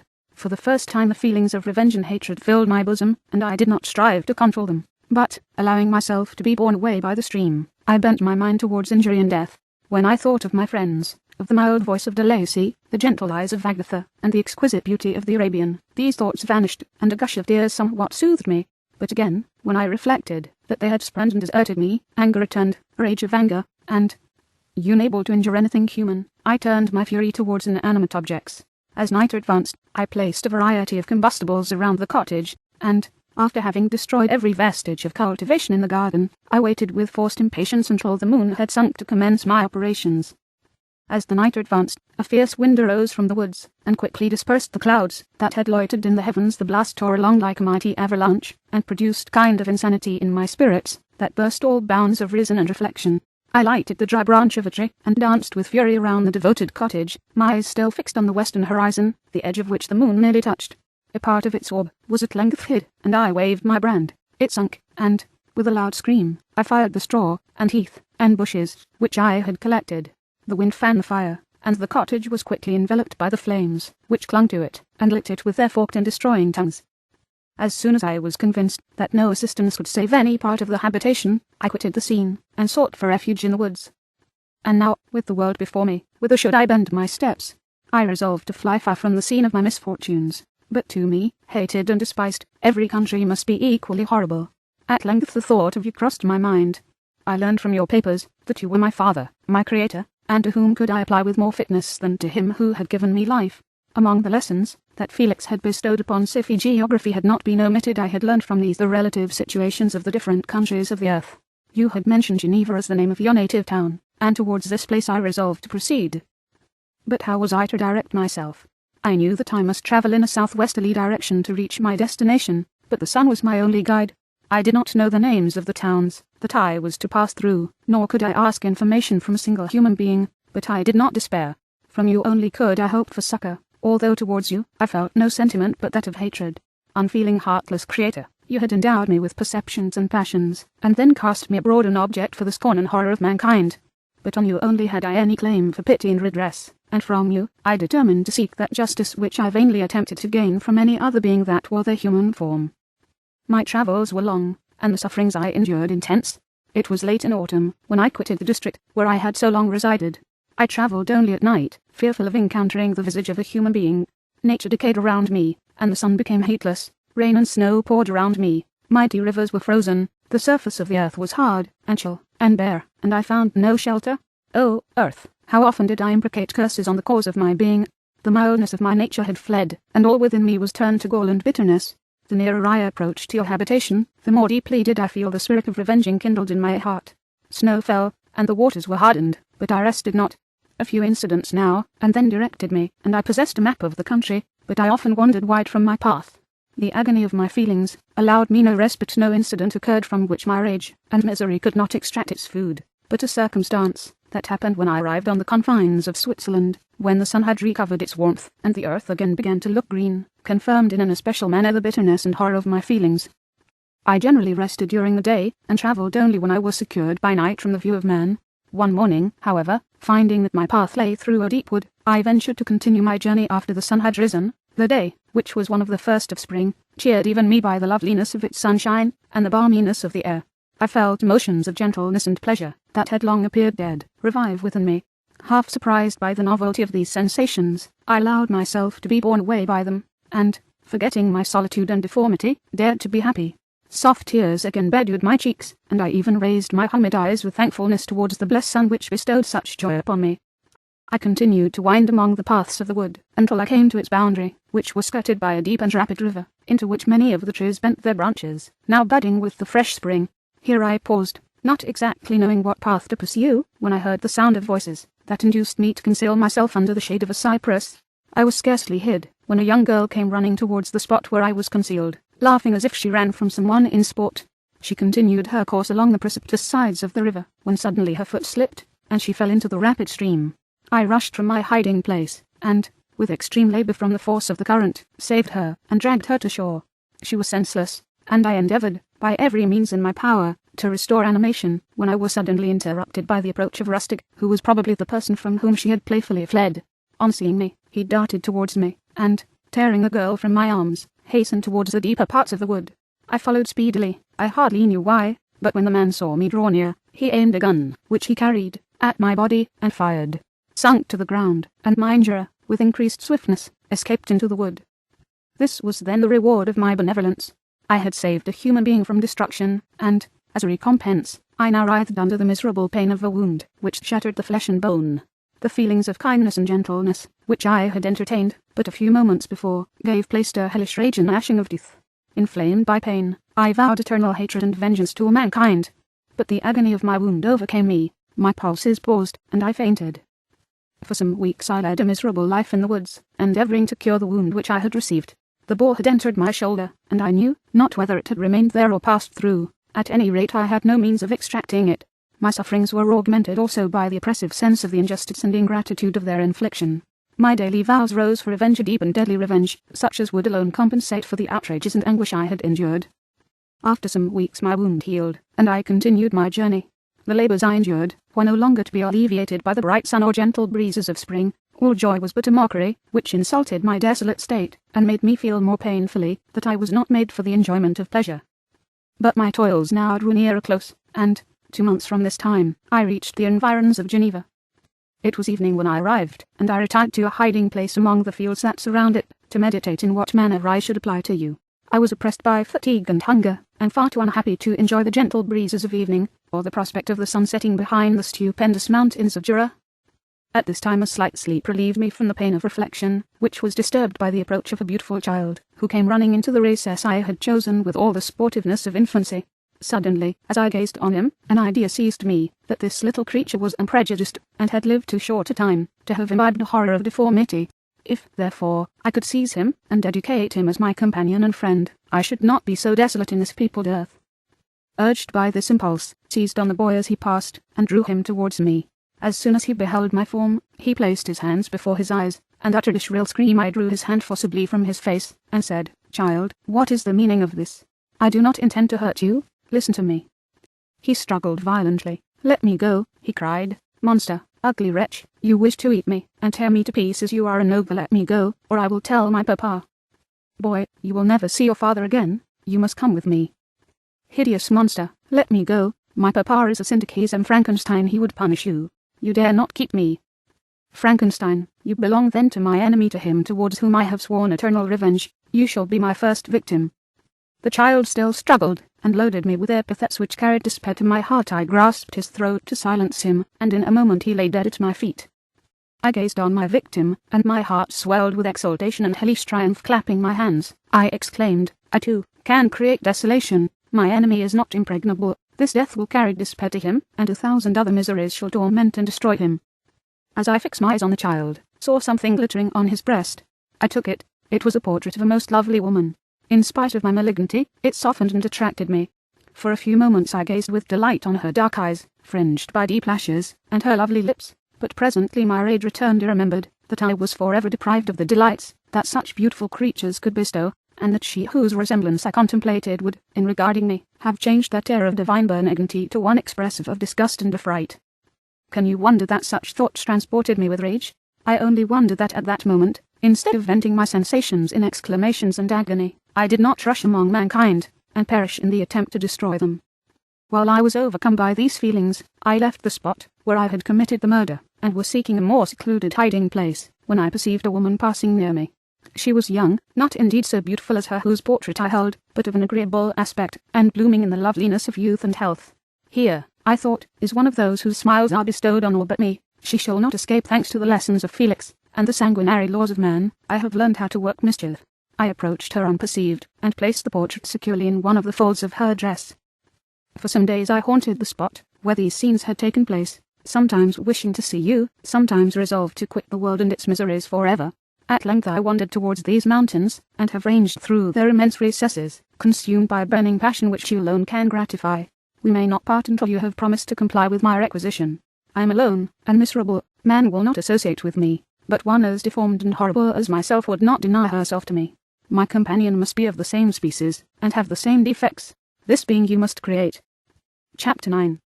The being finished speaking, and fixed his looks upon me in expectation of a reply. But I was bewildered, perplexed, and unable to arrange my ideas sufficiently to understand the full extent of his proposition. He continued, "You must create a female from me, with whom I can live in the interchange of those sympathies necessary for my being. This you alone can do, and I demand it of you as a right which you must not refuse." The latter part of his tale had kindled anew in me the anger that had died away while he narrated his peaceful life among the cottagers, and, as he said this, I could no longer suppress the rage that burned within me. "I do refuse it," I replied, "and no torture shall ever extort a consent from me. You may render me the most miserable of men, but you shall never make me base in my own eyes. Shall I create another like yourself, whose joint wickedness might desolate the world? Begone. I have answered you. You may torture me, but I will never consent." "You are in the wrong," replied the fiend, "and, instead of threatening, I am content to reason with you. I am malicious, because I am miserable. Am I not shunned and hated by all mankind? You, my creator, would tear me to pieces, and triumph. Remember that, and tell me why I should pity man more than he pities me. You would not call it murder, if you could precipitate me into one of those ice rifts, and destroy my frame, the work of your own hands. Shall I respect man, when he contemns me? Let him live with me in the interchange of kindness, and, instead of injury, I would bestow every benefit upon him with tears of gratitude at his acceptance. But that cannot be. The human senses are insurmountable barriers to our union. Yet mine shall not be the submission of abject slavery. I will revenge my injuries. If I cannot inspire love, I will cause fear, and chiefly towards you my arch-enemy, because my creator, do I swear inextinguishable hatred. Have a care, I will work at your destruction, nor finish until I desolate your heart, so that you curse the hour of your birth." A fiendish rage animated him as he said this. His face was wrinkled into contortions too horrible for human eyes to behold, but presently he calmed himself, and proceeded, "I intended to reason. This passion is detrimental to me, for you do not reflect that you are the cause of its excess. If any being felt emotions of benevolence towards me, I should return them in hundredfold. For that one creature's sake, I would make peace with the whole kind. But I now indulge in dreams of bliss that cannot be realized. What I ask of you is reasonable and moderate. I demand a creature of another sex, but as hideous as myself. The gratification is small, but it is all that I can receive, and it shall content me. It is true, we shall be monsters, cut off from all the world, but on that account we shall be more attached to one another. Our lives will not be happy, but they will be harmless, and free from the misery I now feel. Oh, my creator, make me happy. Let me feel gratitude towards you for one benefit. Let me see that I excite the sympathy of some existing thing. Do not deny me my request." I was moved. I shuddered when I thought of the possible consequences of my consent, but I felt that there was some justice in his argument. His tale, and the feelings he now expressed, proved him to be a creature of fine sensations, and did I not, as his maker, owe him all the portion of happiness that it was in my power to bestow? He saw my change of feeling, and continued, "If you consent, neither you nor any other human being shall ever see us again. I will go to the vast wilds of South America. My food is not that of man. I do not destroy the lamb and the kid, to glut my appetite. Acorns and berries afford me sufficient nourishment. My companion will be of the same nature as myself, and will be content with the same fare. We shall make our bed of dried leaves. The sun will shine on us as on man, and will ripen our food. The picture I present to you is peaceful and human, and you must feel that you could deny it only in the wantonness of power and cruelty. Pitiless as you have been towards me, I now see compassion in your eyes. Let me seize the favourable moment, and persuade you to promise what I so ardently desire." "You propose," replied I, "to fly from the habitations of man, to dwell in those wilds, where the beasts of the field will be your only companions. How can you, who long for the love and sympathy of man, persevere in this exile? You will return, and again seek their kindness, and you will meet with their detestation. Your evil passions will be renewed, and you will then have a companion to aid you in the task of destruction. This may not be. Cease to argue the point, for I cannot consent. How inconstant are your feelings, but a moment ago you were moved by my representations, and why do you again harden yourself to my complaints? I swear to you, by the earth which I inhabit, and by you that made me, that, with the companion you bestow, I will quit the neighbourhood of man, and dwell, as it may chance, in the most savage of places. My evil passions will have fled, for I shall meet with sympathy. My life will flow quietly away, and, in my dying moments, I shall not curse my Maker. His words had a strange effect upon me. I compassionated him, and sometimes felt to wish to console him, but when I looked upon him, when I saw the filthy mass that moved and talked, the heart sickened, and my feelings were altered to those of horror and hatred. I tried to stifle these sensations. I thought that as I could not sympathize with him, I had no right to withhold from him the small portion of happiness which was yet in my power to bestow. You swear, said, to be harmless, but have you not already shewn a degree of malice that should reasonably make me distrust you? May not even this be a feint that will increase your triumph by affording a wider scope for your revenge? How is this? I thought I had moved your compassion, and yet you still refuse to bestow on me the only benefit that can soften my heart, and render me harmless. If I have no ties and no affections, hatred and vice must be my portion. The love of another will destroy the cause of my crimes, and I shall become a thing of whose existence everyone will be ignorant. My vices are the children of a forced solitude that I abhor, and my virtues will necessarily arise when I live in communion with an equal. I shall feel the affections of a sensitive being, and become linked to the chain of existence and events, from which I am now excluded. I paused some time, to reflect on all he had related, and the various arguments which he had employed. I thought of the promise of virtues which he had displayed on the opening of his existence, and the subsequent blight of all kindly feeling by the loathing and scorn which his protectors had manifested towards him. His power and threats were not omitted in my calculations. A creature who could exist in the ice caves of the glaciers, and hide himself from pursuit among the ridges of inaccessible precipices, was a being possessing faculties it would be vain to cope with. After a long pause of reflection, I concluded that the justice due both to him and my fellow creatures demanded of me that I should comply with his request. Turning to him, therefore, said, I consent to your demand, on your solemn oath, to quit Europe forever, and every other place in the neighbourhood of man, as soon as I shall deliver into your hands a female who will accompany you in your exile. I swear, he cried, by the sun, and by the blue sky of heaven, that if you grant my prayer, while they exist you shall never behold me again. Depart to your home, and commence your labours. I shall watch their progress with unutterable anxiety, and fear not, but that when you are ready I shall appear. Saying this, he suddenly quitted me, fearful, perhaps, of any change in my sentiments.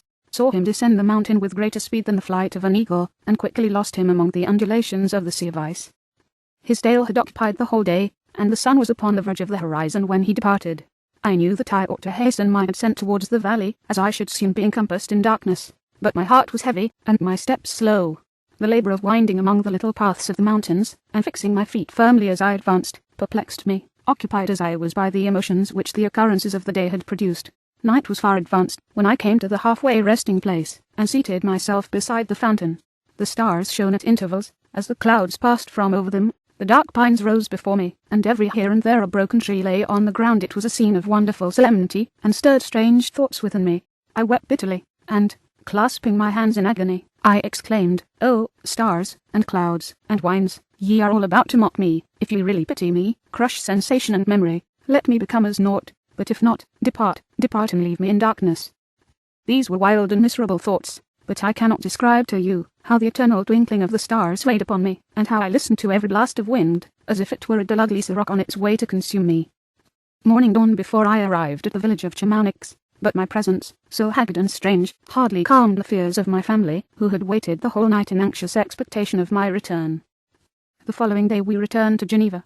The intention of my father in coming had been to divert my mind, and to restore me to my lost tranquillity, but the medicine had been fatal, and, unable to account for the excess of misery I appeared to suffer, he hastened to return home, hoping the quiet and monotony of a domestic life would by degrees alleviate my sufferings from whatsoever cause they might spring. For myself, I was passive in all their arrangements, and the gentle affection of my beloved Elizabeth was inadequate to draw me from the depth of my despair. The promise I had made to the demon weighed upon my mind, like Dante's iron cowl on the heads of the hellish hypocrites.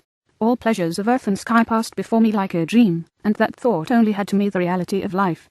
Can you wonder that sometimes a kind of insanity possessed me, or that I saw continually about me a multitude of filthy animals inflicting on me incessant torture, that often extorted screams and bitter groans. By degrees, however, these feelings became calmed. I entered again into the everyday scene of life, if not with interest, at least with some degree of tranquility. End of Volume 2. Frankenstein, or The Modern Prometheus, in 3 volumes, Volume 3. Chapter 1. Day after day, week after week, passed away on my return to Geneva, and I could not collect the courage to recommence my work. I feared the vengeance of the disappointed fiend, yet I was unable to overcome my repugnance to the task which was enjoined me. I found that I could not compose a female without again devoting several months to profound study and laborious disquisition.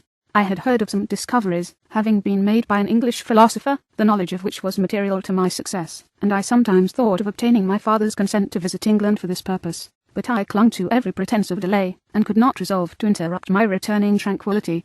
My health, which had hitherto declined, was now much restored, and my spirits, when unchecked by the memory of my unhappy promise, rose proportionably. My father saw this change with pleasure, and he turned his thoughts towards the best method of eradicating the remains of my melancholy, which every now and then would return by fits, and with a devouring blackness overcast the approaching sunshine. At these moments I took refuge in the most perfect solitude. I passed whole days on the lake alone in a little boat, watching the clouds, and listening to the rippling of the waves, silent and listless.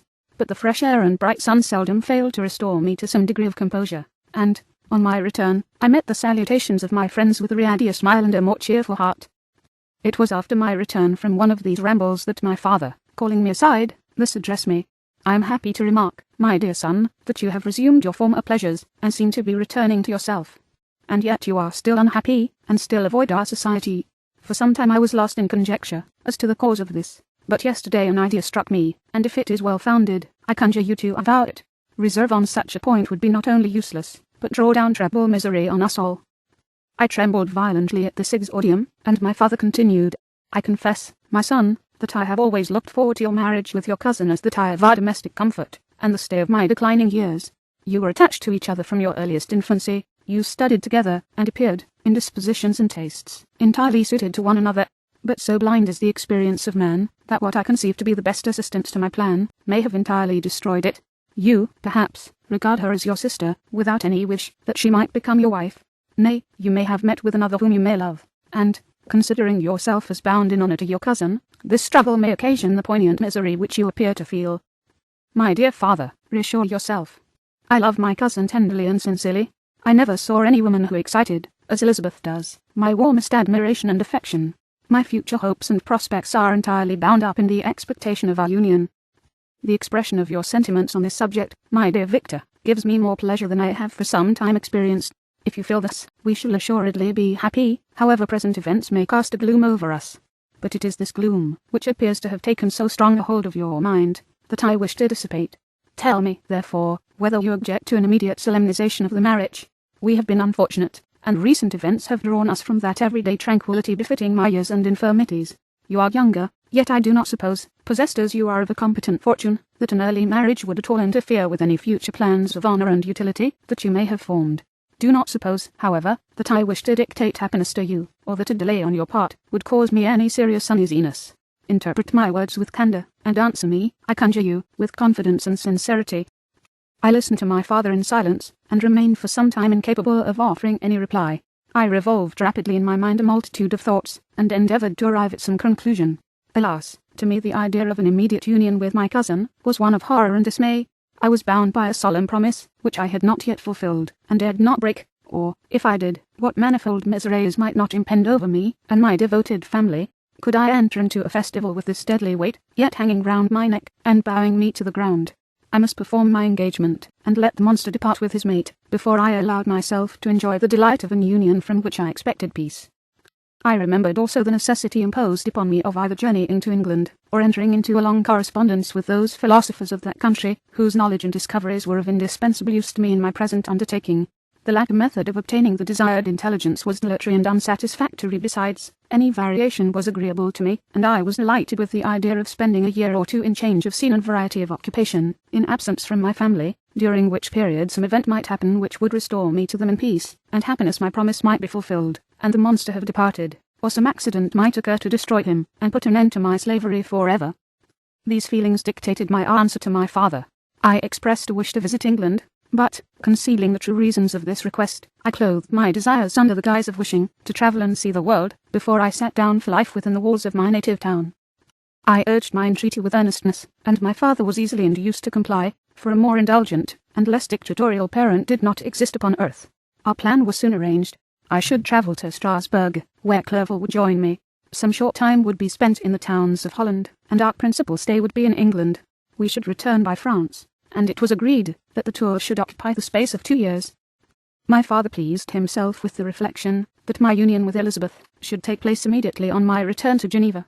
These 2 years, said he, will pass swiftly, and it will be the last delay that will oppose itself to your happiness. And, indeed, I earnestly desire that period to arrive, when we shall all be united, and neither hopes or fears arise to disturb our domestic calm. I am content, I replied, with your arrangement. By that time we shall both have become wiser, and I hope happier, than we at present are. Sighed, but my father kindly forbore to question me further concerning the cause of my dejection. He hoped that new scenes, and the amusement of travelling, would restore my tranquillity. I now made arrangements for my journey, but one feeling haunted me, which filled me with fear and agitation. During my absence I should leave my friends unconscious of the existence of their enemy, and unprotected from his attacks, exasperated as he might be by my departure. But he had promised to follow me wherever I might go, and would he not accompany me to England? This imagination was dreadful in itself, but soothing, inasmuch as it supposed the safety of my friends. I was agonized with the idea of the possibility that the reverse of this might happen, but through the whole period during which I was the slave of my creature, I allowed myself to be governed by the impulses of the moment, and my present sensations strongly intimated that the fiend would follow me and exempt my family from the danger of his machinations. It was in the latter end of August that I departed, to pass 2 years of exile. Elizabeth approved of the reasons of my departure, and only regretted that she had not the same opportunities of enlarging her experience and cultivating her understanding. She wept, however, as she bade me farewell, and entreated me to return happy and tranquil. We all, said she, depend upon you, and if you are miserable, what must be our feelings? I threw myself into the carriage that was to convey me away, hardly knowing whither I was going, and careless of what was passing around. I remembered only, and it was with a bitter anguish that I reflected on it, to order that my chemical instruments should be packed to go with me, for I resolved to fulfil my promise while abroad, and return, if possible, a free man. Filled with dreary imaginations, I passed through many beautiful and majestic scenes, but my eyes were fixed and unobserving. I could only think of the bourne of my travels, and the work which was to occupy me whilst they endured. After some days spent in listless indolence, during which I traversed many leagues, I arrived at Strasbourg, where I waited 2 days for Clerval. He came. Alas, how great was the contrast between us! He was alive to every new scene, joyful when he saw the beauties of the setting sun, and more happy when he beheld it rise, and recommence a new day. He pointed out to me the shifting colours of the landscape, and the appearances of the sky. This is what it is to live, he cried. Now I enjoy existence. But you, my dear Frankenstein, wherefore are you desponding and sorrowful? In truth, I was occupied by gloomy thoughts, and neither saw the descent of the evening star, nor the golden sunrise reflected in the Rhine. And you, my friend, would be far more amused with the journal of Clerval, who observed the scenery with an eye of feeling and delight, than to listen to my reflections. I, a miserable wretch, haunted by a curse that shut up every avenue to enjoyment. We had agreed to descend the Rhine in a boat from Strasbourg to Rotterdam, whence we might take shipping for London. During this voyage, we passed by many willowy islands, and saw several beautiful towns. We stayed a day at Mannheim, and, on the 5th from our departure from Strasbourg, arrived at Mayence. The course of the Rhine below Mayence becomes much more picturesque. The river descends rapidly and winds between hills, not high, but steep, and of beautiful forms. We saw many ruined castles standing on the edges of precipices, surrounded by black woods, high and inaccessible. This part of the Rhine, indeed, presents a singularly variegated landscape. In one spot you view rugged hills, ruined castles overlooking tremendous precipices, with the dark Rhine rushing beneath, and, on the sudden turn of a promontory, flourishing vineyards, with green sloping banks, and a meandering river, and populous towns, occupy the scene. We travelled at the time of the vintage, and heard the song of the labourers, as we glided down the stream. Even I, depressed in mind, and my spirits continually agitated by gloomy feelings, even I was pleased. I lay at the bottom of the boat, and, as I gazed on the cloudless blue sky, seemed to drink in a tranquillity to which I had long been a stranger. And if these were my sensations, who can describe those of Henry? He felt as if he had been transported to fairyland, and enjoyed a happiness seldom tasted by man. I have seen, he said, the most beautiful scenes of my own country. I have visited the lakes of Lucerne and Ure, where the snowy mountains descend almost perpendicularly to the water, casting black and impenetrable shades, which would cause a gloomy and mournful appearance, were it not for the most verdant islands, that relieve the eye by their gay appearance. I have seen this lake agitated by a tempest, when the wind tore up whirlwinds of water, and gave you an idea of what the water spout must be on the great ocean, and the waves dash with fury the base of the mountain, where the priest and his mistress were overwhelmed by an avalanche, and where their dying voices are still said to be heard amid the pauses of the nightly wind. I have seen the mountains of La Vallis, and the Pays de Vaud, but this country, Victor, pleases me more than all those wonders. The mountains of Switzerland are more majestic and strange, but there is a charm in the banks of this divine river, that I never before saw equalled. Look at that castle which overhangs yon precipice, and that also on the island, almost concealed amongst the foliage of those lovely trees, and now that group of labourers coming from among their vines, and that village half hid in the recess of the mountain. Oh, surely, the spirit that inhabits and guards this place has a soul more in harmony with man, than those who pile the glacier, or retire to the inaccessible peaks of the mountains of our own country. Clerval, beloved friend, even now it delights me to record your words, and to dwell on the praise, of which you are so eminently deserving. He was a being formed in the very poetry of nature. His wild and enthusiastic imagination was chastened by the sensibility of his heart. His soul overflowed with ardent affections, and his friendship was of that devoted and wondrous nature that the worldly minded teach us to look for only in the imagination. But even human sympathies were not sufficient to satisfy his eager mind. The scenery of external nature, which others regard only with admiration, he loved with ardour. The sounding cataract haunted him like a passion. The tall rock, the mountain, and the deep and gloomy wood, their colours and their forms, were then to him an appetite, a feeling, and a love, that had no need of remoter charm, by thought supplied, or any interest unborrowed from the eye. And where does he now exist? Is this gentle and lovely being lost for ever? Has this mind so replete with ideas, imaginations fanciful and magnificent, which formed a world, whose existence depended on the life of its creator, has this mind perished? Does it now only exist in my memory? No, it is not. Your form so divinely wrought, and beaming with beauty, has decayed, but your spirit still visits and consoles your unhappy friend. Pardon this gush of sorrow. These ineffectual words are but a slight tribute to the unexampled worth of Henry, but they soothe my heart, overflowing with the anguish which his remembrance creates. I will proceed with my tale. Beyond Cologne we descended to the plains of Holland, and we resolved to post the remainder of our way, for the wind was contrary, and the stream of the river was too gentle to aid us. Our journey here lost the interest arising from beautiful scenery, but we arrived in a few days at Rotterdam, whence we proceeded by sea to England. It was on a clear morning, in the latter days of December, that I first saw the white cliffs of Britain. The banks of the Thames presented a new scene. They were flat, but fertile, and almost every town was marked by the remembrance of some story. We saw Tilbury Fort, and remembered the Spanish Armada, Gravesend, Woolwich, and Greenwich, places which I had heard of even in my country. At length we saw the numerous steeples of London, St. Paul's towering above all, and the tower famed in English history. Chapter 2.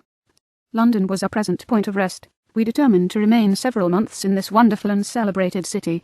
Clerval desired the intercourse of the men of genius and talent who flourished at this time, but this was with me a secondary object. I was principally occupied with the means of obtaining the information necessary for the completion of my promise, and quickly availed myself of the letters of introduction that I had brought with me, addressed to the most distinguished natural philosophers.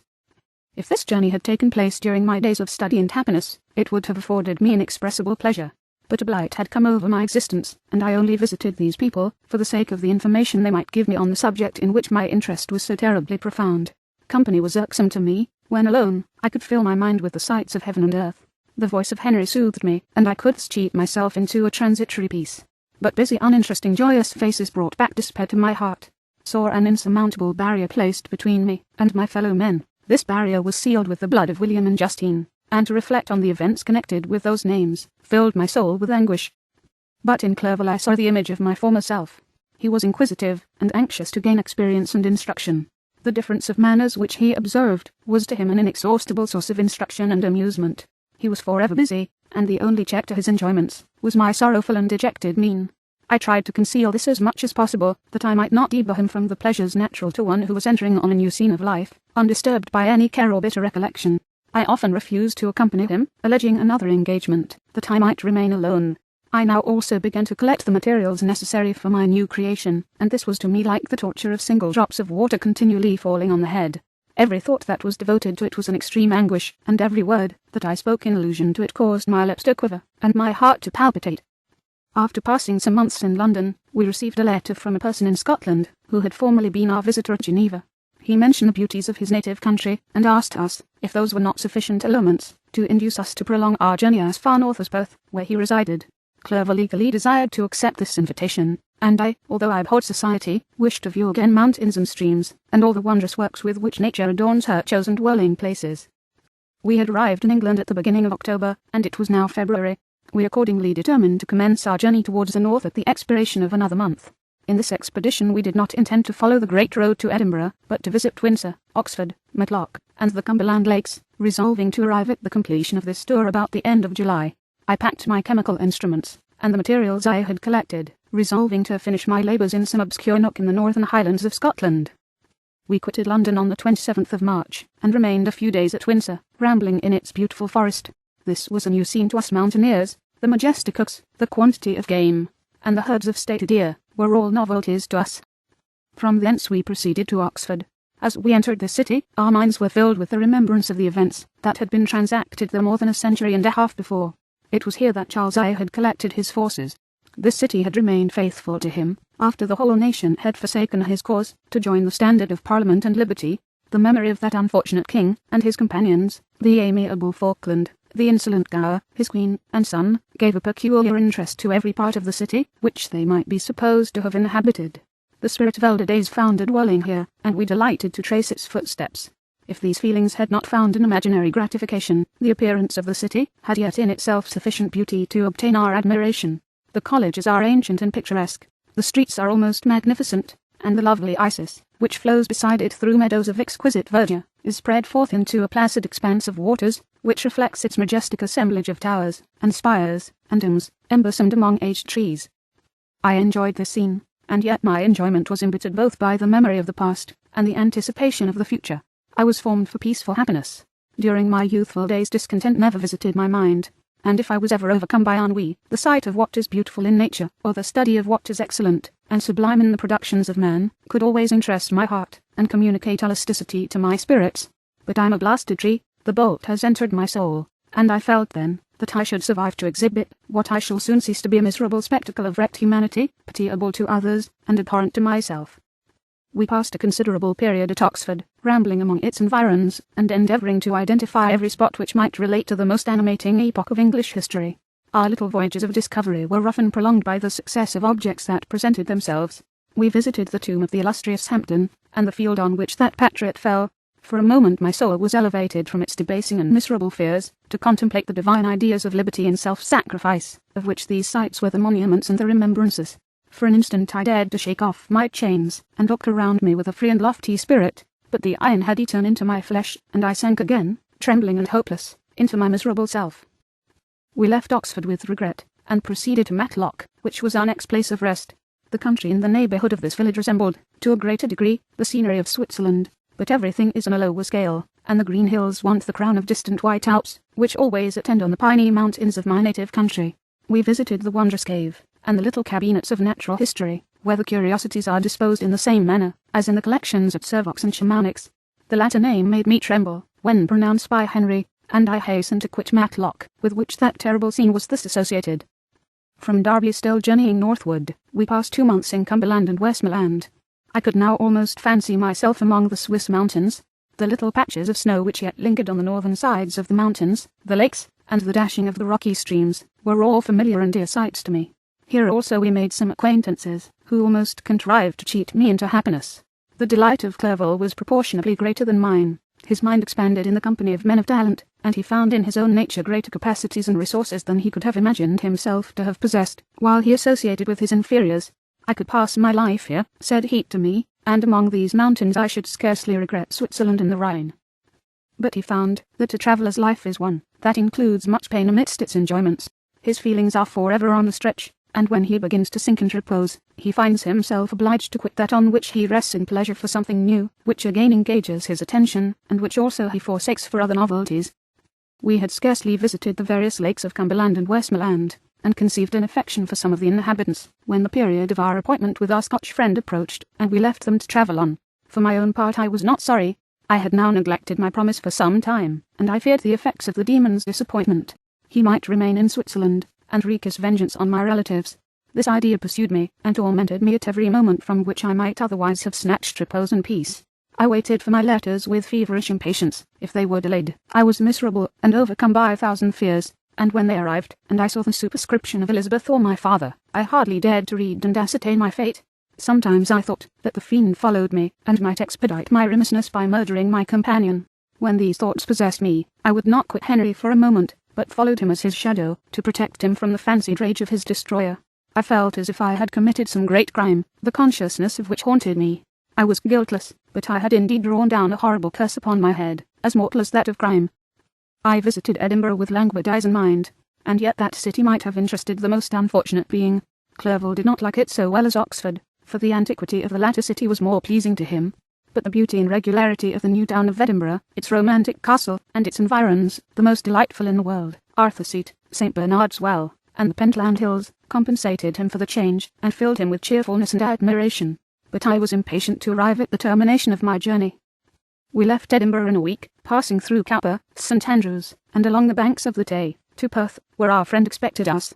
But I was in no mood to laugh and talk with strangers, or enter into their feelings or plans with the good humour expected from a guest, and accordingly I told Clerval that I wished to make the tour of Scotland alone. "Do," said I, "enjoy yourself, and let this be our rendezvous. I may be absent a month or two, but do not interfere with my motions. I entreat you leave me to peace and solitude for a short time, and when I return, I hope it will be with a lighter heart, more congenial to your own temper." Henry wished to dissuade me, but, seeing me bent on this plan, ceased to remonstrate. He entreated me to write often. "I had rather be with you," he said, "in your solitary rambles, than with these Scotch people, whom I do not know. Hasten then, my dear friend, to return, that I may again feel myself somewhat at home, which I cannot do in your absence." Having parted from my friend, I determined to visit some remote spot of Scotland, and finish my work in solitude. I did not doubt but that the monster followed me, and would discover himself to me, when I should have finished, that he might receive his companion. With this resolution I traversed the northern highlands, and fixed on one of the remotest of the Orkneys as the scene was. It was a place fitted for such work, being hardly more than a rock, whose high sides were continually beaten upon by the waves. The soil was barren, scarcely affording pasture for a few miserable cows, and oatmeal for its inhabitants, which consisted of 5 persons, whose gaunt and scraggy limbs gave tokens of their miserable fare. Vegetables and bread, when they indulged in such luxuries, and even fresh water, was to be procured from the mainland, which was about 5 miles distant. On the whole island there were but 3 miserable huts, and one of these was vacant when I arrived. This I hired. It contained but 2 rooms, and these exhibited all the squalidness of the most miserable penury. The thatch had fallen in, the walls were unplastered, and the door was off its hinges. I ordered it to be repaired, bought some furniture, and took possession, an incident which would, doubtless, have occasioned some surprise, had not all the senses of the cottagers been benumbed by want and squalid poverty. As it was, I lived ungazed at and unmolested, hardly thanked for the pittance of food and clothes which I gave. So much does suffering blunt even the coarsest sensations of men. In this retreat I devoted the morning to labour, but in the evening, when the weather permitted, I walked on the stony beach of the sea, to listen to the waves as they roared, and dashed at my feet. It was a monotonous, yet ever-changing scene. I thought of Switzerland. It was far different from this desolate and appalling landscape. Its hills are covered with vines, and its cottages are scattered thickly in the plains. Its fair lakes reflect blue and gentle sky, and, when troubled by the winds, their tumult is but as the play of a lively infant, when compared to the roarings of the giant ocean. In this manner I distributed my occupations when I first arrived, but, as I proceeded in my labour, it became every day more horrible and irksome to me. Sometimes I could not prevail on myself to enter my laboratory for several days, and at other times I toiled day and night, in order to complete my work. It was indeed a filthy process in which I was engaged. During my first experiment, a kind of enthusiastic frenzy had blinded me to the horror of my employment. My mind was intently fixed on the sequel of my labour, and my eyes were shut to the horror of my proceedings. But now I went to it in cold blood, and my heart often sickened at the work of my hands. Thus situated, employed in the most detestable occupation, immersed in a solitude, where nothing could for an instant call my attention from the actual scene in which I was engaged, my spirits became unequal, I grew restless and nervous. Every moment I feared to meet my persecutor. Sometimes I sat with my eyes fixed on the ground, fearing to raise them lest they should encounter the object which I so much dreaded to behold. I feared to wander from the sight of my fellow creatures, lest when alone he should come to claim his companion. In the meantime I worked on, and my labour was already considerably advanced. I looked towards its completion with a tremulous and eager hope, which I dared not trust myself to question, but which was intermixed with obscure forebodings of evil, that made my heart sicken in my bosom. Chapter 3. Sat one evening in my laboratory. The sun had set, and the moon was just rising from the sea, I had not sufficient light for my employment, and I remained idle, in a pause of consideration, of whether I should leave my labour for the night, or hasten its conclusion by an unremitting attention to it. As I sat, a train of reflection occurred to me, which led me to consider the effects of what I was now doing. 3 years before I was engaged in the same manner, and had created a fiend whose unparalleled barbarity had desolated my heart, and filled it forever with the bitterest remorse. I was now about to form another being, of whose dispositions I was alike ignorant. She might become 10,000 times more malignant than her mate, and delight, for its own sake, in murder and wretchedness. He had sworn to quit the neighbourhood of man, and hide himself in deserts, but she had not, and she, who in all probability was to become a thinking and reasoning animal, might refuse to comply with a compact made before her creation. They might even hate each other. The creature who already lived, loathed his own deformity, and might he not conceive a greater abhorrence for it, when it came before his eyes in the female form? She also might turn with disgust from him to the superior beauty of man. She might quit him, and he be again alone, exasperated by the fresh provocation of being deserted by one of his own species. Even if they were to leave Europe, and inhabit the deserts of the New World, yet one of the first results of those sympathies for which the demon thirsted would be children, and a race of devils would be propagated upon the earth, who might make the very existence of the species of man a condition precarious and full of terror. Had I right, for my own benefit, to inflict this curse upon everlasting generations? I had before been moved by the sophisms of the being I had created. I had been struck senseless by his fiendish threats, but now, for the first time, the wickedness of my promise burst upon me. I shuddered to think that future ages might curse me as their pest, whose selfishness had not hesitated to buy its own peace at the price perhaps of the existence of the whole human race. I trembled, and my heart failed within me, when, on looking up, saw, by the light of the moon, the demon at the casement. A ghastly grin wrinkled his lips as he gazed on me, where I sat fulfilling the task which he had allotted to me. Yes, he had followed me in my travels. He had loitered in forests, hid himself in caves, or taken refuge in wide and desert heaths, and he now came to mark my progress, and claim the fulfilment of my promise. As I looked on him, his countenance expressed the utmost extent of malice and treachery. I thought with a sensation of madness on my promise of creating another like to him, and, trembling with passion, tore to pieces the thing on which I was engaged. The wretch saw me destroy the creature on whose future existence he depended for happiness, and, with a howl of devilish despair and revenge, withdrew. I left the room, and, locking the door, made a solemn vow in my own heart never to resume my labours, and then, with trembling steps, I sought my own apartment. I was alone, none one near me to dissipate the gloom, and relieve me from the sickening oppression of the most terrible reveries. Several hours passed, and I remained near my window gazing on the sea. It was almost motionless, for the winds were hushed, and all nature reposed under the eye of the quiet moon. A few fishing vessels alone specked the water, and now and then the gentle breeze wafted the sound of voices, as the fishermen called to one another. I felt the silence, although I was hardly conscious of its extreme profundity until my ear was suddenly arrested by the paddling of oars near the shore, and a person landed close to my house. In a few minutes after, I heard the creaking of my door, as if someone endeavoured to open it softly. I trembled from head to foot. I felt a presentiment of who it was, and wished to rouse one of the peasants who dwelt in a cottage not far from mine, but I was overcome by the sensation of helplessness, so often felt in frightful dreams, when you in vain endeavour to fly from an impending danger, and was rooted to the spot. Presently I heard the sound of footsteps along the passage. The door opened, and the wretch whom I had dreaded appeared. Shutting the door, he approached me, and said, in a smothered voice, "You have destroyed the work which you began. What is it that you intend? Do you dare to break your promise? I have endured toil and misery. I left Switzerland with you. I crept along the shores of the Rhine, among its willow islands, and over the summits of its hills. I have dwelt many months in the heaths of England, and among the deserts of Scotland. I have endured incalculable fatigue, and cold, and hunger. Do you dare destroy my hopes? Begone. I do break my promise. Never will I create another like yourself, equal in deformity and wickedness. Slave, I had before reasoned with you, but you have proved yourself unworthy of my condescension. Remember that I have power. You believe yourself miserable, but I can make you so wretched that the light of day will be hateful to you. You are my creator, but I am your master. Obey. The hour of my weakness is past, and the period of your power is arrived. Your threats cannot move me to do an act of wickedness, but they confirm me in a resolution of not creating you a companion in vice. Shall I, in cool blood, set loose upon the earth a demon, whose delight is in death and wretchedness? Begone. I am firm, and your words will only exasperate my rage. The monster saw my determination in my face, and gnashed his teeth in the impotence of anger. Shall each man, cried he, find a wife for his bosom, and each beast have his mate, and I be alone? I had feelings of affection, and they were requited by detestation and scorn. Man, you may hate, but beware. Your hours will pass in dread and misery, and soon the bolt will fall which must ravish from you your happiness forever. Are you to be happy, while I grovel in the intensity of my wretchedness? You can blast my other passions, but revenge remains revenge, henceforth dearer than light or food. I may die, but first you, my tyrant and tormentor, shall curse the sun that gazes on your misery. Beware, for I am fearless, and therefore powerful. I will watch with the wiliness of a snake, that I may sting with its venom. Man, you shall repent of the injuries you inflict. Devil, cease, and do not poison the air with these sounds of malice. I have declared my resolution to you, and I am no coward to bend beneath words. Leave me, I am inexorable. It is well. I go, but remember, I shall be with you on your wedding night. I started forward, and exclaimed, Villain, before you sign my death warrant, be sure that you are yourself safe.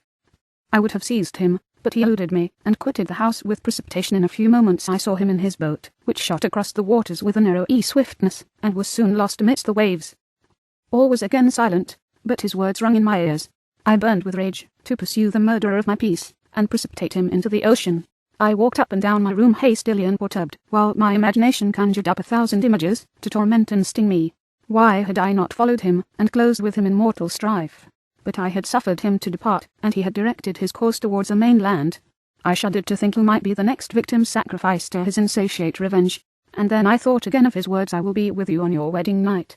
That then was the period fixed for the fulfilment of my destiny. In that hour I should die, and at once satisfy and extinguish his malice. The prospect did not move me to fear, yet when I thought of my beloved Elizabeth, of her tears and endless sorrow, when she should find her lover so barbarously snatched from her, tears, the first I had shed for many months, streamed from my eyes, and I resolved not to fall before my enemy without a bitter struggle. The night passed away, and the sun rose from the ocean. My feelings became calmer, if it may be called calmness, when the violence of rage sinks into the depths of despair. I left the house, the horrid scene of the last night's contention, and walked on the beach of the sea, which I almost regarded as an insuperable barrier between me and my fellow creatures. Nay, a wish that such should prove the fact stole across me. I desired that I might pass my life on that barren rock, wearily it is true, but uninterrupted by any sudden shock of misery. If I returned, it was to be sacrificed, or to see those whom I most loved die under the grasp of a demon whom I had myself created. I walked about the isle like a restless spectre, separated from all it loved, and miserable in the separation. When it became noon, and the sun rose higher, I lay down on the grass, and was overpowered by a deep sleep. I had been awake the whole of the preceding night, my nerves were agitated, and my eyes inflamed by watching and misery.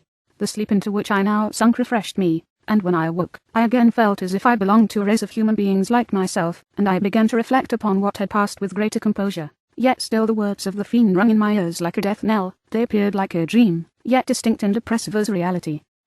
The sun had far descended, and I still sat on the shore, satisfying my appetite, which had become ravenous, with an oat and cake, when I saw a fishing boat land close to me, and one of the men brought me a packet. It contained letters from Geneva, and one from Clerval, entreating me to join him.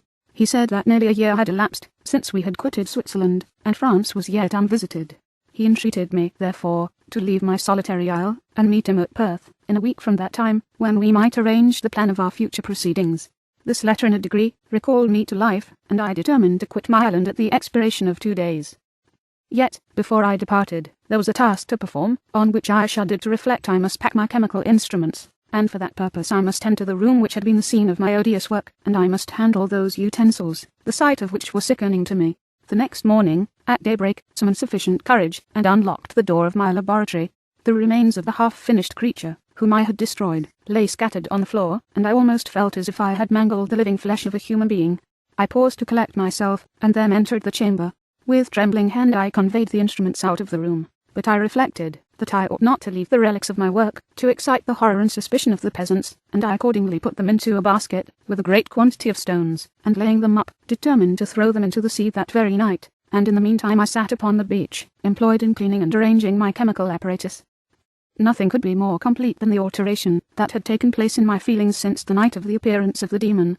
I had before regarded my promise with gloomy despair, as a thing that, with whatever consequences, must be fulfilled, but I now felt as if a film had been taken from before my eyes, and that I, for the first time, saw clearly. The idea of renewing my labours did not for one instant occur to me. The threat I had heard weighed on my thoughts, but I did not reflect that a voluntary act of mine could avert it. I had resolved in my own mind that to create another like the fiend I had first made would be an act of the basest and most atrocious selfishness, and I banished from my mind every thought that could lead to a different conclusion. Between 2 and 3 in the morning the moon rose, and I then, putting my basket aboard a little skiff, sailed out about 4 miles from the shore. The scene was perfectly solitary. A few boats were returning towards land, but I sailed away from them.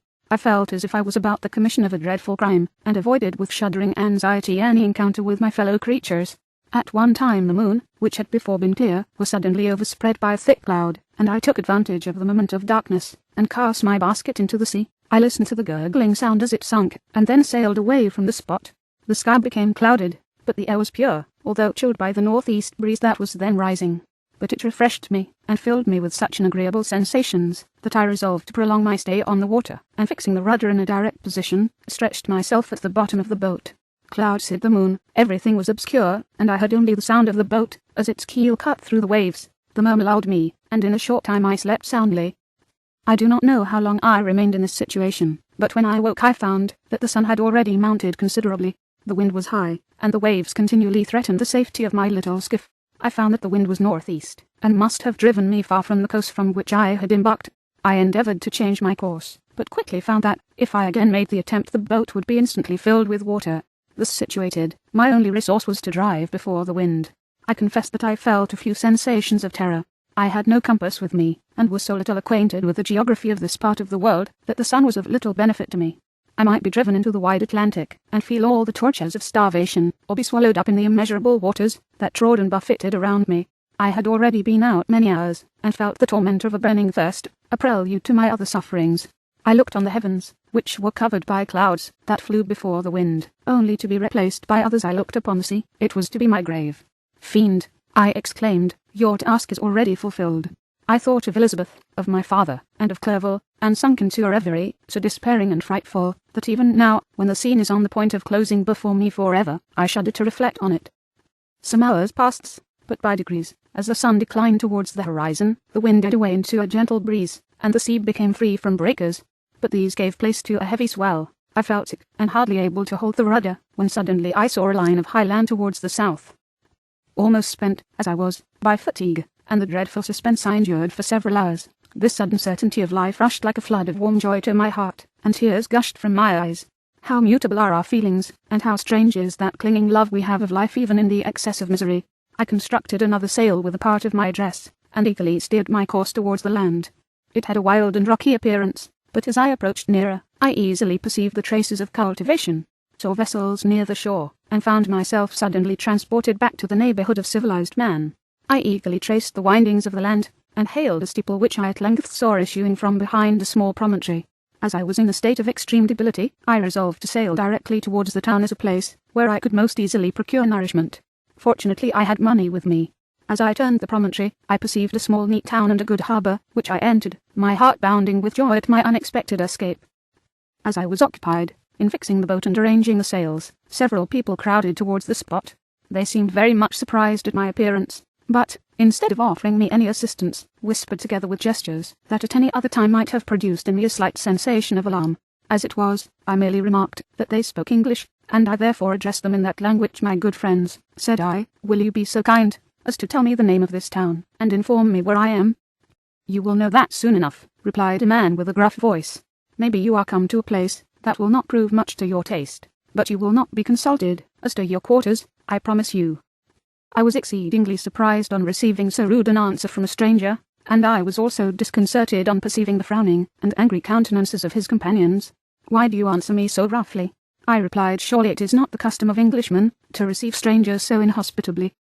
I do not know, said the man, what the custom of the English may be, but it is the custom of the Irish to hate villains. While this strange dialogue continued, I perceived the crowd rapidly increase. Their faces expressed a mixture of curiosity and anger, which annoyed, and in some degree alarmed me. I inquired the way to the inn, but no one replied.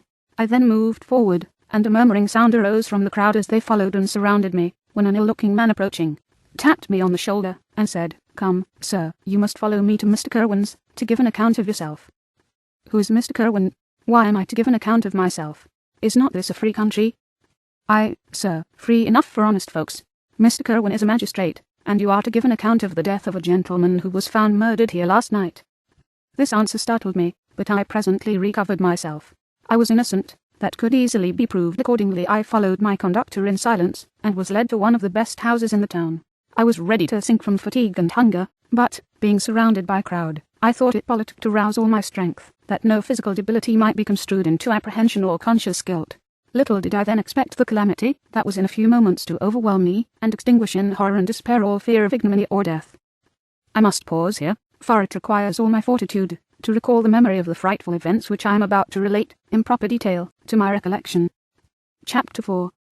I was soon introduced into the presence of the magistrate, an old benevolent man, with calm and mild manners. He looked upon me, however, with some degree of severity, and then, turning towards my conductors, he asked who appeared as witnesses on this occasion. About half a dozen men came forward, and one being selected by the magistrate, he deposed that he had been out fishing the night before with his son and brother-in-law, Daniel Nugent, when, about 10 o'clock, they observed a strong northerly blast rising, and they accordingly put in for port. It was a very dark night, as the moon had not yet risen. They did not land at the harbour, but, as they had been accustomed, at a creek about 2 miles below. He walked on first, carrying a part of the fishing tackle, and his companions followed him at some distance. As he was proceeding along the sands, he struck his foot against something, and fell all his length on the ground. His companions came up to assist him, and, by the light of their lantern, they found that he had fallen on the body of a man, who was to all appearance dead. Their first supposition was that it was the corpse of some person who had been drowned, and was thrown on shore by the waves. But, upon examination, they found that the clothes were not wet, and even that the body was not then cold. They instantly carried it to the cottage of an old woman near the spot, and endeavoured, but in vain, to restore it to life. He appeared to be a handsome young man, about 25 years of age. He had apparently been strangled, for there was no sign of any violence, except the black mark of fingers on his neck. The first part of this deposition did not in the least interest me, but when the mark of the fingers was mentioned, I remembered the murder of my brother, and felt myself extremely agitated. My limbs trembled, and a mist came over my eyes, which obliged me to lean on a chair for support. The magistrate observed me with a keen eye, and of course drew an unfavourable augury from my manner. The son confirmed his father's account, but when Daniel Nugent was called, he swore positively that, just before the fall of his companion, he saw a boat, with a single man in it, at a short distance from the shore, and, as far as he could judge by the light of a few stars, it was the same boat in which I had just landed. A woman deposed that she lived near the beach, and was standing at the door of her cottage, waiting for the return of the fisherman, about an hour before she heard of the discovery of the body, when she saw a boat, with only one man in it, push off from that part of the shore, where the corpse was afterwards found. Another woman confirmed the account of the fisherman, having brought the body into her house. It was not cold. They put it into a bed, and rubbed it, and Daniel went to the town for an apothecary, but life was quite gone. Several other men were examined concerning my landing, and they agreed that, with the strong north wind that had risen during the night, it was very probable that I had beaten about for many hours, and had been obliged to return nearly to the same spot from which I had departed. Besides, they observed that it appeared that I had brought the body from another place, and it was likely that as I did not appear to know the shore, I might have put into the harbour ignorant of the distance of the town off from the place where I had deposited the corpse. Mr. Kirwan, on hearing this evidence, desired that I should be taken into the room where the body lay for interment, that it might be observed what effect the sight of it would produce upon me. This idea was probably suggested by the extreme agitation I had exhibited when the mode of the murder had been described. I was accordingly conducted, by the magistrate and several other persons, to the inn. I could not help being struck by the strange coincidences that had taken place during this eventful night, but, knowing that I had been conversing with several persons in the island I had inhabited about the time that the body had been found, I was perfectly tranquil as to the consequences of the affair. I entered the room where the corpse lay, and was led up to the coffin. How can I describe my sensations on beholding it? I feel yet parched with horror, nor can I reflect on that terrible moment without shuddering and agony, that faintly reminds me of the anguish of the recognition. The trial, the presence of the magistrate and witnesses, passed like a dream from my memory, when I saw the lifeless form of Henry Clerval stretched before me. I gasped for breath, and, throwing myself on the body, I exclaimed, "Have my murderous machinations deprived you also, my dearest Henry, of life? 2 I have already destroyed. Other victims await their destiny, but you, Clerval, my friend, my benefactor." The human frame could no longer support the agonizing suffering that I endured, and I was carried out of the room in strong convulsions. A fever succeeded to this. I lay for 2 months on the point of death. My ravings, as I afterwards heard, were frightful. I called myself the murderer of William, of Justine, and of Clerval. Sometimes I entreated my attendants to assist me in the destruction of the fiend by whom I was tormented, and, at others, I felt the fingers of the monster already grasping my neck, and screamed aloud with agony and terror. Fortunately, as I spoke my native language, Mr. Kirwan alone understood me, but my gestures and bitter cries were sufficient to affright the other witnesses. Why did I not die? More miserable than man ever was before, why did I not sink into forgetfulness and rest?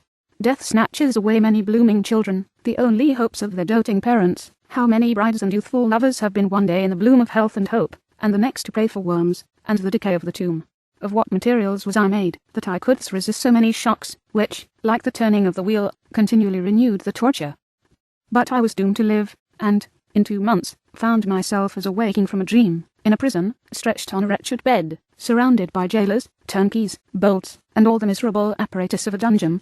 It was morning, I remember, when I thus awoke to understanding. I had forgotten the particulars of what had happened, and only felt as if some great misfortune had suddenly overwhelmed me. But when I looked around, and saw the barred windows, and the squalidness of the room in which I was, all flashed across my memory, and I groaned bitterly. This sound disturbed an old woman who was sleeping in a chair beside me. She was a hired nurse, the wife of one of the turnkeys, and her countenance expressed all those bad qualities which often characterize that class. The lines of her face were hard and rude, like that of persons accustomed to see without sympathizing in sights of misery. Her tone expressed her entire indifference. She addressed me in English, and the voice struck me as one that I had heard during my sufferings. "Are you better now, sir?" said she. I replied in the same language, with a feeble voice, "I believe I am, but if it be all true, if indeed I did not dream, I am sorry that I am still alive to feel this misery and horror." "For that matter," replied the old woman, "if you mean about the gentleman you murdered, I believe that it were better for you if you were dead, for I fancy it will go hard with you, but you will be hung when the next sessions come on. However, that's none of my business. I am sent to nurse you, and get you well. I do my duty with a safe conscience. It were well if everybody did the same." I turned with loathing from the woman who could utter so unfeeling a speech to a person just saved, on the very edge of death, but I felt languid, and unable to reflect on all that had passed. The whole series of my life appeared to me as a dream. Sometimes doubted, if indeed it were all true, for it never presented itself to my mind with the force of reality. As the images that floated before me became more distinct, I grew feverish. A darkness pressed around me. No one was near me who soothed me with the gentle voice of love. No dear hand supported me. The physician came and prescribed medicines, and the old woman prepared them for me. But utter carelessness was visible in the first, and the expression of brutality was strongly marked in the visage of the second. Who could be interested in the fate of a murderer, but the hangman who would gain his fee? These were my first reflections, but I soon learned that Mr. Kerwin had shewn me extreme kindness. He had caused the best room in the prison to be prepared for me. Wretched indeed was the best, and it was he who had provided a physician and a nurse.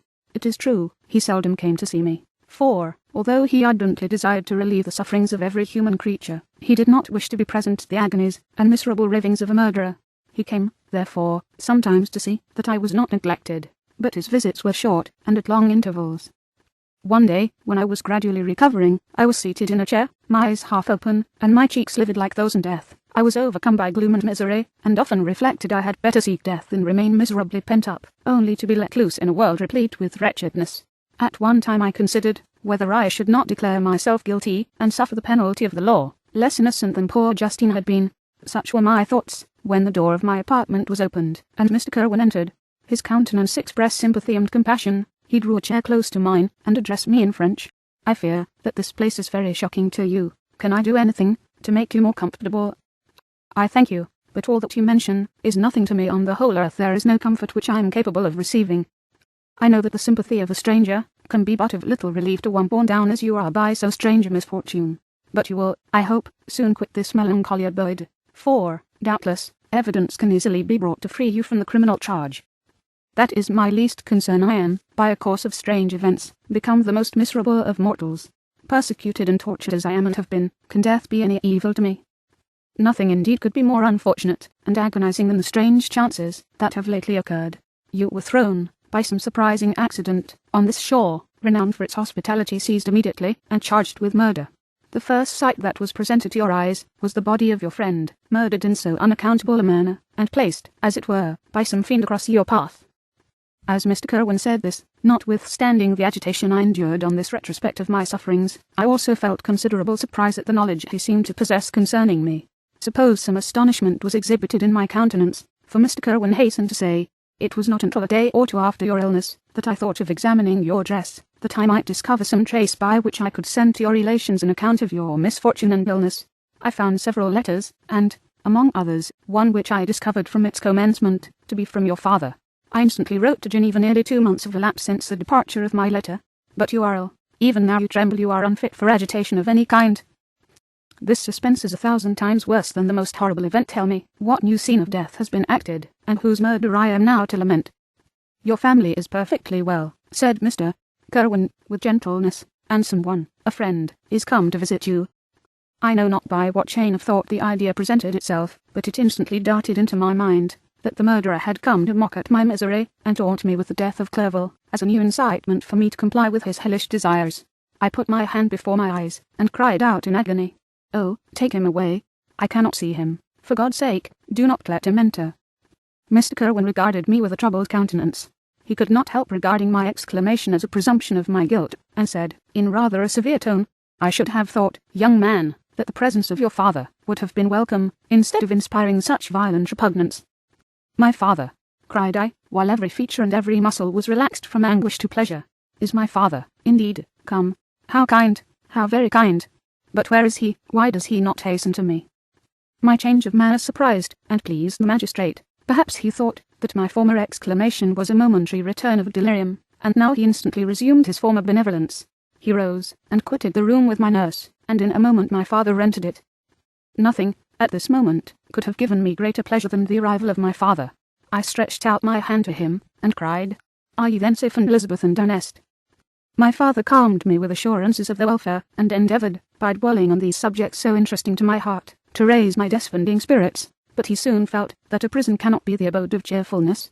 "What a place is this that you inhabit, my son?" said he, looking mournfully at the barred windows and wretched appearance of the room. "You travelled to seek happiness, but a fatality seems to pursue you. And poor Clerval, the name of my unfortunate and murdered friend, was an agitation too great to be endured in my weak state." I shed tears. "Alas, yes, my father," replied I, "some destiny of the most horrible kind hangs over me, and I must live to fulfil it, or surely I should have died on the coffin of Henry." We were not allowed to converse for any length of time, for the precarious state of my health rendered every precaution necessary that could ensure tranquillity. Mr. Kerwin came in, and insisted that my strength should not be exhausted by too much exertion. But the appearance of my father was to me like that of my good angel, and I gradually recovered my health. As my sickness quitted me, I was absorbed by a gloomy and black melancholy that nothing could dissipate. The image of Clerval was forever before me, ghastly and murdered. More than once the agitation into which these reflections threw me made my friends dread a dangerous relapse. Alas, why did they preserve so miserable and detested a life? It was surely that I might fulfil my destiny, which is now drawing to a close. Soon, oh, very soon, will death extinguish these throbbings, and relieve me from the mighty weight of anguish that bears me to the dust, and, in executing the award of justice, I shall also sink to rest. Then the appearance of death was distant, although the wish was ever present to my thoughts, and I often sat for hours motionless and speechless, wishing for some mighty revolution that might bury me and my destroyer in its ruins. The season of the assizes approached. I had already been 3 months in prison, and although I was still weak and in continual danger of relapse, I was obliged to travel nearly 100 miles to the county town, where the court was held. Mr. Kerwin charged himself with every care of collecting witnesses and arranging my defence. I was spared the disgrace of appearing publicly as a criminal, as the case was not brought before the court that decides on life and death. The grand jury rejected the bill, on its being proved that I was on the Orkney Islands at the hour the body of my friend was found, and a fortnight after my removal I was liberated from prison. My father was enraptured on finding me freed from the vexations of a criminal charge, that I was again allowed to breathe the fresh atmosphere, and allowed to return to my native country. I did not participate in these feelings, for to me the walls of a dungeon or a palace were alike hateful. The cup of life was poisoned forever, and although the sun shone upon me, as upon the happy and gay of heart, saw around me nothing but a dense and frightful darkness, penetrated by no light, but the glimmer of 2 eyes that glared upon me. Sometimes they were the expressive eyes of Henry, languishing in death, the dark orbs nearly covered by the lids, and the long black lashes that fringed them. Sometimes it was the watery clouded eyes of the monster, as I first saw them in my chamber at Ingolstadt. My father tried to awaken in me the feelings of affection. He talked of Geneva, which I should soon visit, of Elizabeth and Ernest, but these words only drew deep groans from me. Sometimes, indeed, I felt a wish for happiness, and thought, with melancholy delight, of my beloved cousin, or longed, with a devouring Milady du Pays, to see once more the blue lake and rapid Rhone, that had been so dear to me in early childhood. But my general state of feeling was a torpor, in which a prison was as welcome a residence as the divinest scene in nature, and these fits were seldom interrupted, but by paroxysms of anguish and despair. At these moments I often endeavoured to put an end to the existence I loathed, and it required unceasing attendance and vigilance to restrain me from committing some dreadful act of violence. I remember, as I quitted the prison, I heard one of the men say, "He may be innocent of the murder, but he has certainly a bad conscience." These words struck me. A bad conscience? Yes, surely I had one. William, Justine, and Clerval, had died through my infernal machinations, and whose death, cried I, is to finish the tragedy. Ah, my father, do not remain in this wretched country. Take me where I may forget myself, my existence, and all the world. My father easily acceded to my desire, and, after having taken leave of Mr. Kerwin, we hastened to Dublin. I felt as if I was relieved from a heavy weight when the packet sailed with a fair wind from Ireland, and I had quitted for ever the country which had been to me the scene of so much misery. It was midnight. My father slept in the cabin, and I lay on the deck, looking at the stars, and listening to the dashing of the waves. I hailed the darkness that shut Ireland from my sight, and my pulse beat with a feverish joy when I reflected that I should soon see Geneva. The past appeared to me in the light of a frightful dream, yet the vessel in which I was, the wind that blew me from the detested shore of Ireland, and the sea which surrounded me, told me too forcibly that I was deceived by no vision, and that Clerval, my friend and dearest companion, had fallen a victim to me, and the monster of my creation. I repassed, in my memory, my whole life, my quiet happiness, while residing with my family in Geneva, the death of my mother, and my departure for Ingolstadt. I remembered shuddering at the mad enthusiasm that hurried me on to the creation of my hideous enemy, and I called to mind the night during which he first lived. I was unable to pursue the train of thought. 1,000 feelings pressed upon me, and I wept bitterly. Ever since my recovery from the fever I had been in the custom of taking every night a small quantity of laudanum, for it was by means of this drug only that I was enabled to gain the rest necessary for the preservation of life. Oppressed by the recollection of my various misfortunes, I now took a double dose, and soon slept profoundly. But sleep did not afford me respite from thought and misery. My dreams presented 1,000 objects that scared me. Towards morning I was possessed by a kind of nightmare. I felt the fiend's grasp in my neck, and could not free myself from it. Groans and cries rung in my ears. My father, who was watching over me, perceiving my restlessness, awoke me, and pointed to the port of Holyhead, which we were now entering. Chapter 5. We had resolved not to go to London, but to cross the country to Portsmouth, and thence to embark for Havre. I preferred this plan, principally because I dreaded to see again those places in which I had enjoyed a few moments of tranquillity with my beloved Clerval. I thought with horror of seeing again those persons whom we had been accustomed to visit together, and who might make inquiries concerning an event, the very remembrance of which made me again feel the pang I endured when I gazed on his lifeless form in the inn at. As for my father, his desires and exertions were bounded to the again seeing me restored to health and peace of mind. His tenderness and attentions were unremitting. My grief and gloom was obstinate, but he would not despair. Sometimes he thought that I felt deeply the degradation of being obliged to answer a charge of murder, and he endeavoured to prove to me the futility of pride. Alas, my father, said I, how little do you know me. Human beings, their feelings and passions, would indeed be degraded, if such wretches I felt pride. Justine, poor unhappy Justine, was as innocent as I, and she suffered the same charge. She died for it, and I am the cause of this. I murdered her. William, Justine, and Henry, they all died by my hands. My father had often, during my imprisonment, heard me make the same assertion. When I thus accused myself, he sometimes seemed to desire an explanation, and at others he appeared to consider it as caused by delirium, and that, during my illness, some idea of this kind had presented itself to my imagination, the remembrance of which I preserved in my convalescence. I avoided explanation, and maintained a continual silence concerning the wretch I had created. I had a feeling that I should be supposed mad, and this forever chained my tongue, when I would have given the whole world to have confided the fatal secret. Upon this occasion my father said, with an expression of unbounded wonder, "What do you mean, Victor? Are you mad? My dear son, I entreat you never to make such an assertion again." "I am not mad," I cried energetically. "The sun and the heavens, who have viewed my operations, can bear witness of my truth. I am the assassin of those most innocent victims. They died by my machinations. 1,000 times would I have shed my own blood, drop by drop, to have saved their lives. But I could not, my father, indeed I could not sacrifice the whole human race." The conclusion of this speech convinced my father that my ideas were deranged, and he instantly changed the subject of our conversation, and endeavoured to alter the course of my thoughts. He wished as much as possible to obliterate the memory of the scenes that had taken place in Ireland, and never alluded to them, or suffered me to speak of my misfortunes. As time passed away I became more calm. Misery had heard dwelling in my heart, but I no longer talked in the same incoherent manner of my own crimes. Sufficient for me was the consciousness of them. By the utmost self-violence, I curbed the imperious voice of wretchedness, which sometimes desired to declare itself to the whole world, and my manners were calmer and more composed than they had ever been since my journey to the Sea of Ice. We arrived at Havre on the 8th of May, and instantly proceeded to Paris, where my father had some business which detained us a few weeks. In this city, I received the following letter from Elizabeth, to Victor Frankenstein. My dearest friend, it gave me the greatest pleasure to receive a letter from my uncle dated at Paris, You are no longer at a formidable distance, and I may hope to see you in less than a fortnight. My poor cousin, how much you must have suffered. I expect to see you looking even more ill than when you quitted Geneva. This winter has been passed most miserably, tortured as I have been by anxious suspense. Yet I hope to see peace in your countenance, and to find that your heart is not totally devoid of comfort and tranquillity. Yet I fear that the same feelings now exist that made you so miserable a year ago, even perhaps augmented by time. I would not disturb you at this period, when so many misfortunes weigh upon you, but a conversation that I had with my uncle previous to his departure renders some explanation necessary before we meet. Explanation, you may possibly say. What can Elizabeth have to explain? If you really say this, my questions are answered, and I have no more to do than to sign myself your affectionate cousin. But you are distant from me, and it is possible that you may dread, and yet be pleased with this explanation, and, in a probability of this being the case, I dare not any longer postpone writing what, during your absence, I have often wished to express to you, but have never had the courage to begin.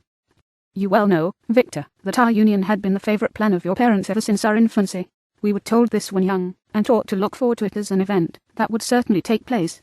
We were affectionate playfellows during childhood, and, I believe, dear and valued friends to one another as we grew older. But as brother and sister often entertain a lively affection towards each other, without desiring a more intimate union, may not such also be our case? Tell me, dearest Victor.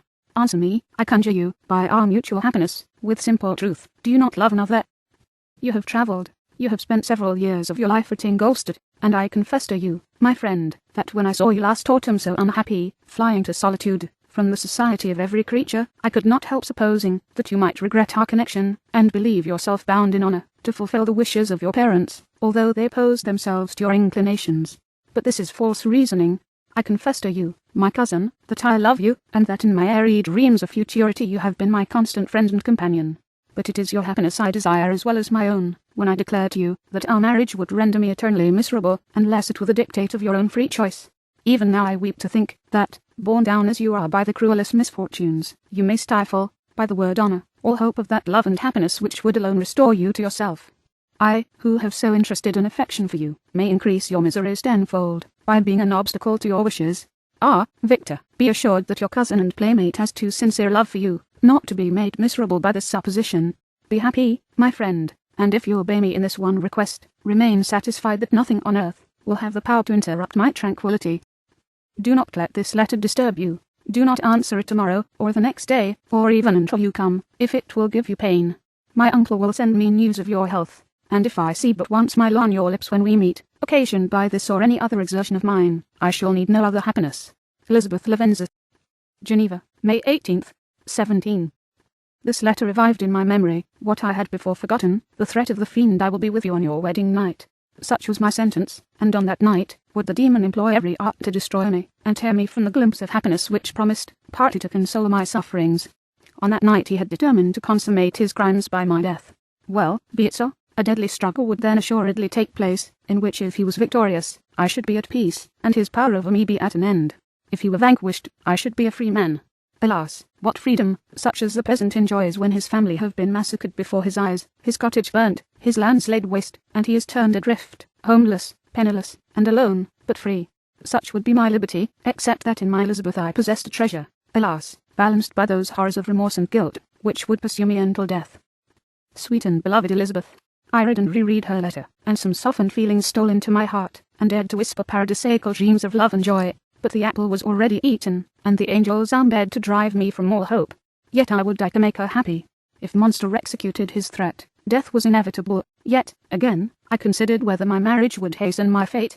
My destruction might indeed arrive a few months sooner, but if my torturer should suspect that I postponed it, influenced by his menaces, he would surely find other, and perhaps more dreadful means of revenge. He had vowed to be with me on my wedding night, yet he did not consider that threat as binding him to peace in the meantime. For, as if to shew me that he was not yet satiated with blood, he had murdered Clerval immediately after the enunciation of his threats. I resolved, therefore, that if my immediate union with my cousin would conduce either to hers or my father's happiness, my adversary's designs against my life should not retard it a single hour. In this state of mind I wrote to Elizabeth. My letter was calm and affectionate. I fear, my beloved girl, said, little happiness remains for us on earth, yet all that I may one day enjoy is concentrated in you. Chase away your idle fears. To you alone do I consecrate my life, and my endeavours for contentment. I have one secret, Elizabeth, a dreadful one, When revealed to you, it will chill your frame with horror, and then, far from being surprised at my misery, you will only wonder that I survive what I have endured. I will confide this tale of misery and terror to you the day after our marriage shall take place. For, my sweet cousin, there must be perfect confidence between us. But until then, I conjure you, do not mention or allude to it.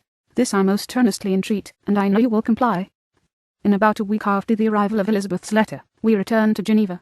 My cousin welcomed me with warm affection, yet tears were in her eyes, as she beheld my emaciated frame and feverish cheeks. Saw a change in her also. She was thinner, and had lost much of that heavenly vivacity that had before charmed me, but her gentleness, and soft looks of compassion, made her a more fit companion for one blasted and miserable as I was. The tranquillity which I now enjoyed did not endure. Memory brought madness with it, and when I thought on what had passed, a real insanity possessed me. Sometimes I was furious, and burnt with rage, sometimes low and despondent. I neither spoke or looked, but sat motionless, bewildered by the multitude of miseries that overcame me. Elizabeth alone had the power to draw me from these fits. Her gentle voice would soothe me when transported by passion, and inspire me with human feelings when sunk in torpor. She wept with me, and for me. When reason returned, she would remonstrate, and endeavour to inspire me with resignation. Ah, it is well for the unfortunate to be resigned, but for the guilty there is no peace. The agonies of remorse poison the luxury there is otherwise sometimes found in indulging the excess of grief. Soon after my arrival my father spoke of my immediate marriage with my cousin. I remained silent. Have you, then, some other attachment? None on earth. I love Elizabeth, and look forward to our union with delight. Let the day therefore be fixed, and on it I will consecrate myself, in life or death, to the happiness of my cousin. My dear Victor, do not speak thus. Heavy misfortunes have befallen us, but let us only cling closer to what remains, and transfer our love for those whom we have lost to those who yet live. Our circle will be small, but bound close by the ties of affection and mutual misfortune. And when time shall have softened your despair, new and dear objects of care will be born to replace those of whom we have been so cruelly deprived. Such were the lessons of my father, but to me the remembrance of the threat returned, nor can you wonder that, omnipotent as the fiend had yet been in his deeds of blood, I should almost regard him as invincible, and that when he had pronounced the words, "I shall be with you on your wedding night," I should regard the threat and fate as unavoidable. But death was no evil to me, if the loss of Elizabeth were balanced with it, and I therefore, with a contented, and even cheerful countenance, agreed with my father, that if my cousin would consent, the ceremony should take place in 10 days, and thus put, as I imagined, the seal to my fate. Great God, if for one instant I had thought what might be the hellish intention of my fiendish adversary, I would rather have banished myself forever from my native country, and wandered a friendless outcast over the earth, than have consented to this miserable marriage. But, as if possessed of magic powers, the monster had blinded me to his real intentions, and when I thought that I prepared only my own death, I hastened that of a far dearer victim. As the period fixed for our marriage drew nearer, whether from cowardice or a prophetic feeling, I felt my heart sink within me, but I concealed my feelings by an appearance of hilarity that brought smiles and joy to the countenance of my father, but hardly deceived the ever-watchful and nice eye of Elizabeth. She looked forward to our union with placid contentment, not unmingled with a little fear, which past misfortunes had impressed, that what now appeared certain and tangible happiness might soon dissipate into an airy dream, and leave no trace, but deep and everlasting regret. Preparations were made for the event, congratulatory visits were received, and all wore a smiling appearance. I shut up, as well as I could, in my own heart the anxiety that preyed there, and entered with seeming earnestness into the plans of my father, although they might only serve as the decorations of my tragedy. A house was purchased for us near Cologne, by which we should enjoy the pleasures of the country, and yet be so near Geneva, as to see my father every day, who would still reside within the walls, for the benefit of Ernest, that he might follow his studies at the schools. In the meantime I took every precaution to defend my person, in case the fiend should openly attack me. I carried pistols and a dagger constantly about me, and was ever on the watch to prevent artifice, and by these means gained a greater degree of tranquillity. Indeed, as the period approached, the threat appeared more as a delusion, not to be regarded as worthy to disturb my peace, while the happiness I hoped for in my marriage wore a greater appearance of certainty, as the day fixed for its solemnization drew nearer, and I heard it continually spoken of as an occurrence which no accident could possibly prevent. Elizabeth seemed happy, my tranquil demeanour contributed greatly to calm her mind, but on the day that was to fulfil my wishes and my destiny, she was melancholy, and a presentiment of evil pervaded her, and perhaps also she thought of the dreadful secret which I had promised to reveal to her the following day. My father was in the meantime overjoyed, and, in the bustle of preparation, only observed in the melancholy of his niece the diffidence of a bride. After the ceremony was performed, a large party assembled at my father's, but it was agreed that Elizabeth and I should pass the afternoon and night at Evian, and return to Cologne the next morning, As the day was fair, and the wind favourable, we resolved to go by water. Those were the last moments of my life during which I enjoyed the feeling of happiness. We passed rapidly along. The sun was hot, but we were sheltered from its rays by a kind of canopy, while we enjoyed the beauty of the scene, sometimes on one side of the lake, where we saw Mont Saleve, the pleasant banks of Montalger, and at a distance, surmounting all, the beautiful Mont Blanc, and the assemblage of snowy mountains, that in vain endeavour to emulate her, sometimes ghosting the opposite banks, we saw the mighty Jura opposing its dark side to the ambition that would quit its native country, and an almost insurmountable barrier to the invader who should wish to enslave it. I took the hand of Elizabeth. You are sorrowful, my love. Ah, if you knew what I have suffered, and what I may yet endure, you would endeavour to let me taste the quiet and freedom from despair that this one day at least permits me to enjoy. Be happy, my dear Victor, replied Elizabeth. There is, I hope, nothing to distress you, and be assured that if lively joy is not painted in my face, the heart is contented. Something whispers to me not to depend too much on the prospect that is open before us, but I will not listen to such a sinister voice. Observe how fast we move along, and how the clouds which sometimes obscure, and sometimes rise above the dim of Mont Blanc, render the scene of beauty still more interesting. Look also at the innumerable fish that are swimming in the clear waters, where we can distinguish every pebble that lies at the bottom. What a divine day, how happy and serene all nature appears. Thus Elizabeth endeavoured to divert her thoughts and mind from more reflection upon melancholy subjects, but her temper was fluctuating. Joy for a few instants shone in her eyes, but it continually gave place to distraction and reverie. The sun sunk lower in the heavens. We passed the river Drance, and observed its path through the chasms of the higher, and the glens of the lower hills. The Alps here come closer to the lake, and we approached the amphitheatre of mountains which forms its eastern boundary. The spire of Evian shone under the woods that surrounded it, and the range of mountain above mountain by which it was overhung. The wind, which had hitherto carried us along with amazing rapidity, sunk at sunset to a light breeze. The soft air just ruffled the water, and caused a pleasant motion among the trees as we approached the shore, from which it wafted the most delightful scent of flowers and hay. The sun sunk beneath the horizon as we landed, and as I touched the shore, I felt those cares and fears revive, which soon were to clasp me and cling to me forever. Chapter 6. It was 8 o'clock when we landed. We walked for a short time on the shore, enjoying the transitory light, and then retired to the inn, and contemplated the lovely scene of waters, woods, and mountains, obscured in darkness, yet still displaying their black outlines. The wind, which had fallen in the south, now rose with great violence in the west. The moon had reached her summit in the heavens, and was beginning to descend. The clouds swept across it swifter than the flight of the vulture, and dimmed her rays, while the lake reflected the scene of the busy heavens, rendered still busier by the restless waves that were beginning to rise. Suddenly a heavy storm of rain descended.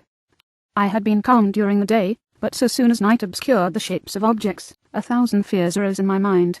I was anxious and watchful, while my right hand grasped a pistol which was hidden in my bosom. Every sound terrified me, but I resolved that I would sell my life dearly, and not relax the impending conflict until my own life, or that of my adversary, were extinguished. Elizabeth observed my agitation for some time in timid and fearful silence. At length she said, "What is it that agitates you, my dear Victor?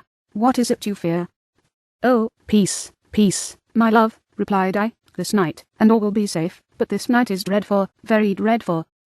I passed an hour in this state of mind, when suddenly I reflected how dreadful the combat which I momentarily expected would be to my wife, and I earnestly entreated her to retire, resolving not to join her until I had obtained some knowledge as to the situation of my enemy. She left me, and I continued some time walking up and down the passages of the house, and inspecting every corner that might afford a retreat to my adversary. But I discovered no trace of him, and was beginning to conjecture that some fortunate chance had intervened to prevent the execution of his menaces, when suddenly I heard a shrill and dreadful scream. It came from the room into which Elizabeth had retired. As I heard it, the whole truth rushed into my mind. My arms dropped, the motion of every muscle and fibre was suspended. I could feel the blood trickling in my veins, and tingling in the extremities of my limbs. This state lasted but for an instant. The scream was repeated, and I rushed into the room. Great God, why did I not then expire? Why am I here to relate the destruction of the best hope, and the purest creature of earth? She was there, lifeless and inanimate, thrown across the bed, her head hanging down, and her pale and distorted features half covered by her hair. Everywhere I turn I see the same figure, her bloodless arms and relaxed form flung by the murderer on its bridal bier. Could I behold this, and live? Alas, life is obstinate, and clings closest where it is most hated. For a moment only did I lose recollection. I fainted. When I recovered, I found myself surrounded by the people of the inn. Their countenances expressed breathless terror, but the horror of others appeared only as a mockery, a shadow of the feelings that oppress me. I escaped from them to the room, where lay the body of Elizabeth, my love, My wife, so lately living, so dear, so worthy. She had been moved from the posture in which I had first beheld her, and now, as she lay, her head upon her arm, and a handkerchief thrown across her face and neck, I might have supposed her asleep. I rushed towards her, and embraced her with ardour, but the deathly languor and coldness of the limbs told me that what I now held in my arms had ceased to be the Elizabeth whom I had loved and cherished. The murderous mark of the fiend's grasp was on her neck, and the breath had ceased to issue from her lips. While I still hung over her in the agony of despair, I happened to look up. The windows of the room had before been darkened, and I felt a kind of panic on seeing the pale yellow light of the moon illuminate the chamber. The shutters had been thrown back, and, with a sensation of horror not to be described, saw at the open window a figure the most hideous and abhorred. A grin was on the face of the monster. He seemed to jeer, as with his fiendish finger he pointed towards the corpse of my wife. I rushed towards the window, and drawing a pistol from my bosom, shot, but he eluded me, leaped from his station, and, running with the swiftness of lightning, plunged into the lake. The report of the pistol brought a crowd into the room. I pointed to the spot where he had disappeared, and we followed the track with boats. Nets were cast, but in vain. After passing several hours, we returned hopeless, most of my companions believing it to have been a form conjured by my fancy. After having landed, they proceeded to search the country, parties going in different directions among the woods and vines. I did not accompany them. I was exhausted, a film covered my eyes, and my skin was parched with the heat of fever. In this state I lay on a bed, hardly conscious of what had happened. My eyes wandered round the room, as if to seek something that I had lost. At length I remembered that my father would anxiously expect the return of Elizabeth and myself, and that I must return alone. This reflection brought tears into my eyes, and I wept for a long time, but my thoughts rambled to various subjects, reflecting on my misfortunes, and their cause. I was bewildered in a cloud of wonder and horror. The death of William, the execution of Justine, the murder of Clerval, and lastly of my wife. Even at that moment I knew not that my only remaining friends were safe from the malignity of the fiend. My father even now might be writhing under his grasp, and Ernest might be dead at his feet. This idea made me shudder, and recalled me to action. I started up, and resolved to return to Geneva with all possible speed. There were no horses to be procured, and I must return by the lake, but the wind was unfavourable, and the rain fell in torrents. However, it was hardly morning, and I might reasonably hope to arrive by night. I hired men to row, and took an oar myself, for I had always experienced relief from mental torment in bodily exercise. But the overflowing misery I now felt, and the excess of agitation that I endured, rendered me incapable of any exertion. I threw down the oar, and, leaning my head upon my hands, gave way to every gloomy idea that arose. If I looked up, saw the scenes which were familiar to me in my happier time, and which I had contemplated but the day before in the company of her who was now but a shadow and recollection. Tears streamed from my eyes. The rain had ceased for a moment, and I saw the fish play in the waters as they had done a few hours before. They had then been observed by Elizabeth. Nothing is so painful to the human mind as a great and sudden change. The sun might shine, or the clouds might lower, but nothing could appear to me as it had done the day before. A fiend had snatched from me every hope of future happiness. No creature had ever been so miserable as I was. So frightful an event is single in the history of man. But why should I dwell upon the incidents that followed this last overwhelming event? Mine has been a tale of horrors. I have reached their acme, and what I must now relate can but be tedious to you. Know that, one by one, my friends were snatched away. I was left desolate. My own strength is exhausted, and I must tell, in a few words, what remains of my hideous narration. I arrived at Geneva. My father and Ernest yet lived, but the former sunk under the tidings that I bore. Him now, excellent and venerable old man, his eyes wandered in vacancy, for they had lost their charm and their delight. His niece, his more than daughter, whom he doted on with all that affection which a man feels, who, in the decline of life, having few affections, clings more earnestly to those that remain. Cursed be the fiend that wrought misery on his grey hairs, and doomed him to waste in wretchedness. He could not live under the horrors that were accumulated around him. An apoplectic fit was brought on, and in a few days he died in my arms. What then became of me? I know not. I lost sensation, and chains and darkness were the only objects that pressed upon me. Sometimes, indeed, I dreamt that I wandered in flowery meadows and pleasant vales with the friends of my youth, but awoke and found myself in a dungeon. Melancholy followed, but by degrees I gained a clear conception of my miseries and situation, and was then released from my prison, for they had called me mad, and during many months, as I understood, a solitary cell had been my habitation. But liberty had been a useless gift to me had I not, as I awakened to reason, at the same time awakened to revenge. As the memory of past misfortunes pressed upon me, I began to reflect on the cause the monster whom I had created, the miserable demon whom I had sent abroad into the world for my destruction. I was possessed by a maddening rage when I thought of him, and desired and ardently prayed that I might have him within my grasp to wreak a great and signal revenge on his cursed head. Nor did my hate long confine itself to useless wishes. I began to reflect on the best means of securing him, and for this purpose, about a month after my release, I repaired to a criminal judge in the town, and told him that I had an accusation to make, that I knew the destroyer of my family, and that I required him to exert his whole authority for the apprehension of the murderer. The magistrate listened to me with attention and kindness. "Be assured, sir," said he, "no pains or exertions on my part shall be spared to discover the villain." "I thank you," replied I. "Listen, therefore, to the deposition that I have to make. It is indeed a tale so strange that I should fear you would not credit it were there not something in truth which, however wonderful, forces conviction. The story is too connected to be mistaken for a dream, and I have no motive for falsehood." My manner, as I thus addressed him, was impressive, but calm. I had formed in my own heart a resolution to pursue my destroyer to death, and this purpose quieted my agony, and provisionally reconciled me to life. I now related my history briefly, but with firmness and precision, marking the dates with accuracy, and never deviating into invective or exclamation. The magistrate appeared at first perfectly incredulous, but as I continued he became more attentive and interested, saw him sometimes shudder with horror, at others lively surprise, unmingled with disbelief, was painted on his countenance. When I had concluded my narration, said, "This is the being whom I accuse, and for whose detection and punishment I call upon you to exert your whole power. It is your duty as a magistrate, and I believe, and hope that your feelings as a man will not revolt from the execution of those functions on this occasion." This address caused a considerable change in the physiognomy of my auditor.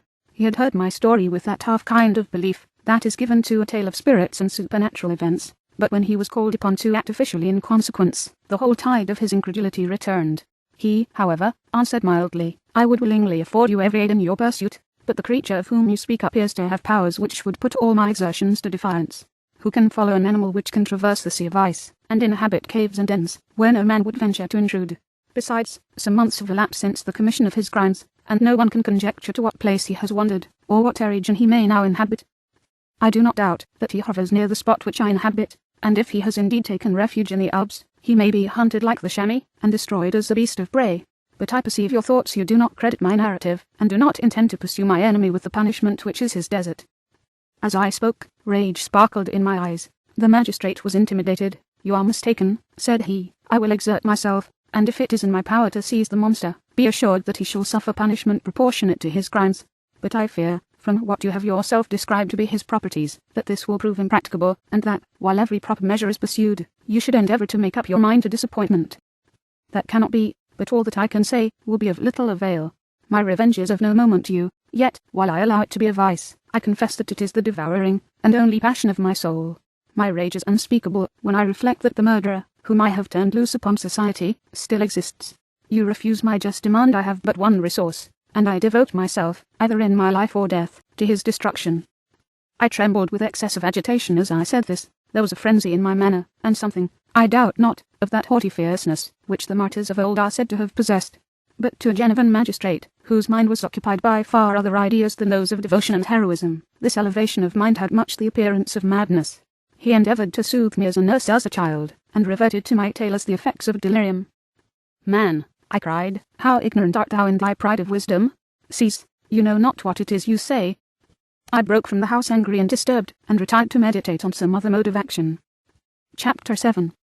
My present situation was one in which all voluntary thought was swallowed up and lost. I was hurried away by fury. Revenge alone endowed me with strength and composure. It modelled my feelings, and allowed me to be calculating and calm, at periods when otherwise delirium or death would have been my portion. My first resolution was to quit Geneva forever. My country, which, when I was happy and beloved, was dear to me, now, in my adversity, became hateful. I provided myself with a sum of money, together with a few jewels which had belonged to my mother, and departed. And now my wanderings began, which are to cease but with life. I have traversed a vast portion of the earth, and have endured all the hardships which travellers, in deserts and barbarous countries, are wont to meet.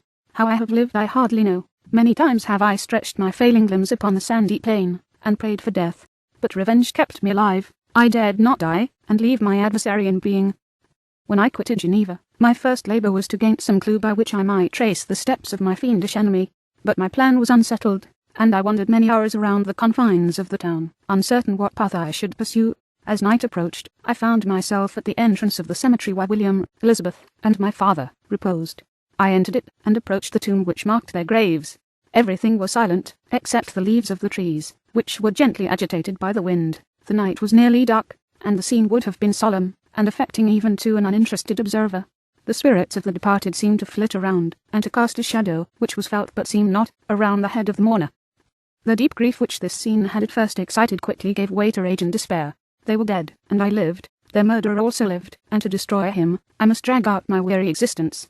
I knelt on the grass, and kissed the earth, and with quivering lips exclaimed, by the sacred earth on which I kneel, by the shades that wander near me, by the deep and eternal grief that I feel, I swear, and by thee, O night, and by the spirits that preside over thee, I swear to pursue the demon who caused this misery, until he or I shall perish in mortal conflict. For this purpose I will preserve my life. To execute this dear revenge, will I again behold the sun, and tread the green herbage of earth, which otherwise should vanish from my eyes forever. And I call on you, spirits of the dead, and on you, wandering ministers of vengeance, to aid and conduct me in my work. Let the cursed and hellish monster drink deep of agony. Let him feel the despair that now torments me. I had begun my adjuration with solemnity, and an awe which almost assured me that the shades of my murdered friends heard and approved my devotion, but the furies possessed me as I concluded, and rage choked my utterance. I was answered through the stillness of night by a loud and fiendish laugh. It rung on my ears long and heavily. The mountains re-echoed it, and I felt as if all hell surrounded me with mockery and laughter. Surely in that moment I should have been possessed by frenzy, and have destroyed my miserable existence, but that my vow was heard, and that I was reserved for vengeance. The laughter died away, when a well-known and abhorred voice, apparently close to my ear, addressed me in an audible whisper. I am satisfied, miserable wretch. You have determined to live, and I am satisfied. I darted towards the spot from which the sound proceeded, but the devil eluded my grasp. Suddenly the broad disk of the moon rose, and shone full upon his ghastly and distorted shape, as he fled with more than mortal speed. I pursued him, and for many months this has been my task. Guided by a slight clue, I followed the windings of the Rhone, but vainly. The blue Mediterranean appeared, and, by a strange chance, saw the fiend enter by night, and hide himself in a vessel bound for the Black Sea. I took my passage in the same ship, but he escaped, I know not how. Amidst the wilds of Tartary and Russia, although he still evaded me, I have ever followed in his track. Sometimes the peasants, scared by this horrid apparition, informed me of his path. Sometimes he himself, who feared that, if I lost all trace I should despair and die, often left some mark to guide me. The snows descended on my head, and I saw the print of his huge step on the white plain. To you first entering on life, to whom care is new, and agony unknown, how can you understand what I have felt, and still feel? Cold, want, and fatigue were the least pains which I was destined to endure. I was cursed by some devil, and carried about with me my eternal hell, yet still a spirit of good followed, and directed my steps, and, when I most murmured, would suddenly extricate me from seemingly insurmountable difficulties. Sometimes, when nature, overcome by hunger, sunk under the exhaustion, a repast was prepared for me in the desert, that restored and inspirited me. The fare was indeed coarse, such as the peasants of the country ate, but I may not doubt that it was set there by the spirits that I had invoked to aid me. Often, when all was dry, the heavens cloudless, and I was parched by thirst, a slight cloud would bend in the sky, shed the few drops that revived me, and vanish. I followed, when I could, the courses of the rivers, but the demon generally avoided these, as it was here that the population of the country chiefly collected. In other places human beings were seldom seen, and I generally subsisted on the wild animals that crossed my path. I had money with me, and gained the friendship of the villagers by distributing it, or bringing with me some food that I had killed, which, after taking a small part, I always presented to those who had provided me with fire and utensils for cooking. My life, as it passed, was indeed hateful to me, and it was during sleep alone that I could taste joy. O blessed sleep, often, when most miserable, sank to repose, and my dreams lulled me even to rapture. The spirits that guarded me had provided these moments, or rather hours, of happiness, that I might retain strength to fulfill my pilgrimage. Deprived of this respite, I should have sunk under my hardships. During the day I was sustained, and inspirited by the hope of night, for in sleep I saw my friends, my wife, and my beloved country. Again I saw the benevolent countenance of my father, heard the silver tones of my Elizabeth's voice, and beheld Clerval enjoying health and youth. Often, when wearied by toilsome march, I persuaded myself that I was dreaming until night should come, and that I should then enjoy reality in the arms of my dearest friends. What agonizing fondness did I feel for them! How did I cling to their dear forms, as sometimes they haunted even my waking hours, and persuade myself that they still lived. At such moments vengeance, that burned within me, died in my heart, and I pursued my path towards the destruction of the demon, more as a task enjoined by heaven, as the mechanical impulse of some power of which I was unconscious, than as the ardent desire of my soul. What his feelings were whom I pursued, I cannot know. Sometimes, indeed, he left marks in writing on the barks of the trees, or cut in stone, that guided me, and instigated my fury. My reign is not yet over. These words were legible in one of these inscriptions. You live, and my power is complete. Follow me. Seek the everlasting ices of the north, where you will feel the misery of cold and frost, to which I am impassive. You will find near this place, if you follow not too tardily, a dead hare. Eat, and be refreshed. Come on, my enemy, we have yet to wrestle for our lives, but many hard and miserable hours must you endure, until that period shall arrive. Scoffing devil! Again do I vow vengeance, again do I devote thee, miserable fiend, to torture and death. Never will I omit my search, until he or I perish, and then with what ecstasy shall I join my Elizabeth, and those who even now prepare for me the reward of my tedious toil and horrible pilgrimage. As I still pursued my journey to the northward, the snows thickened, and the cold increased in a degree almost too severe to support. The peasants were shut up in their hovels, and only a few of the most hardy ventured forth to seize the animals whom starvation had forced from their hiding places to seek for prey. The rivers were covered with ice, and no fish could be procured, and thus I was cut off from my chief article of maintenance. The triumph of my enemy increased with the difficulty of my labours. One inscription that he left was in these words: Prepare your toils, only begin, wrap yourself in furs, and provide food, for we shall soon enter upon a journey where your sufferings will satisfy my everlasting hatred. My courage and perseverance were invigorated by these scoffing words. I resolved not to fail in my purpose, and, calling on heaven to support me, I continued with unabated fervour to traverse immense deserts, until the ocean appeared at a distance, and formed the utmost boundary of the horizon. Oh, how unlike it was to the blue seas of the south! Covered with ice, it was only to be distinguished from land by its superior wildness and ruggedness. The Greeks wept for joy when they beheld the Mediterranean from the hills of Asia, and hailed with rapture the boundary of their toils. I did not weep, but I knelt down, and, with a full heart, thanked my guiding spirit for conducting me in safety to the place where I hoped, notwithstanding my adversary's jibe, to meet and grapple with him. Some weeks before this period I had procured a sledge and dogs, and traversed the snows with inconceivable speed. I know not whether the fiend possessed the same advantages, but I found that, as before I had daily lost ground in the pursuit, I now gained on him, so much so, that when I first saw the ocean, he was but 1 day's journey in advance, and I hoped to intercept him before he should reach the beach. With new courage, therefore, I pressed on, and in 2 days arrived at a wretched hamlet on the seashore. I inquired of the inhabitants concerning the fiend, and gained accurate information. A gigantic monster, they said, had arrived the night before, armed with a gun and many pistols, putting to flight the inhabitants of a solitary cottage, through fear of his terrific appearance. He had carried off their store of winter food, and, placing it in a sledge, to draw which he had seized on a numerous drove of trained dogs, he had harnessed them, and the same night, to the joy of the horror-struck villagers, had pursued his journey across the sea in a direction that led to no land, and they conjectured that he must speedily be destroyed by the breaking of the ice, or frozen by the eternal frosts. On hearing this information, suffered a temporary access of despair. He had escaped me, and I must commence a destructive and almost endless journey across the mountainous ices of the ocean, amidst cold that few of the inhabitants could long endure, and which I, the native of a genial and sunny climate, could not hope to survive. Yet at the idea that the fiend should live and be triumphant, my rage and vengeance returned, and, like a mighty tide, overwhelmed every other feeling. After a slight repose, during which the spirits of the dead hovered round, and instigated me to toil and revenge, I prepared for my journey. I exchanged my land sledge for one fashioned for the inequalities of the frozen ocean, and, purchasing a plentiful stock of provisions, I departed from land. I cannot guess how many days have passed since then, but I have endured misery, which nothing but the eternal sentiment of a just retribution burning within my heart could have enabled me to support. Immense and rugged mountains of ice often barred up my passage, and I often heard the thunder of the ground sea, which threatened my destruction. But again the frost came, and made the paths of the sea secure. By the quantity of provision which I had consumed I should guess that I had passed 3 weeks in this journey, and the continual protraction of hope, returning back upon the heart, often wrung bitter drops of despondency and grief from my eyes.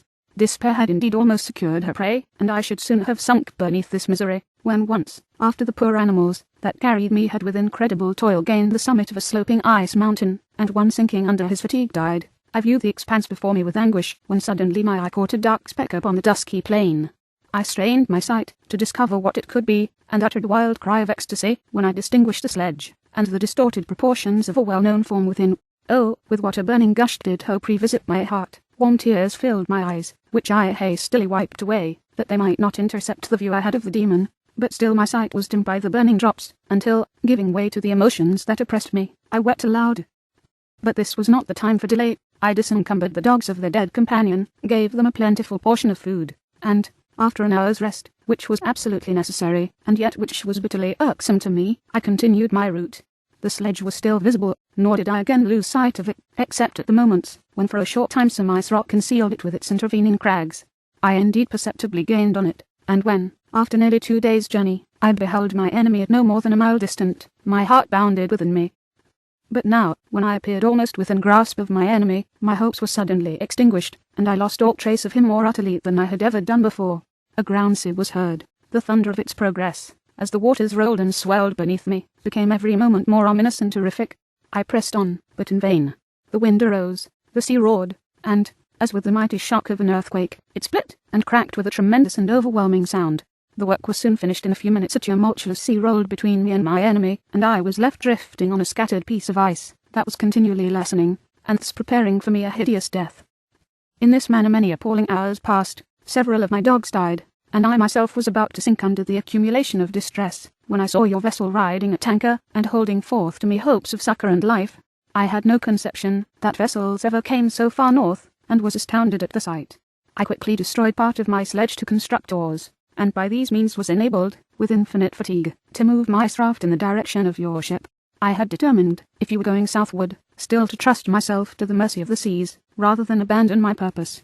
I hoped to induce you to grant me a boat with which I could still pursue my enemy, but your direction was northward. You took me on board, when my vigour was exhausted, and I should soon have sunk under my multiplied hardships into a death, which I still dread, for my task is unfulfilled. Oh, when will my guiding spirit, in conducting me to the demon, allow me the rest I so much desire, or must I die, and he yet live? If I do, swear to me, Walton, that he shall not escape, that you will seek him, and satisfy my vengeance in his death. Yet, do I dare ask you to undertake my pilgrimage, to endure the hardships that I have undergone? No, I am not so selfish. Yet, when I am dead, if he should appear, if the ministers of vengeance should conduct him to you, swear that he shall not live, swear that he shall not triumph over my accumulated woes, and live to make another such a wretch as I am. He is eloquent and persuasive, and once his words had even power over my heart, but trust him not. His soul is as hellish as his form, full of treachery and fiend-like malice. Hear him not. Call on the manes of William, Justine, Clerval, Elizabeth, my father, and of the wretched Victor, and thrust your sword into his heart. I will have an ear, and direct the steel aright. Walton, in continuation. August 26th, 17.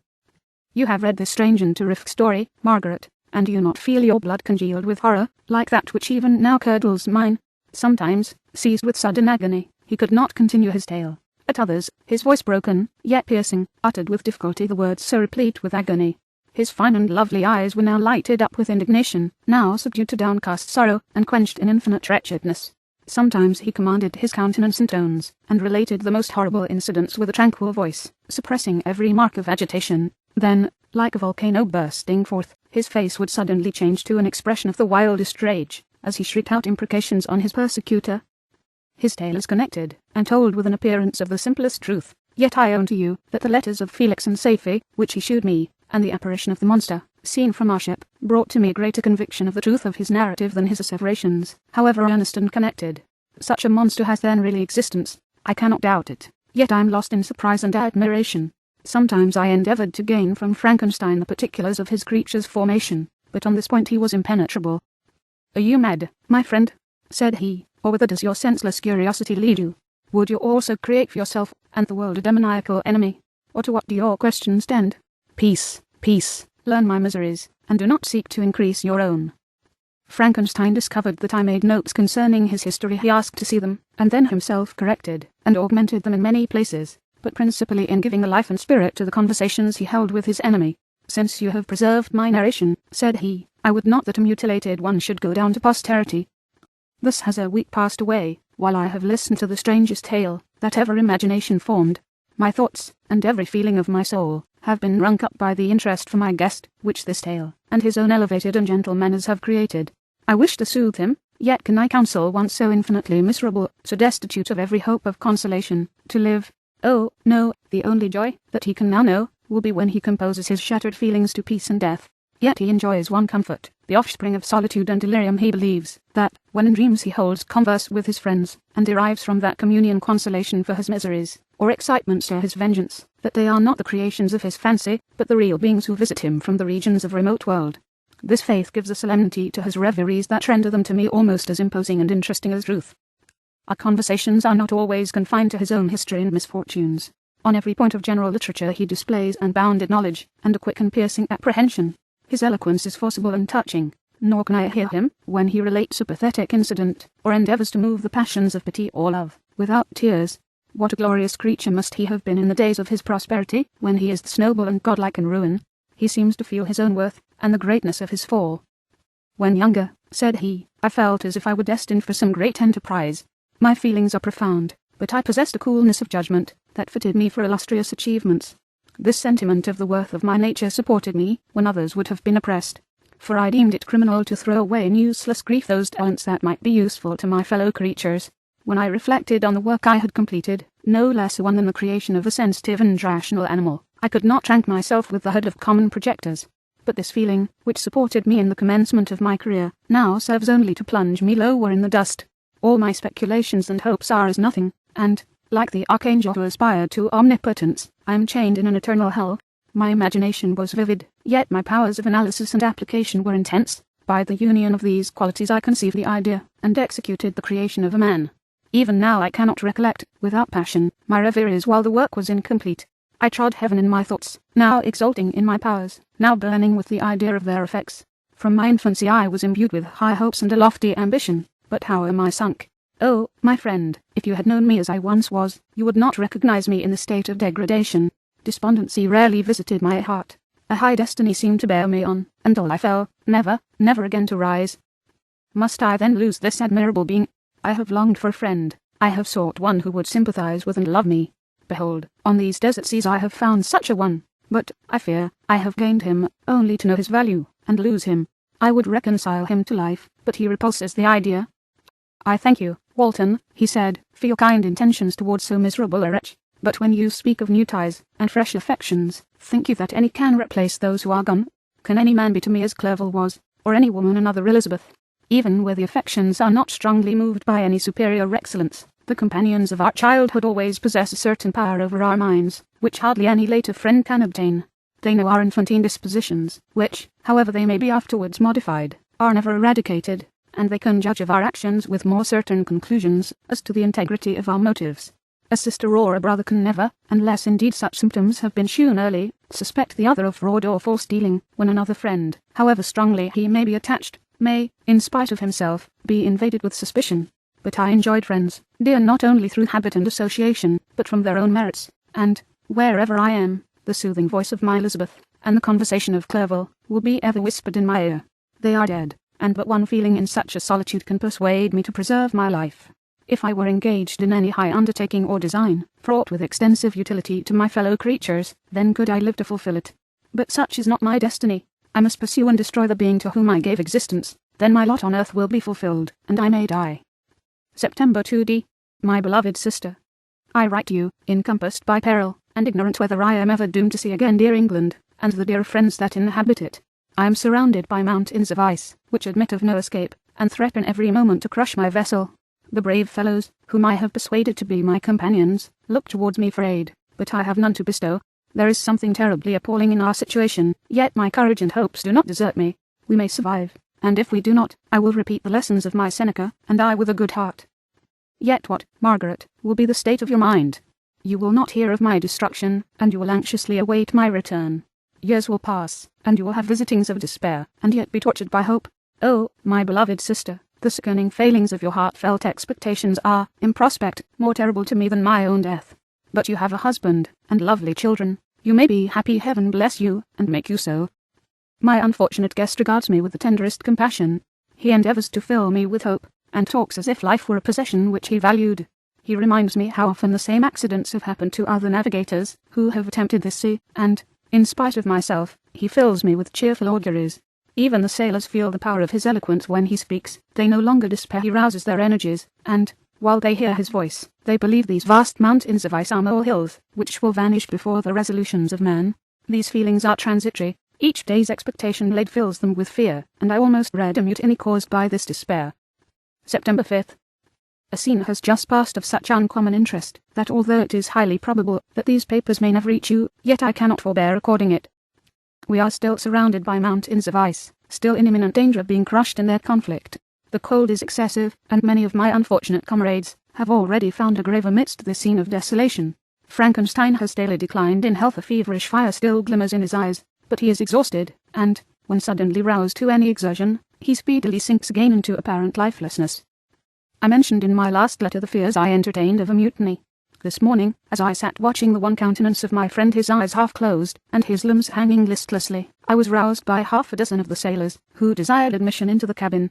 They entered, and their leader addressed me. He told me that he and his companions had been chosen by the other sailors to come in deputation to me, to make me a demand, which, in justice, I could not refuse.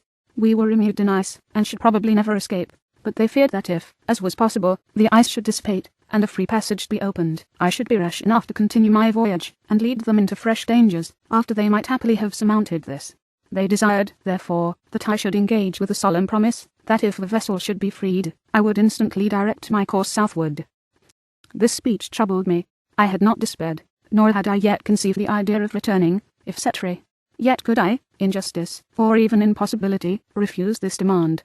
I hesitated before I answered, when Frankenstein, who had at first been silent, and, indeed, appeared hardly to have force enough to attend, now roused himself. His eyes sparkled, and his cheeks flushed with momentary vigour. Turning towards the men, he said, "What do you mean? What do you demand of your captain? Are you then so easily turned from your design? Did you not call this a glorious expedition, and wherefore was it glorious? Not because the way was smooth and placid as a southern sea, but because it was full of dangers and terror, because, at every new incident, your fortitude was to be called forth, and your courage exhibited, because danger and death surrounded, and these dangers you were to brave and overcome. For this was it a glorious, for this was it an honourable undertaking. You were hereafter to be hailed as the benefactors of your species, your name adored, as belonging to brave men who encountered death for honour and the benefit of mankind. And now, behold, with the first imagination of danger, or, if you will, the first mighty and terrific trial of your courage, you shrink away, and are content to be handed down as men who had not strength enough to endure cold and peril, and so, poor souls, they were chilly, and returned to their warm firesides. Why, that requires not this preparation. Ye need not have come this far, and dragged your captain to the shame of a defeat, merely to prove yourselves cowards. Oh, be men, or be more than men. Be steady to your purposes, and firm as a rock. This ice is not made of such stuff as your hearts might be. It is mutable, cannot withstand you, if you say that it shall not. Do not return to your families with the stigma of disgrace marked on your brows. Return as heroes who have fought and conquered, and who know not what it is to turn their backs on the foe." He spoke this with a voice so modulated to the different feelings expressed in his speech, with an eye so full of lofty design and heroism, that can you wonder that these men were moved? They looked at one another, and were unable to reply. I spoke. I told them to retire, and consider of what had been said, that I would not lead them further north, if they strenuously desired the contrary, but that I hoped that, with reflection, their courage would return. They retired, and I turned towards my friend, but he was sunk in languor, and almost deprived of life. How all this will terminate, I know not, but I had rather die than return shamefully, my purpose unfulfilled. Yet I fear such will be my fate. The men, unsupported by ideas of glory and honour, can never willingly continue to endure their present hardships. September 7th. The die is cast. I have consented to return, if we are not destroyed. Thus are my hopes blasted by cowardice and indecision. I come back ignorant and disappointed. It requires more philosophy than I possess, to bear this injustice with patience. September 12th. It is past. I am returning to England. I have lost my hopes of utility and glory. I have lost my friend. But I will endeavour to detail these bitter circumstances to you, my dear sister, and, while I am wafted towards England, and towards you, I will not despond. September 19th. The ice began to move, and roarings like thunder were heard at a distance, as the island split and cracked in every direction. We were in the most imminent peril, but, as we could only remain passive, my chief attention was occupied by my unfortunate guest, whose illness increased in such a degree that he was entirely confined to his bed. The ice cracked behind us, and was driven with force towards the north. A breeze sprung from the west, and on the 11th the passage towards the south became perfectly free. When the sailors saw this, and that their return to their native country was apparently assured, a shout of tumultuous joy broke from them, loud and long continued. Frankenstein, who was dozing, awoke, and asked the cause of the tumult. The shout said, because they will soon return to England. Do you then really return? Alas, yes. I cannot withstand their demands. I cannot lead them unwillingly to danger, and I must return. Do so, if you will, but I will not. You may give up your purpose, but mine is assigned to me by heaven, and I dare not. I am weak, but surely the spirits who assist my vengeance will endow me with sufficient strength. Saying this, he endeavoured to spring from the bed, but the exertion was too great for him. He fell back, and fainted. It was long before he was restored, and I often thought that life was entirely extinct. At length he opened his eyes, but he breathed with difficulty and was unable to speak. The surgeon gave him a composing draught and ordered us to leave him undisturbed. In the meantime he told me that my friend had certainly not many hours to live. His sentence was pronounced, and I could only grieve and be patient. Sat by his bed watching him. His eyes were closed, and I thought he slept, but presently he called to me in a feeble voice, and, bidding me come near, said, "Lars, the strength I relied on is gone. I feel that I shall soon die, and he, my enemy and persecutor, may still be in being. Think not, Walton, that in the last moments of my existence I feel that burning hatred and ardent desire of revenge I once expressed, but I feel myself justified in desiring the death of my adversary. During these last days I have been occupied in examining my past conduct, nor do I find it blamable. In a fit of enthusiastic madness I created a rational creature, and was bound towards him, to assure, as far as was in my power, his happiness and well-being. This was my duty, but there was another still paramount to that. My duties towards my fellow creatures had greater claims to my attention, because they included a greater proportion of happiness or misery. Urged by this view, I refused, and I did right in refusing, to create a companion for the first creature. He shewed unparalleled malignity and selfishness. In evil he destroyed my friends. He devoted to destruction beings who possessed exquisite sensations, happiness, and wisdom, nor do I know where this thirst for vengeance may end. Miserable himself, that he may render no other wretched, he ought to die. The task of his destruction was mine, but I have failed. When actuated by selfish and vicious motives, I asked you to undertake my unfinished work, and renew this request now, when I am only induced by reason and virtue. Yet I cannot ask you to renounce your country and friends, to fulfill this task, and now that you are returning to England, you will have little chance of meeting with him. But the consideration of these points, and the well-balancing of what you may esteem your duties, I leave to you. My judgment and ideas are already disturbed by the near approach of death. I dare not ask you to do what I think right, for I may still be misled by passion. That he should live to be an instrument of mischief disturbs me. In other respects this hour, when I momentarily expect my release, is the only happy one which I have enjoyed for several years. The forms of the beloved dead flit before me, and I hasten to their arms. Farewell, Walton. Seek happiness in tranquillity, and avoid ambition, even if it be only the apparently innocent one of distinguishing yourself in science and discoveries. Yet why do I say this? I have myself been blasted in these hopes, yet another may succeed. His voice became fainter as he spoke, and at length, exhausted by his effort, he sunk into silence. About half an hour afterwards he attempted again to speak, but was unable. He pressed my hand feebly, and his eyes closed forever, while the irradiation of a gentle smile passed away from his lips. Margaret, what comment can I make on the untimely extinction of this glorious spirit? What can I say that will enable you to understand the depth of my sorrow? All that I should express would be inadequate and feeble. My tears flow, my mind is overshadowed by a cloud of disappointment, but I journey towards England, and I may there find consolation. I am interrupted. What do these sounds portend? It is midnight, the breeze blows fairly, and watch on deck scarcely stir. Again, there is a sound, as of a human voice, but hoarser. It comes from the cabin, where the remains of Frankenstein still lie. I must arise, and examine. Good night, my sister. Great God, what a scene has just taken place. I am yet dizzy with the remembrance of it. I hardly know whether I shall have the power to detail it, yet the tale which I have recorded would be incomplete without this final and wonderful catastrophe. I entered the cabin, where lay the remains of my ill-fated and admirable friend. Over him hung a form which I cannot find words to describe, gigantic in stature, yet uncouth and distorted in its proportions. As he hung over the coffin, his face was concealed by long locks of ragged hair, but one vast hand was extended, in colour and apparent texture like that of a mummy. When he heard the sound of my approach, he ceased to utter exclamations of grief and horror, and sprung towards the window. Never did I behold a vision so horrible as his face, of such loathsome, yet appalling hideousness. I shut my eyes involuntarily, and endeavoured to recollect what were my duties with regard to this destroyer. I called on him to stay. He paused, looking on me with wonder, and, again turning towards the lifeless form of his creator, he seemed to forget my presence, and every feature and gesture seemed instigated by the wildest rage of some uncontrollable passion. "That is also my victim," he exclaimed. "In its murder my crimes are consummated. The miserable series of my being is wound to its close. Oh, Frankenstein, generous and self-devoted being, what does it avail that I now ask thee to pardon me?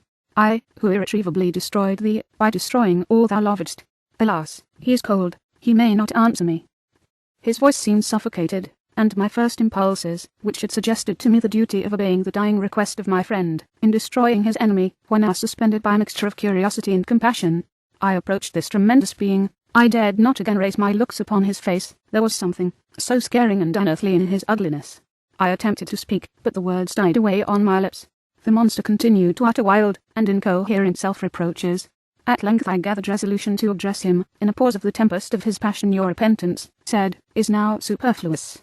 If you had listened to the voice of conscience, and heeded the stings of remorse, before you had urged your diabolical vengeance to this extremity, Frankenstein would yet have lived. And you dream, said the demon. Do you think that I was then dead to agony and remorse? He continued, pointing to the corpse, he suffered not more in the consummation of the deed. Oh, not the 10,000th portion of the anguish that was mine during the lingering detail of its execution. A frightful selfishness hurried me on, while my heart was poisoned with remorse. Think ye that the groans of Clerval were music to my ears? My heart was fashioned to be susceptible of love and sympathy, and, when wrenched by misery to vice and hatred, it did not endure the violence of the change without torture such as you cannot even imagine. After the murder of Clerval, I returned to Switzerland, heartbroken and overcome. I pitied Frankenstein. My pity amounted to horror. I abhorred myself. But when I discovered that he, the author at once of my existence, and of its unspeakable torments, dared to hope for happiness, that while he accumulated wretchedness and despair upon me, he sought his own enjoyment in feelings and passions from the indulgence, of which I was forever barred, then impotent envy and bitter indignation filled me with an insatiable thirst for vengeance. I recollected my threat, and resolved that it should be accomplished. I knew that I was preparing for myself a deadly torture, but I was the slave, not the master of an impulse, which I detested, yet could not disobey. Yet when she died, nay, then I was not miserable. I had cast off all feeling, subdued all anguish to riot in the excess of my despair. Evil thenceforth became my good. Urged thus far, I had no choice, but to adapt my nature to an element which I had willingly chosen. The completion of my demoniacal design became an insatiable passion, and now it is ended. There is my last victim.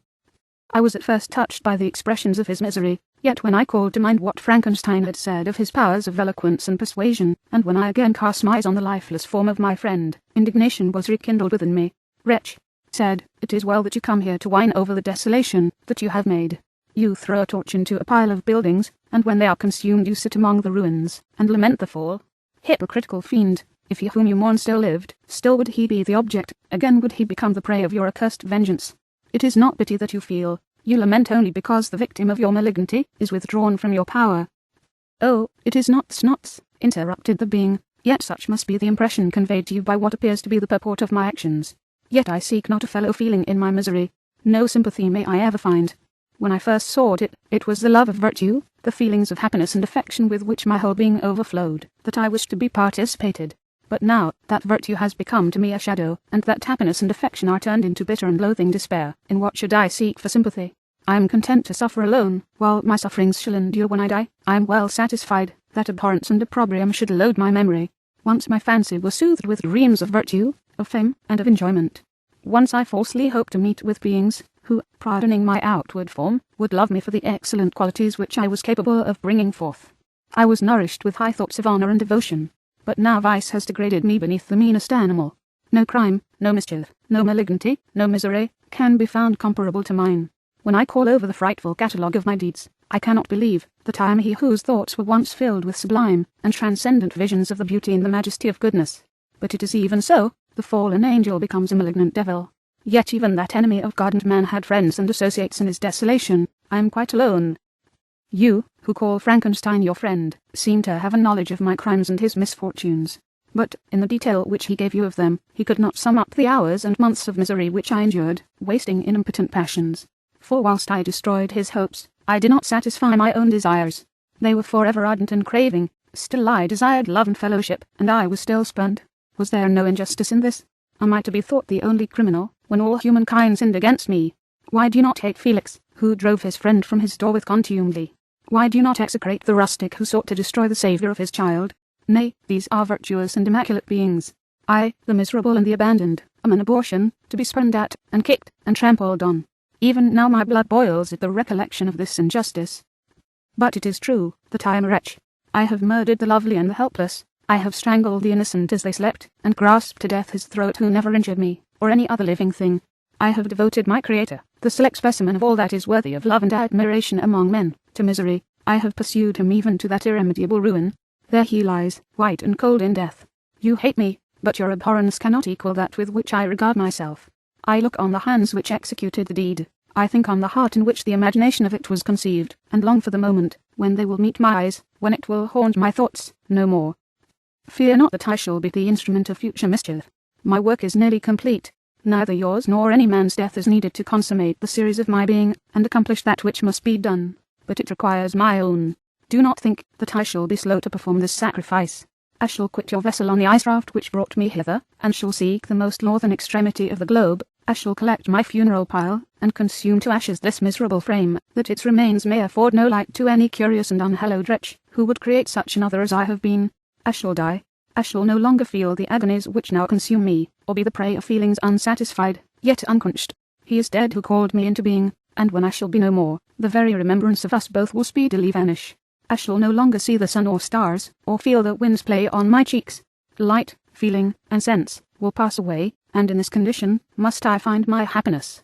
Some years ago, when the images which this world affords first opened upon me, when I felt the cheering warmth of summer, and heard the rustling of the leaves, and the chirping of the birds, and these were all to me, I should have wept to die. Now it is my only consolation.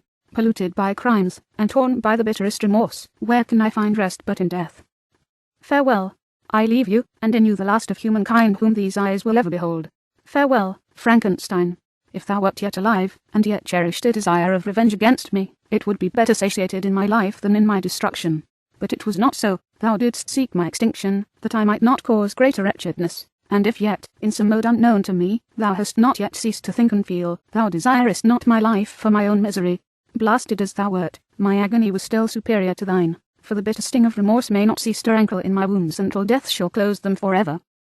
But soon, he cried, with sad and solemn enthusiasm, I shall die, and what I now feel, be no longer felt. Soon these burning miseries will be extinct. I shall ascend my funeral pile triumphantly, and exult in the agony of the torturing flames. The light of that conflagration will fade away, my ashes will be swept into the sea by the winds. My spirit will sleep in peace, or if it thinks, it will not surely thinks. Farewell.